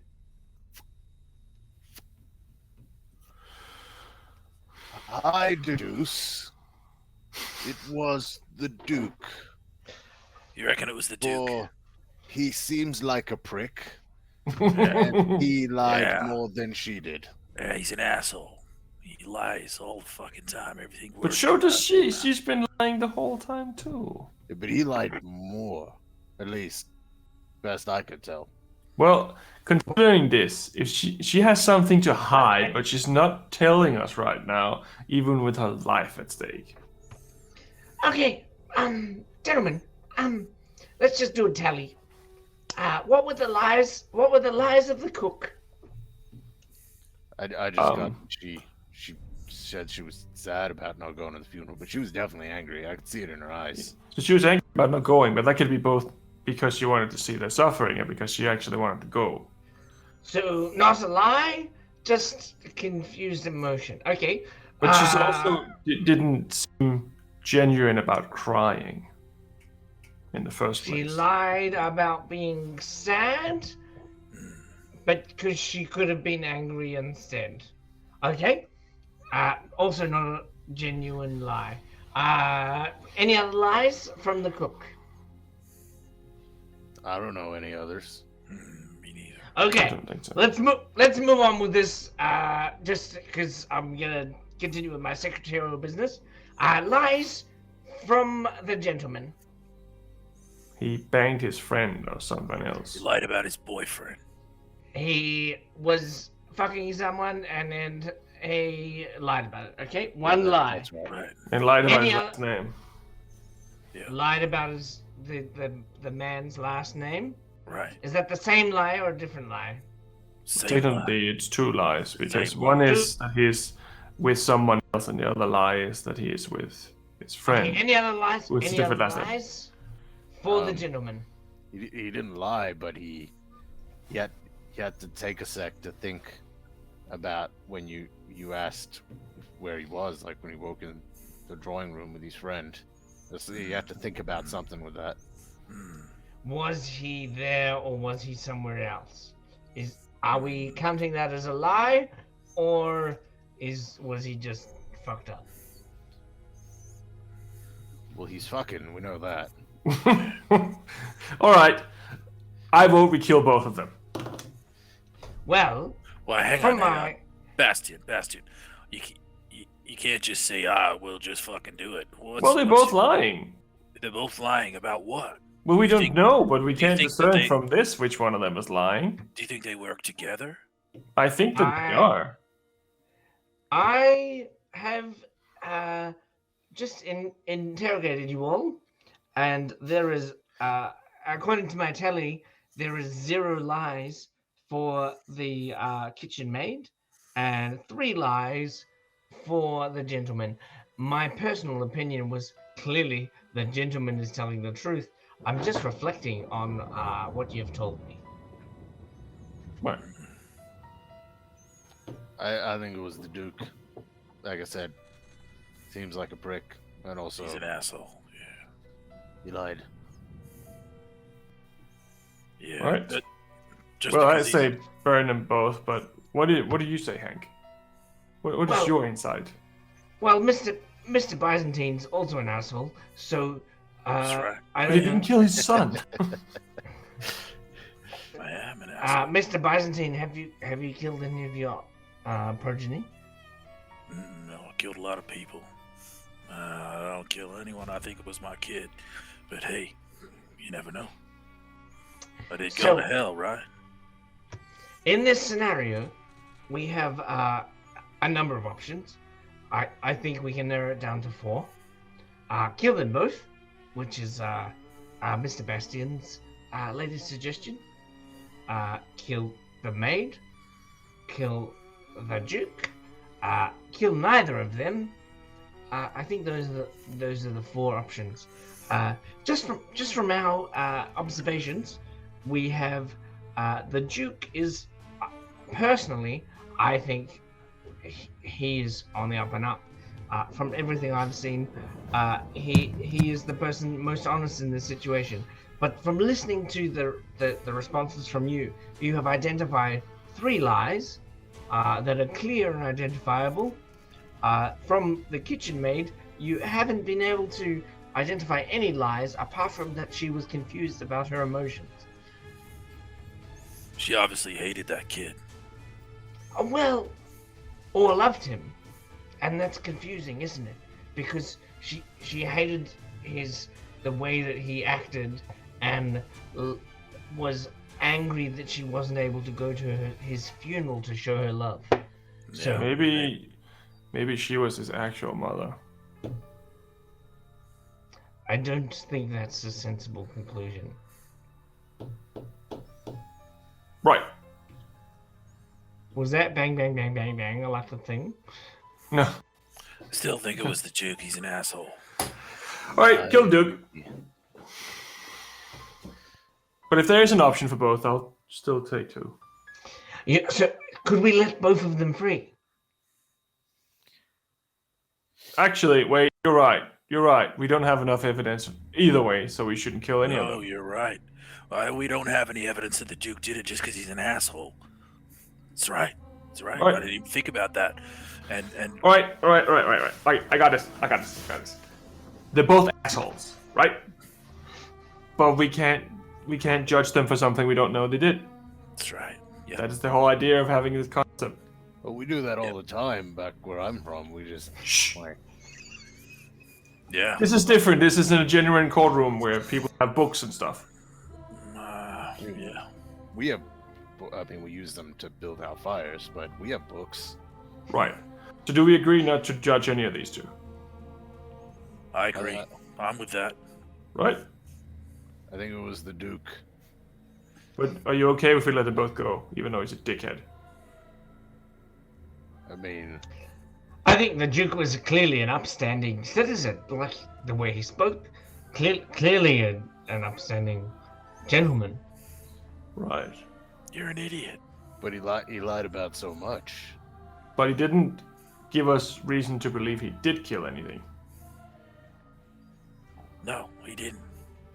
We can agree that they're both lying about something or hiding Yeah. something, Yeah, but we don't yeah. know what, therefore we cannot judge them. Yeah, I'm with you. That's me. I'm confused, but I'm gonna go with it because all I know is when people are assholes, they usually get punished, and I don't like him, so I want to punish him, but I can't. This whole system is weird, and I don't understand. Right. So we had to make an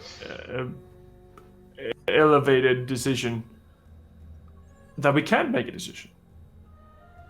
No, wait. No, excuse me, Mr. Bastian.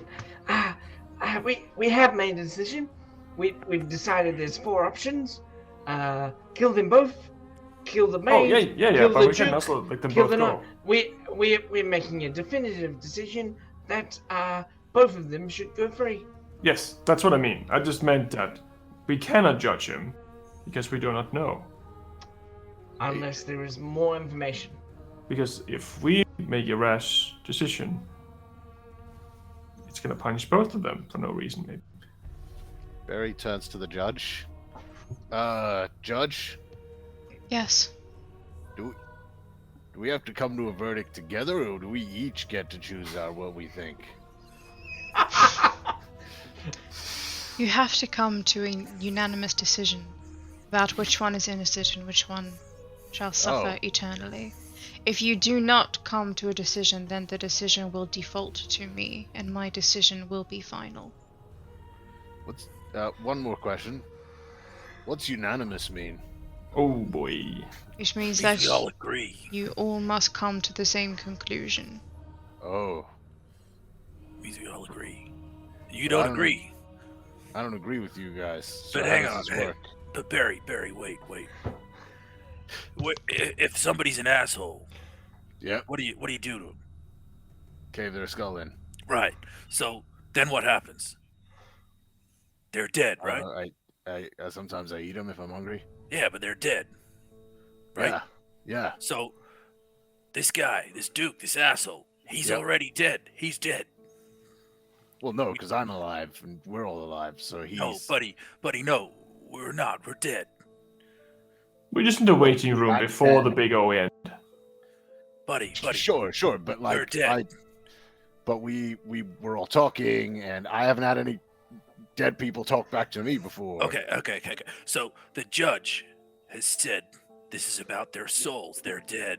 This is about their souls. So the judge told us that these two people are... Judge, are these two people dead?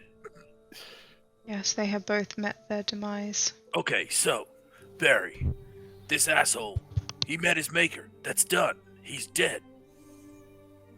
Okay. So somebody said, this guy is an asshole. Let's fucking Okay. kill him. So they did. Dead. You know what I mean? So Yep. the revenge that you're looking for, somebody got it. This guy's dead. So why do I want to kill him again? Yeah, I kind of feel you. Well, I mean, why do you think that he killed the boy? Well, he's an asshole, and he was And he's lying about Yeah. more things. Like I don't know why lying. But maybe he was afraid of his feelings. Well, This happens all the well, time. Can we just take all the take all the emotion out of it and just bring it back to mathematics? The fuck? What? Well, we have 1 plus Three. 2 is a threesome. That's all I Three. know. I just we have 3 for killing the Duke, and we have 0 for killing the maid. Even though my emotions tell me that the Duke is an upstanding man of society, He's not an upstanding man. Oh my god. the mathematics of the situation say 3 is we should kill him. I mean, damn him to hell eternally. I still feel we should just let them all go because we can't make the real decision. I'm 100%. I think you made the logical decision. Although when we asked the judge, she stipulated that we must make a binary decision, one or the other, or she would be forced to make the decision. Yeah, but we can still make a decision. Just make the decision not to punish any of them. In the binary scenario of maid versus Duke, we have made the decision of Duke is the most likely to be. Hang on. No. Wait, no. Well, the three of us at least no. 2 seconds ago were agreeing that we were gonna let them go. This is all Yes. about Barry. This is all about Barry. This isn't about us. We agreed, remember? No. This is about Barry.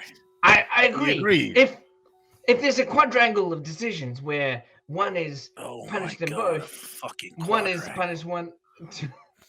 What is a One is quadrangle? let them both How free. do What I is this achieve guy? that? What is this guy talking about fucking quadrangles? Oh my God. If we have the option to let them both free, we've decided to let them both free. If the judge Sure. returns to us and says it's a binary decision, you must choose one or the other, it's very clear that we have chosen the Duke as the one. Sure. Right. Okay. Fair. I guess that makes Alright. sense. Yeah. What do you say, Barry? Oh yeah. Okay, that's Okay. done. Let's go. All right. So, Lady Judge, we have made a decision. And then she kind of like stands forward and bangs her gavel on the bench again for the final time, and you see the room fill up again with the ghostly figures in the gallery and the two witnesses on the defendant stands. The two accused on the witness stands. And they all look towards you as the judge goes, "The jury has returned their verdict. Please nominate a speaker and address the court with your decision." I can do it if you want. I nominate Bastion. Yeah. This Cool. guy likes to talk. Bastion, please address the court with the final decision of the jury. Which of these defendants do you find guilty of the crime of murder by poison? Right.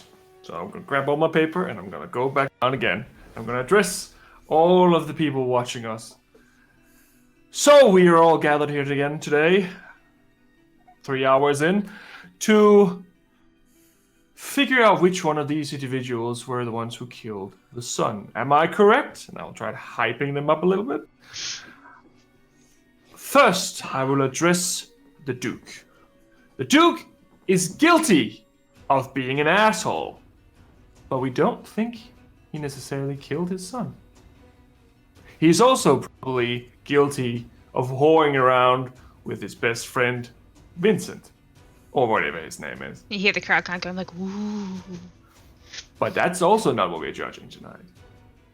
However, behind option 2, we have this young lady who lost her job and could no longer pay for food for her children.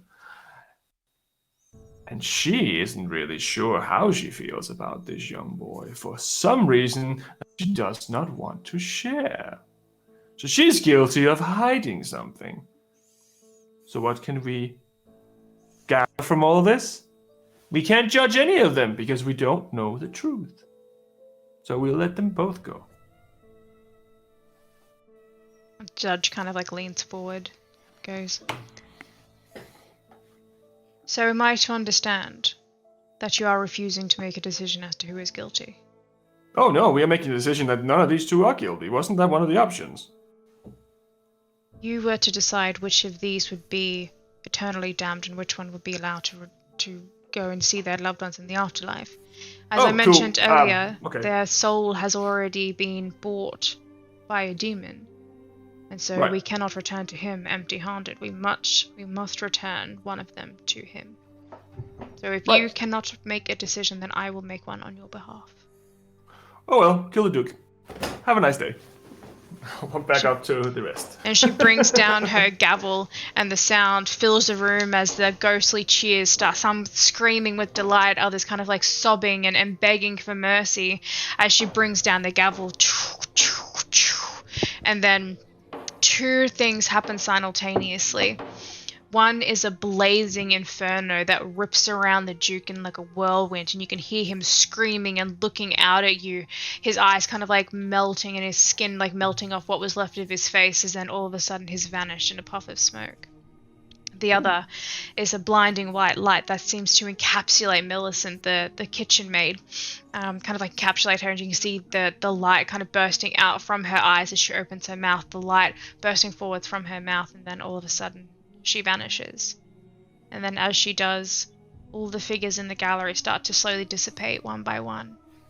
And the judge looks at you. She says, "Thank you for performing your duty." And then she gestures towards the door that the accused came through originally, over on her left. Goes, "You await your final trial." Right, I think that went rather well. I think I can really do this. This is my forte. Oh, Killed the dick. I mean, dude. I flex as we leave. so good, Bastion. I wish we could hear Byzantine. He's a bit Wait, quiet. Judge, who did it?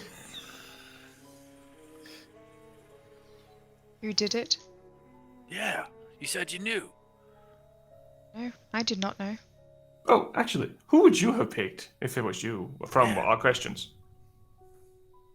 I'm not sure. See, I was freaking right. Fucking judge is that? Oh my god. Let's get out of here, boys. I was right. We couldn't make a decision either. We should have let her do it. Walk past the judge. I'm gonna put out my hand and be like, high five. Do not press your hand. Do not press your hand across that line unless you should choose to lose it. Don't worry, Barry. You have to. All right.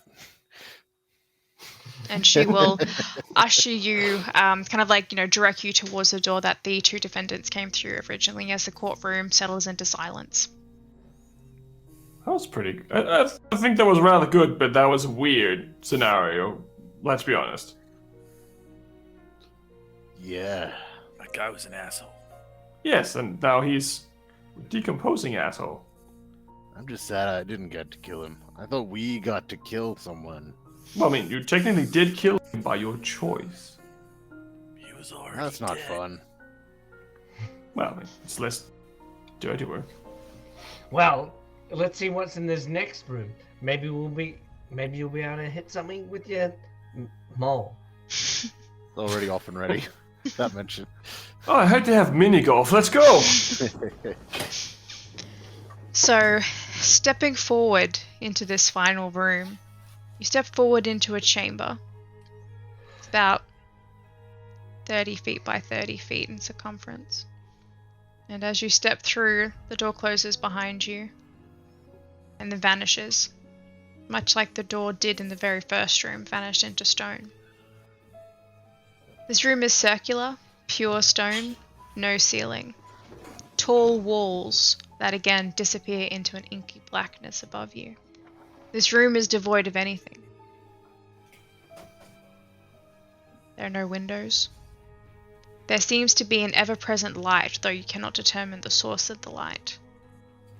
A few minutes pass. They just kind of look to each other, wondering what was awaiting us in here. And then a beam of black light begins to emanate down from the ceiling, centered in a point directly in the center of this room. And from this light, a figure appears. The figure is ghostly, translucent, shimmering. As the light disappears, the figure remains. A swirling mass that looks like it's trying to take a corporeal form, but it can't quite get there. This writhing mass of shadow and smoke in the center of the room that you see for a second, it starts to form a face before it's sucked back into the swirling whirlpool of vapor and mist. An arm tries to reach out towards you before it too is pulled back in. And you watch as this swirling ball of what looks to be some sort of like smoky black energy just writhes and writhes in the center of the room as the shaft of kind of black energy dissipates. I got this, guys.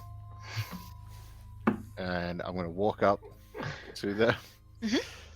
And I'm gonna look at Jim and be like, I see how you've done it. It's the same thing. and I'm gonna lean in and try and hail. Try and inhale. Yep. Alright, so as you lean forward, as your face kind of like comes to the front of right in front of this thing, you see for a second the energy begin to like swirl and move faster until all of a sudden you see it start to form a face directly in front of you as you start to breathe in. And then as you're breathing, you recognize the face. And the face is your face. And then as you're staring at it, this figure begins to morph and change and move until, within a matter of seconds, there is a figure standing directly in front of you who looks indistinguishable from you. And I need everyone to roll initiative, please. Oh, but we already looked at the mirror. We're fighting ourselves.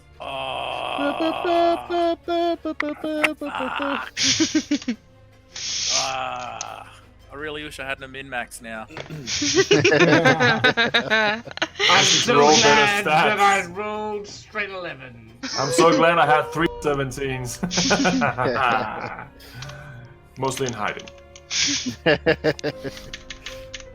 All right, what did everyone get?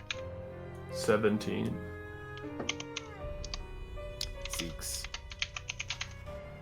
What did? Beat you. So you got Boy. a 7 for Hank, and then what was it? A 6 for Barry. And what did you get, Jim? I got a 17. 17. Which of you has the higher dex? Which between Bastion and I have Jim? 17. I'd say it's me. You got higher than a 17 P dex? Yeah. Yeah, cool. Alright. Okay, so top of the round, Jim, as you're watching, this figure begins to like morph and change until all of a sudden there is a figure standing directly in front of Barry who looks exactly like Barry.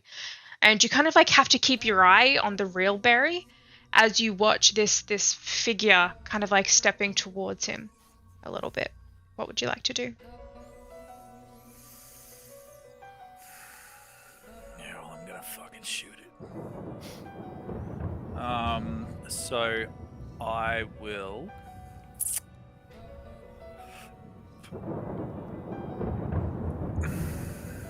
Is it just the one figure? Is it still swirling? Nope, it is completely corporeal at this Just point. one figure. It looks exactly. It's like two berries are standing directly in front of you. Okay, so I'm One going. looks like it's trying to kiss the other. So I'm going to.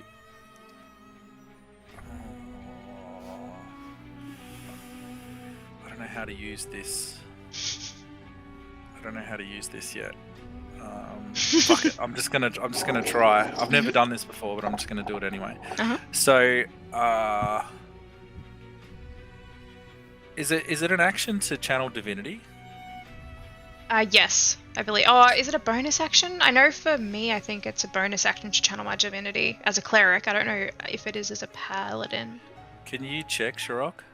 On Do it. you have D&D Beyond open? Yeah. If you click on bonus actions, it should pop up there if you can. Oh yeah, it does. It says bonus action. All right, so. There you go. Oh, so. Oh, I'm sorry, guys. This is a whole new character for me. Right. It's also very Whole late at new night. guy. We've been playing for over 4 hours at this point, so. So It isn't late at night, it's early in the morning. I love paint in my pores. Acrylic paint. Up the kind of paint nose. you use on your skin. Yeah. Get some turpentine, you'll be right. Oh, it's the okay, black marker. what I want to do is cast Hunter's Mark with my bonus action. Mhm. Yep. And then I'm going to cast Hunter's Mark on the berry doppelganger. Yep. And then I'm going to pull out my hand crossbow. Yep. And my rapier in the other hand. Mhm. I'm going to line up and shoot Berry in the face. Yep. Not the Not Bad so berry. berry. Yep. bad berry. Yep. I'm blackberry, they're raspberry. Okay, I'm gonna shoot Raspberry in the face. Yep. And Strawberries. Alright. then I'm gonna okay, I'll do Yep, that so first. roll to attack for me. Okay, so that is a 20, dirty 20. Yep, to that hit. hits.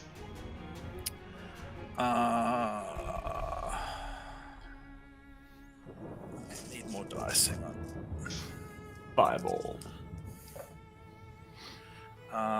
That is so it's so it's seven piercing damage. Yep. And then 4 necrotic damage. Alright. Okay, and then I'm gonna run in with my rapier and take a swipe. Mhm. So that is Yeah, that'll hit. That's a 26. Yep, that hits. And then...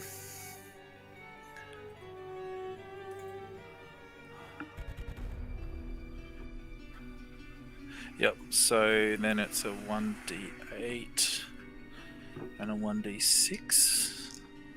So that's a 1d8 plus 5.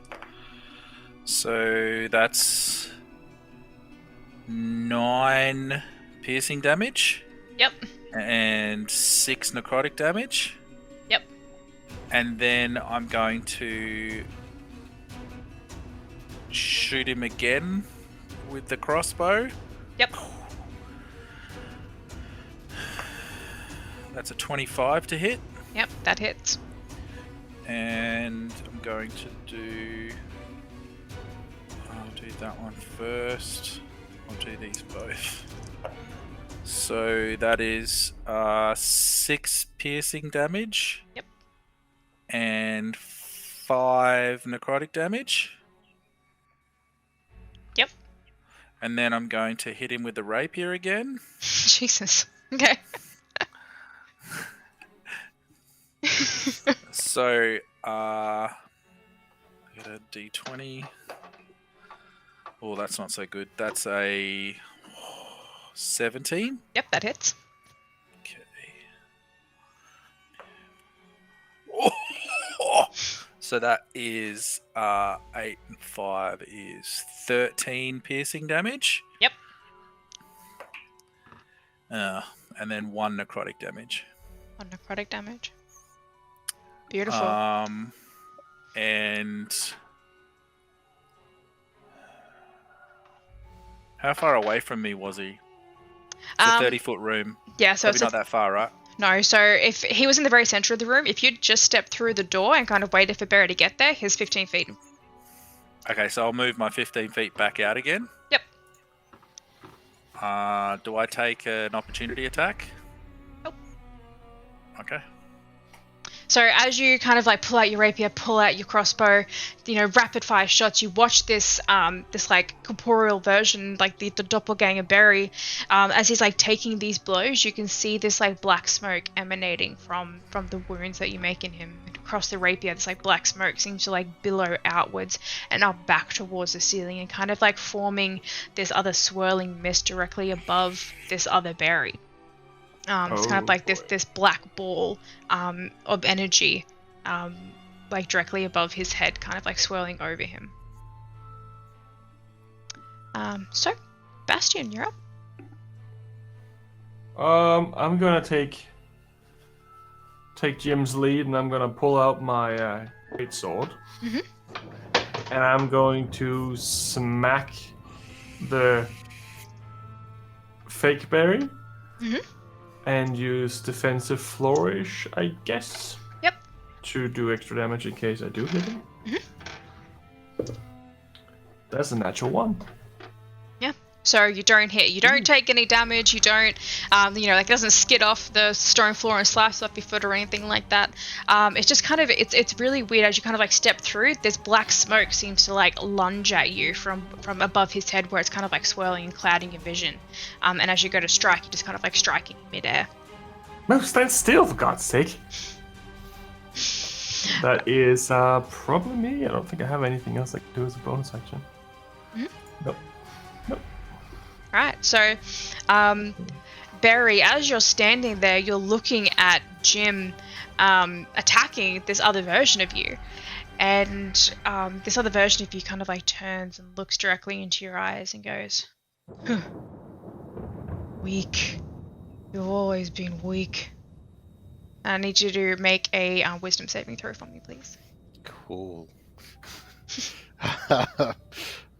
13. 13. You kind of like look at it and you feel this feeling of like, inferiority kind of like wash over you, and you start to think, maybe I have always been weak. Maybe I am, I couldn't save myself at the end. And then you kind of think, nah, I'm tough as fuck. And you don't suffer any penalties from that. but this figure, as he kind of looks at you, he's like, "Oh, you're weak." He's going to reach out, and he's going to reach up behind him, and he's going to pull out a maul that matches your maul that you have. And he's just going to go, like, kind of roll up his sleeves and go, "Batter up," and he's going to make a strike towards you. Hammer time. So that hits. So it's a 16 plus 8. Yep. So that Definitely will hits. hit. That's what's that? Definitely. 2d6 plus 5. Should have drank from that goddamn pool. So that's 6 plus 5 is 11. It's 11 points of bludgeoning damage. Good. Yep. Cool. And that's it. That's its turn. So Hank, you're now up. He's not going to move or anything. He's just going to stand there. All we can see in this room is dude that looks like Barry. There's Yep. no other. Except he's there's got no like other- black smoke like pouring out of the Yeah. wounds in him at this point. like fake Barry, but there's no like other Hank or other. There's no other people. Not that In you the can see. room. Doesn't look to be. I'm going to firebolts. Fake Hank. There is no fake Hank. Fake. Fake Barry? Yep. Raspberry. Firebolt. Fake Barry. Yep. That is a 21 to hit. Yep, that hits. It is 10 fire damage. So you watch as you shoot this firebolt towards this raspberry, and you watch as the fire begins to like lick over him. And then you're standing there, Barry, and you're directly in front of this figure, and you can see that your own face in front of you is burning. And you watch as the hair, burns off, and then the skin starts melting away, and the eyeballs kind of start melting and like pouring down the front of your face, and you can see yourself in front of you burning. And then all of a sudden, there's this gust of wind as it then picks up, and this massive kind of plume of smoke lifts upwards to reach the other smoke that had been pouring out of his wounds, and then all of a sudden, he's gone.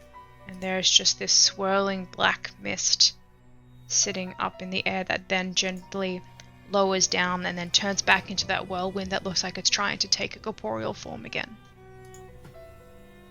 So there's no other things. I am going to use my bonus action, which I was going to use to try and shove shit away from us, to try and shove. I'm going to try and pull Barry back. So Barry must make a DC 13 strength save throw, or he could willingly save the throw, or be moved 5 feet back. Yeah, I'm gonna fight that off for sure. Yeah. Saving throw? Of 13 strength. That is even with my +8, a 12. Ooh, rough one, buddy. So in the moment of it, you'd be like, I would have done the bonus action first, like, Barry, that's not you, and pulled you with a magic hand back, and fired the fire bolt forward, just simultaneous action. You've busted back 5 feet. Yep. Firebolt. Yep, I'm done. Cool. So at the end of your turn, Hank, you watch as the smoke has this crackle of fire inside of it from where you burnt it, and Barry standing there, you're kind of watching as the smoke comes down and kind of drifts in front of you, and then looking into it, you see another face looking back at you that tries to lean forward towards you. It's leaning in, and you see another face kind of coming out of the mist, and it looks like Hank. And you're watching as this figure steps through the mist, and outwards, and then looks up at you. And it's your turn.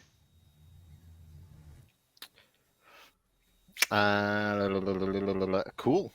All right. I imagine a whole array of emotions went through Barry's mind just then. Everything from hungry to angry. Yeah.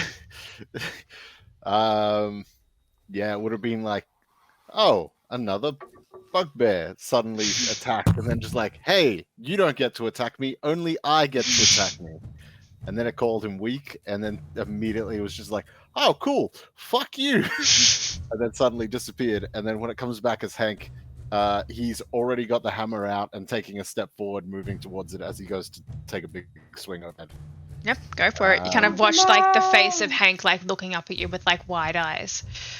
Let's see, that is Fuck off! a 18 to hit. Definitely hits. Definitely hits the fake face. For a total of 9 bludgeoning damage. Yep. I'm then going to use my bonus action to go into a rage. As you see, he pulls back and just starts going like, weak, you want to call me weak? And his teeth start to get like a little bit longer. And he leans down and he turns his head sideways and attempts to bite the face sideways. Yeah, all right. That is an 18 to hit. Yep, that definitely hits. Woo! Now, here's where things might get interesting. That is another 9 piercing damage. However, because I'm a Path of the Beast, and I chose Bite as my weapon, once in each of my turns, if I damage them with a Bite, I regain the number of hit points equal to the proficiency bonus, provided I have less than half my hit points when I hit. Right, so how much did I have on? Not less than half. Sweet, never mind, so I just bite him. Okay. Just give him a... Yep. Alright. I'd be raging now.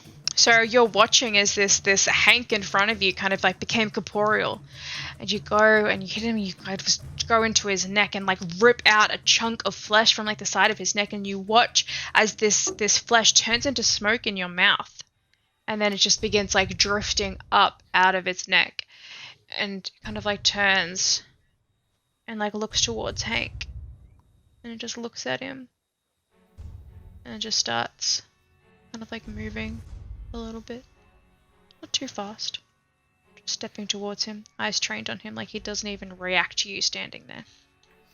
He's already angry, but he is seething at the idea of someone just ignoring him in a fight. Jim, you're up.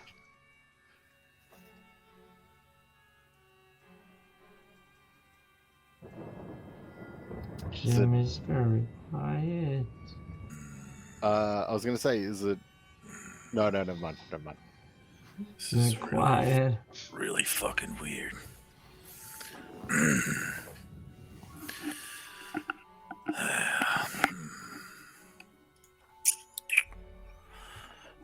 Okay, here we go again. So bonus action to move Hunter's Mark to fake Hank. And hand crossbow to start. Yep.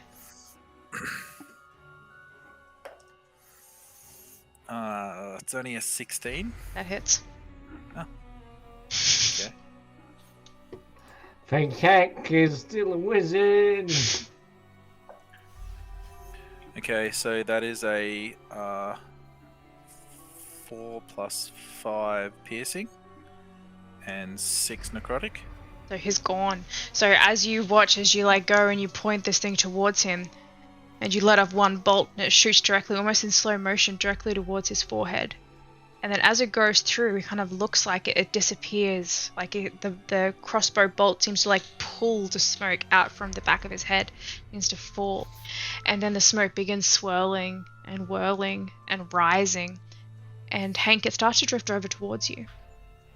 The smoke. just over towards you. And then as it does, it looks. You can see your own face reflected in the smoke as if it were a really dark and cloudy mirror. And it looks at you, and it leans forward. I look at you in the face. It goes, "You were never smart enough. You were never good enough. Your master wanted you to die. He planned it all. He wanted to be rid of you." And I need you to make a wisdom saving throw for me, please. Yeah. I have advantage on wisdom saving throws against magic. Is that a thing? Yeah.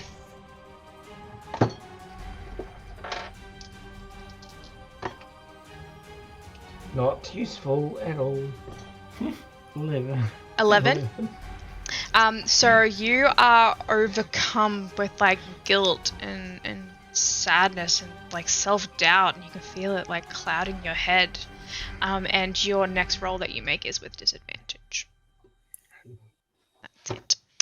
So yeah, as you're kind of like sitting there, Jim, you kind of like turn and like watch as you like fire this crossbow bolt, and you watch the smoke, and you, as the crossbow bolt kind of like pulls it out, and then it rejoins the mist that's swirling above your head.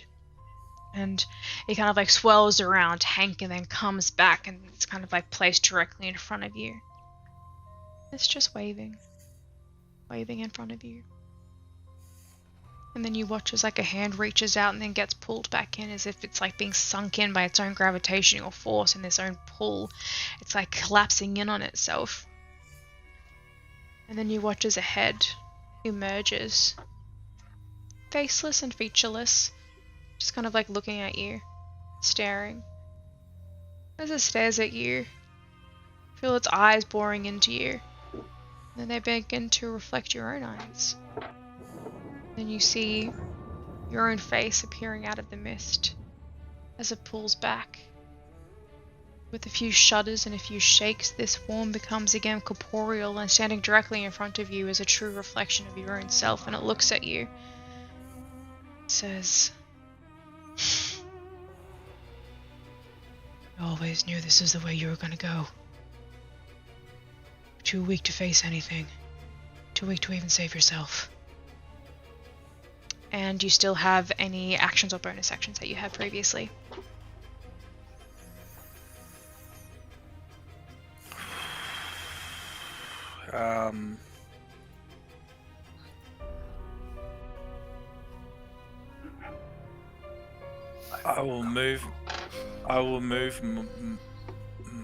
I'll move my hunter's mark to fake Jim, I guess. Mhm.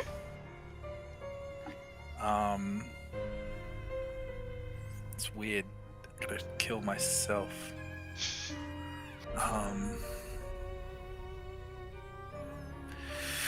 Oh well, I did it once. Might as well do it again. And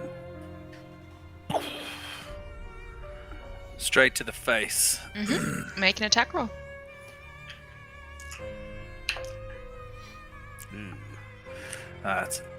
If it's me, it misses. It's you, so your AC is 17. Yeah, it misses. 15. It's a miss. I'm like watching as he just goes, pathetic. Just let me see whether I only have to use the attack action. I'll try again, because I can attack twice. And this time I will try and jam my rapier up into its chest. Missed again. Bit fucking shaken by myself, staring at myself. Like staring at you, and it's just like, oh come on, man, you can try harder than that. I don't like this. I don't fucking like this. And I need you to make a wisdom saving throw, please, at the end of your turn. 15. 15. So you're kind of like looking at yourself, and you just feel this like sense of worthlessness, and you're very familiar with this feeling, but this feels different. It feels like it's almost crushing, and as you're like looking at yourself, you just kind of think, no, I know what this is. This is a test, and I need to overcome this, and you shake off the effects. Beautiful. So, Bastion, you're up. So I'm gonna look at this thing, and I am going to say, I can't take my dog to the pond anymore because the ducks keep attacking. That's what I get for buying a purebred dog. And I'll cast Tasha's Hideous Laughter. Is that a wisdom save? It is a wisdom save of 14. Save of 14. That is a 13 plus 5. Damn it. So that is my action. He kind of like turns and looks at you and goes, I don't like jokes. He's right. I am going to look at... I'm going to look at Barry, and I'm going to say, air used to be free at the gas station, now it's $1.50. You know why? Inflation. You have body inspiration. Bam. D8, right? Yes. Sweet. That's the only bonus action I have. Take a point of psychic damage. I think that's just for me afterwards when I'm done with this. Alright. And that's me. Oh, he couldn't see himself doing it. Right. I get it. Right. So the figure, it's kind of like, even though it kind of like looked at Bastion a little bit out of the corner of its eyes, it tried to like make him laugh. He's still looking at you, Jim. He's looking at you. And he just goes. I need you to make a wisdom saving throw.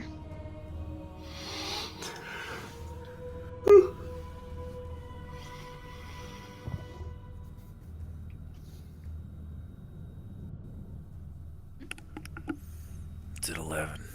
An 11. So, you are now frightened. And looking at this figure, your speed is reduced to 0 for 1 minute or until you take any damage. Yeah, fucking abjured me. Son of a bitch. And he kind of like looks at you. He's like just staring as he kind of like drifts away a little bit, and he's like, pathetic. I've always been scared of everything. Mostly of yourself. With good reason. You're your own worst enemy. And that'll be its turn. So Hank, you're up. Side note, my favorite is Laura pretending to be Adam, pretending to be... Look, I'm trying my hardest, okay? It's my deception. I'm fumbling. Deception. I cast Fireball!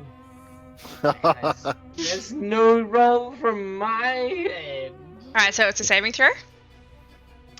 Or is it just... Did you say fireball or fireball? Fireball. Fireball, like the level 3 spell. So I'm going to cast Fireball. As an evocation wizard, I can pick 2 people within the range of the spell to exclude them from the spell. And I think, from our description so far, there's only 2 people in the range of the spell. Yep, so it'd be Barry and Jim. Barry and Jim are in it, but if there's 3 people, then I'm still going to cast it, and I just have to pick 2. Mm-hmm. Is Bastion in the range of what's Fireball? 30 feet? Oh, actually... 20 foot. I probably would be. 20 foot, unless someone's standing like kind of like at the very edge of the room, because the room is like 30 feet across. And they're in the center currently. So I am hiding in the doorway. 100%. There is no doorway. But I'm 30 feet away. Okay. But you said it's a 30-foot room. And it's standing in the middle of the room. The target is in the middle of the room. In the very center of the room. Yeah, so it'd be 15 feet towards the target. And Barry's like smashing it. I'm basically making out with him. So I'm on board.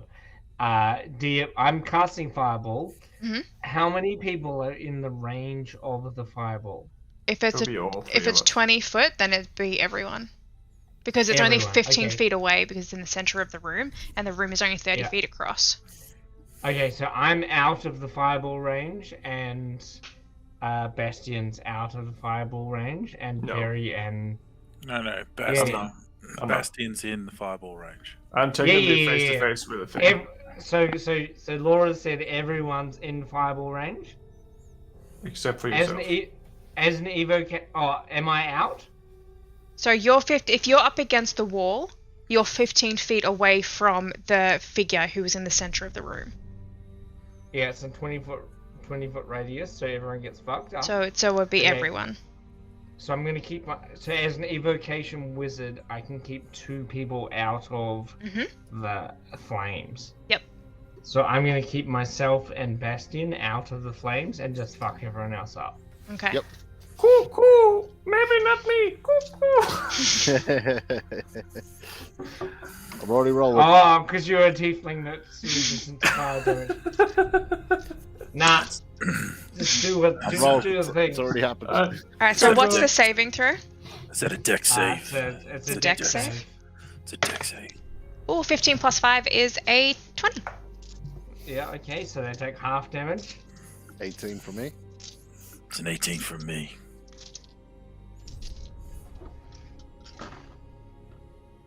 That is a lot of damage. 12, 22, 32, 33 points of fire damage. What's the DC? Like 14 or something. 13. Fuck all. So Like, everyone technically passed. Everyone passed. So do you take half damage? Half damage. half damage on the save. DC's 13. Dex at 13. You And it was- half damage. And it was on 33. 33. So 16. 33. 16. And I'm resistant to fire damage. To take half of that? No, you take 0 because He saved you. nominated. Oh, I thought I this saved even it. if we did that, I was to take half. No, no. So as an evocation wizard, I can choose 2 people to not be Yep, part of the affected. area effect spell. Yeah. Awesome, so that's your turn. Any bonus actions or movements or anything that you would like to make? I'm gonna stay the fuck away from everything. And bonus actions. I don't think I have any bonus actions.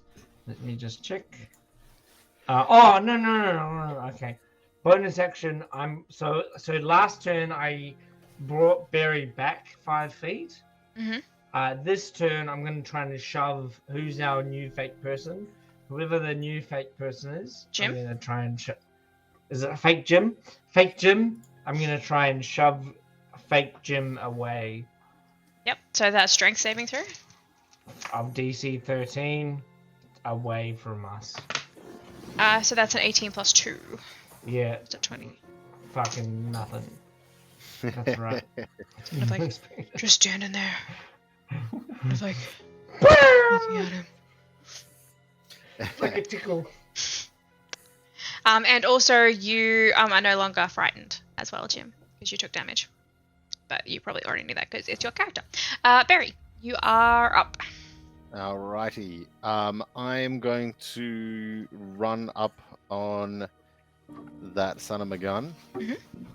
And I'm gonna start swinging with my maul. Come and get me. Actually, I'm gonna take a bite first. Because I'm definitely below half right now. So I'm gonna take a bite first. I am gonna do it reckless, so I get advantage on my attacks, but they get advantage against me as well. So Yep. Which with advantage? Fuck yeah! That is a stupidly high number. 27. Yep, that definitely hits. Sweet. Wait, 24. Sorry, but yeah, Still I hits. imagine it still hits. And that is for 8 points of piercing damage. for which I heal back 3 health. Woo! And then I'm gonna charge up my maul and go for a swing. Yeah, and you're watching again as like the black smoke is like emanating from like the big like gash that you took out of him, just like just shifting up into the air. 25 to hit. Yep, definitely hits. 4. That's pretty good. 14 points of bludgeoning damage. Nice. Kind of like you kind of like swing your maul and kind of like run it like through his midsection, and you watch as his midsection like separates around the maul with like this like black smoke, and his figure starts like shaking and like juddering a little bit as like smoke seems to pour out of like the like starting to like pour out of like the orifices of his face, but the form kind of like stitches itself back together a little bit and is still just like looking at his corporeal self, like not even like paying attention to you. Yeah. As I'm swinging, very angry with all that, I'm just fucking yelling, losing my mind. Just like, wake! You call me weak? I killed a fucking dragon from the inside. I'm the only one of you who doesn't think they're fucking dead. I'm just swinging. Awesome. So that's your turn? That's it. I ain't got anything I can really do for a bonus, so yeah. Awesome. Yeah, I'll go there. Sweet. Jim, you're up.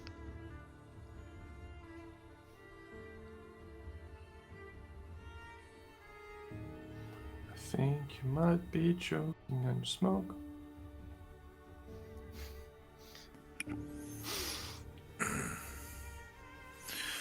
Yeah, well, let's do this. So I'm going to, hand crossbow.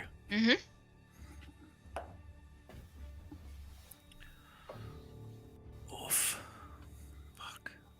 It misses.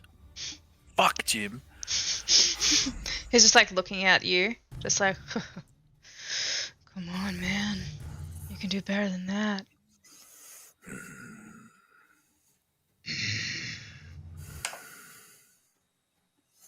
That's fucking better. 25. I think 25 will probably hit. Okay. There's a rapier.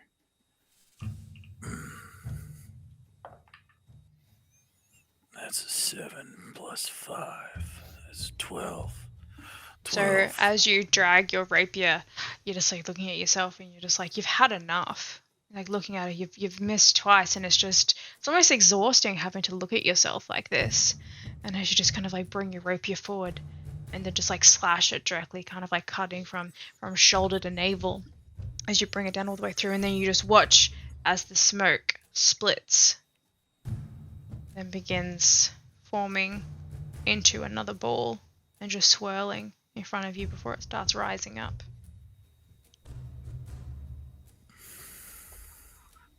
That's your turn. Yeah. Yep. Alright. Bastion. What does this thing look like right now? Does it look like Jim?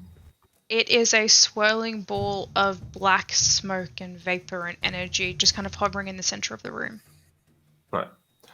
I'm gonna go over to it. Mm-hmm. I'm gonna stand in front of it and I'm gonna say, "Hey, buddy. I just want you to know that you're good enough. It doesn't matter if you make mistakes. Everyone makes mistakes. Just love yourself, like I love you." As you're And that's my watching, turn. you see the smoke kind of like shifting a little bit, and again it looks like it's struggling to like find a form, and then you step forward and then a head, featureless and faceless, emerges from the smoke towards you, and as you watch it begins to turn into your own face, and as you're speaking to it, its mouth starts like moving along to what you're saying. As these horns start growing out of its head, the black vapor starts to become red, and then from this swirling massive energy, you kind of like see yourself step forward, and he goes, "I never really liked your jokes anyway. Well, I mean, sometimes they're rather funny. You might think that, but other people aren't laughing. But I'm laughing. That's the most important thing, isn't it? Yeah, because Don't you're worry, the joke. it's okay. Yeah, I don't mind being the joke. Are you okay? Are you okay? I can't do Tom's accent. I can't do it. I can't do. I won. Kind of like looking at you and going, I don't even really think that anyone around you liked you. Like, not even your sister. You're Well. just kind of a burden to them. And I don't know, I think that they kind of liked it when you died. It was kind of exhausting having you around all the time. I don't think that's true. I think that might be what I'm afraid of. I don't think that necessarily is what is actually happening. And I think that you are just a figment of my fears. And I think that me being here, I'm facing my fears. And is it okay if I give you a hug?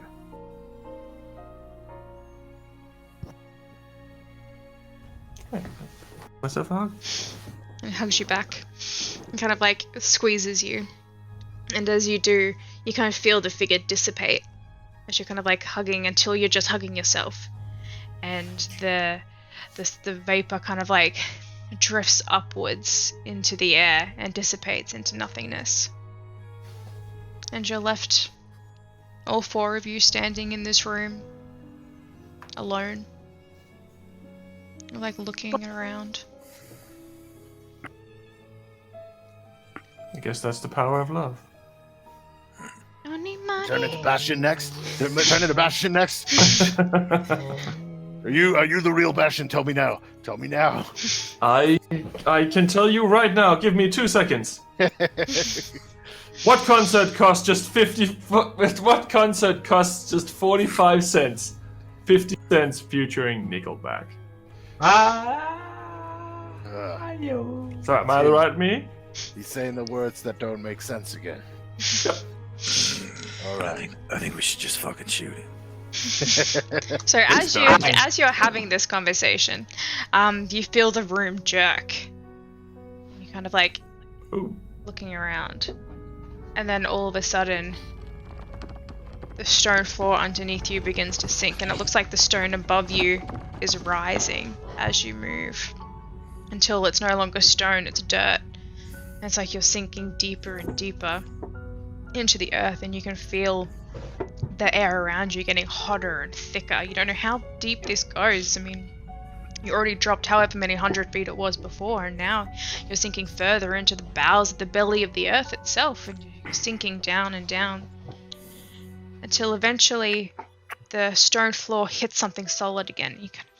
It kind of jerks you a little bit as it hits with an impact. And as you come to rest at the bottom of this chamber, you look outwards, and there are 4 ghostly figures stood at the end of this kind of like little chamber room that you find yourself in. Oh boy, so far down now. I'm never gonna be able to work on my tan. The corporeal figures look at you, and one of them steps forward towards you, Barry. And looking at this figure, it looks familiar. And it's glowing with this radiant kind of white energy. And it looks towards you, and you can kind of see through the light that it looks like your brother. And he looks at you, and he starts laughing. There's this joyous, rambunctious, like, belly laugh, and he goes, Come, brother. There are many dragons who await slaying for us. Yeah, there are. None of God, these tell ones these can fucking eat you. idiots. Dragons that we can feast on together for the rest of eternity. Just starts smiling and nodding. Let's Come, do brother. Take my hand. Grabs him by the arm, like forearm grip type thing. And he pulls you into a hug. It's like this big hug, and he's like clapping you on the back really, really hard, like as if it's like, you got something like stuck in your throat. And he's like trying to get it out. He's like this big. Yeah.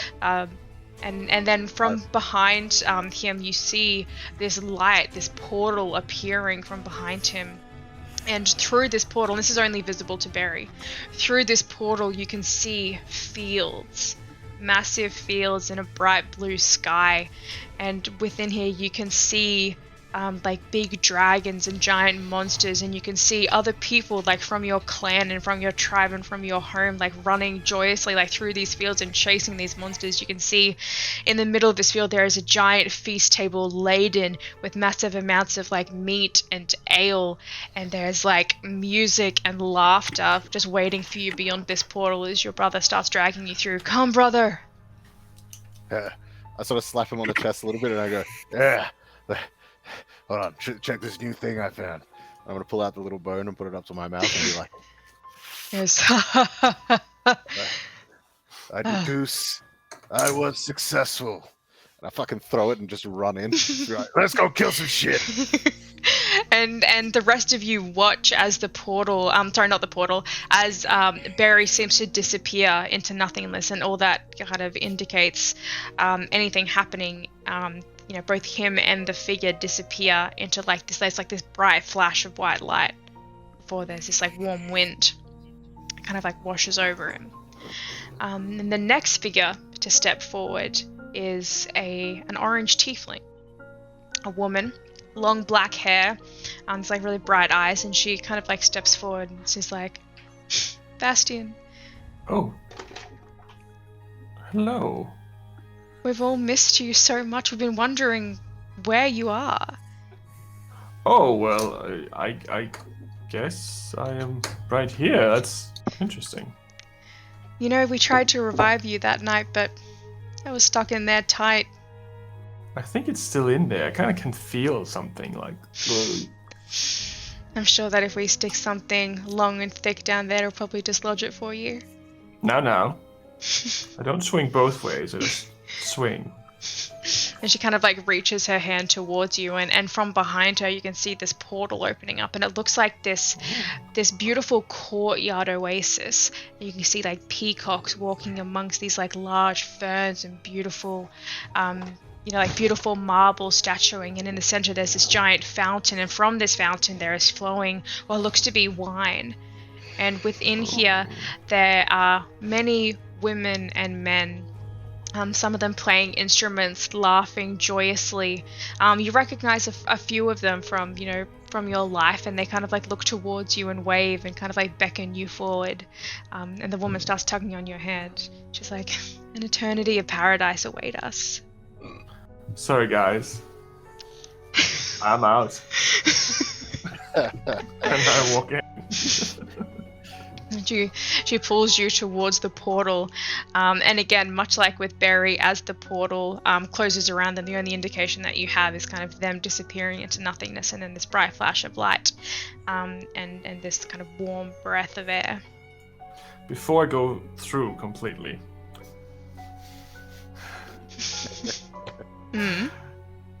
I say, did you hear about the restaurant on the moon? Great food, no atmosphere. And from within the portal, Bastian, you just hear this like cacophony of laughter. It's like everyone just like pissing themselves at that. The third person to step forward walks towards you, Jim. And you recognize her. She's a little bit older than you remember. But looking at you, you see the face of your mother. And she reaches towards you with a hand and she says, Son, you have fought so hard. You have given your life to everyone else. It's time for you to come home and rest. She'll like reach out a hand towards you and kind of like gesture for you to come towards her. Come home, where you can be safe. I promise nothing will be able to touch us where we're going.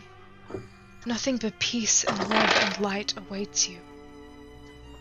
You've earned it. Earned the rest. And she'll like pull you into her and like cradle you like a little bit, kind of like rubbing like the back of your head, and she just pulls you in, and in like from behind the portal you see this beautiful dark room. It's got, it's like full of like comforting items. It's got like a beautiful tray of like really nice bourbon. You've got like some cigars in there. It looks like a really nice library, like really decked out, like beautiful like tall bookshelves, chase lounges, and she just kind of like pulls you in. Oh, I never thought I'd see you again. Sorry for not being there for you as much as I should have been. For not seeing what you were going through. Not being there to support you, but I promise I will spend the rest of our afterlife making it up for you. Let's Come go. and rest. And she Let's go. pulls you in. The portal closes behind you. And the last person to step forward, Hank, is another familiar face. And he looks towards you. Familiar face, and he kind of like comes towards you, kind of like extending his hand as if to shake your hand. He goes, Dr. Chief, my old friend, come, let us depart this place as equals. And you can see that it's your master. He goes, there is so much that we can discover together. So much beyond this world for us to discover and learn. And we have the rest of time to do it. And I cannot do it without you by my side, my friend. From this point forward, we shall be equals. And the portal behind him opens up, and you can see this massive library, piles of books, like laboratory tables, and you can see, looking out the window, the kind of like the back half of this room is just an entire window, looking out onto what looks to be like a massive like globe, like almost as if you are looking up above the Earth, like in like an orbit. He goes, come, my friend, there is so much for us to discover.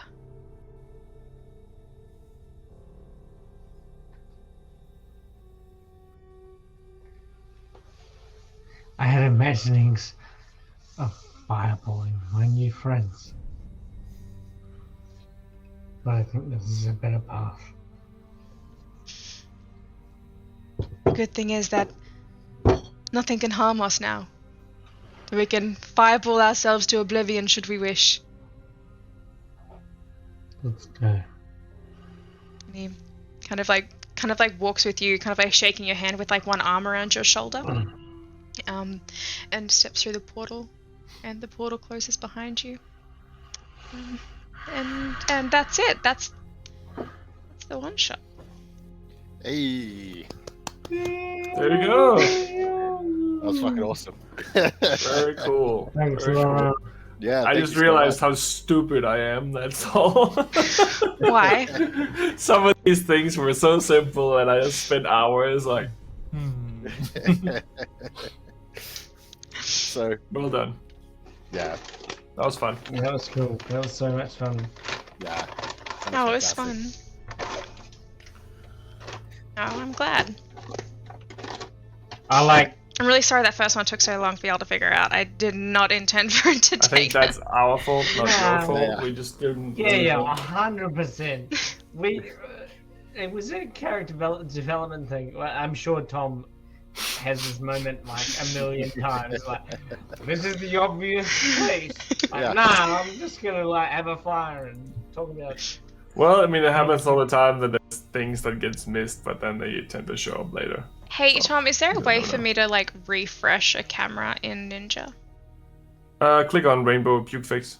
Yeah, I've done that and it's not doing anything. Because it's on Ninja, it's not showing as pukey, but on OBS it's showing as super pukey.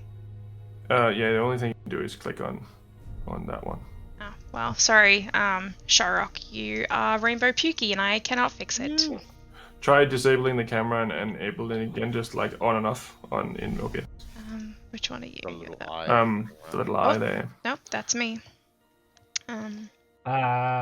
Just so you know, I in my head fireballed everyone, and you took That's good. Thank you. 62/78 points of damage in 2 rounds.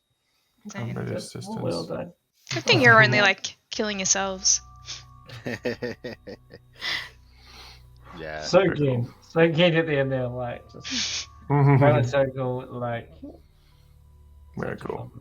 That first round of combat at the end there, man, there were so many things that changed in a matter of seconds. And I was right. I was right. Yep. It didn't help fighting that fucking thing. Nope.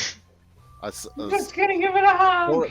Turned into me, and Mary's first thought was basically like, "Ah, cool, another one of me. That's dope. Friends, sweet, awesome." And then suddenly Jim attacked, and it's like, "What the fuck?" And it was gonna get angry at Jim. And Barry was 100% gonna attack Jim.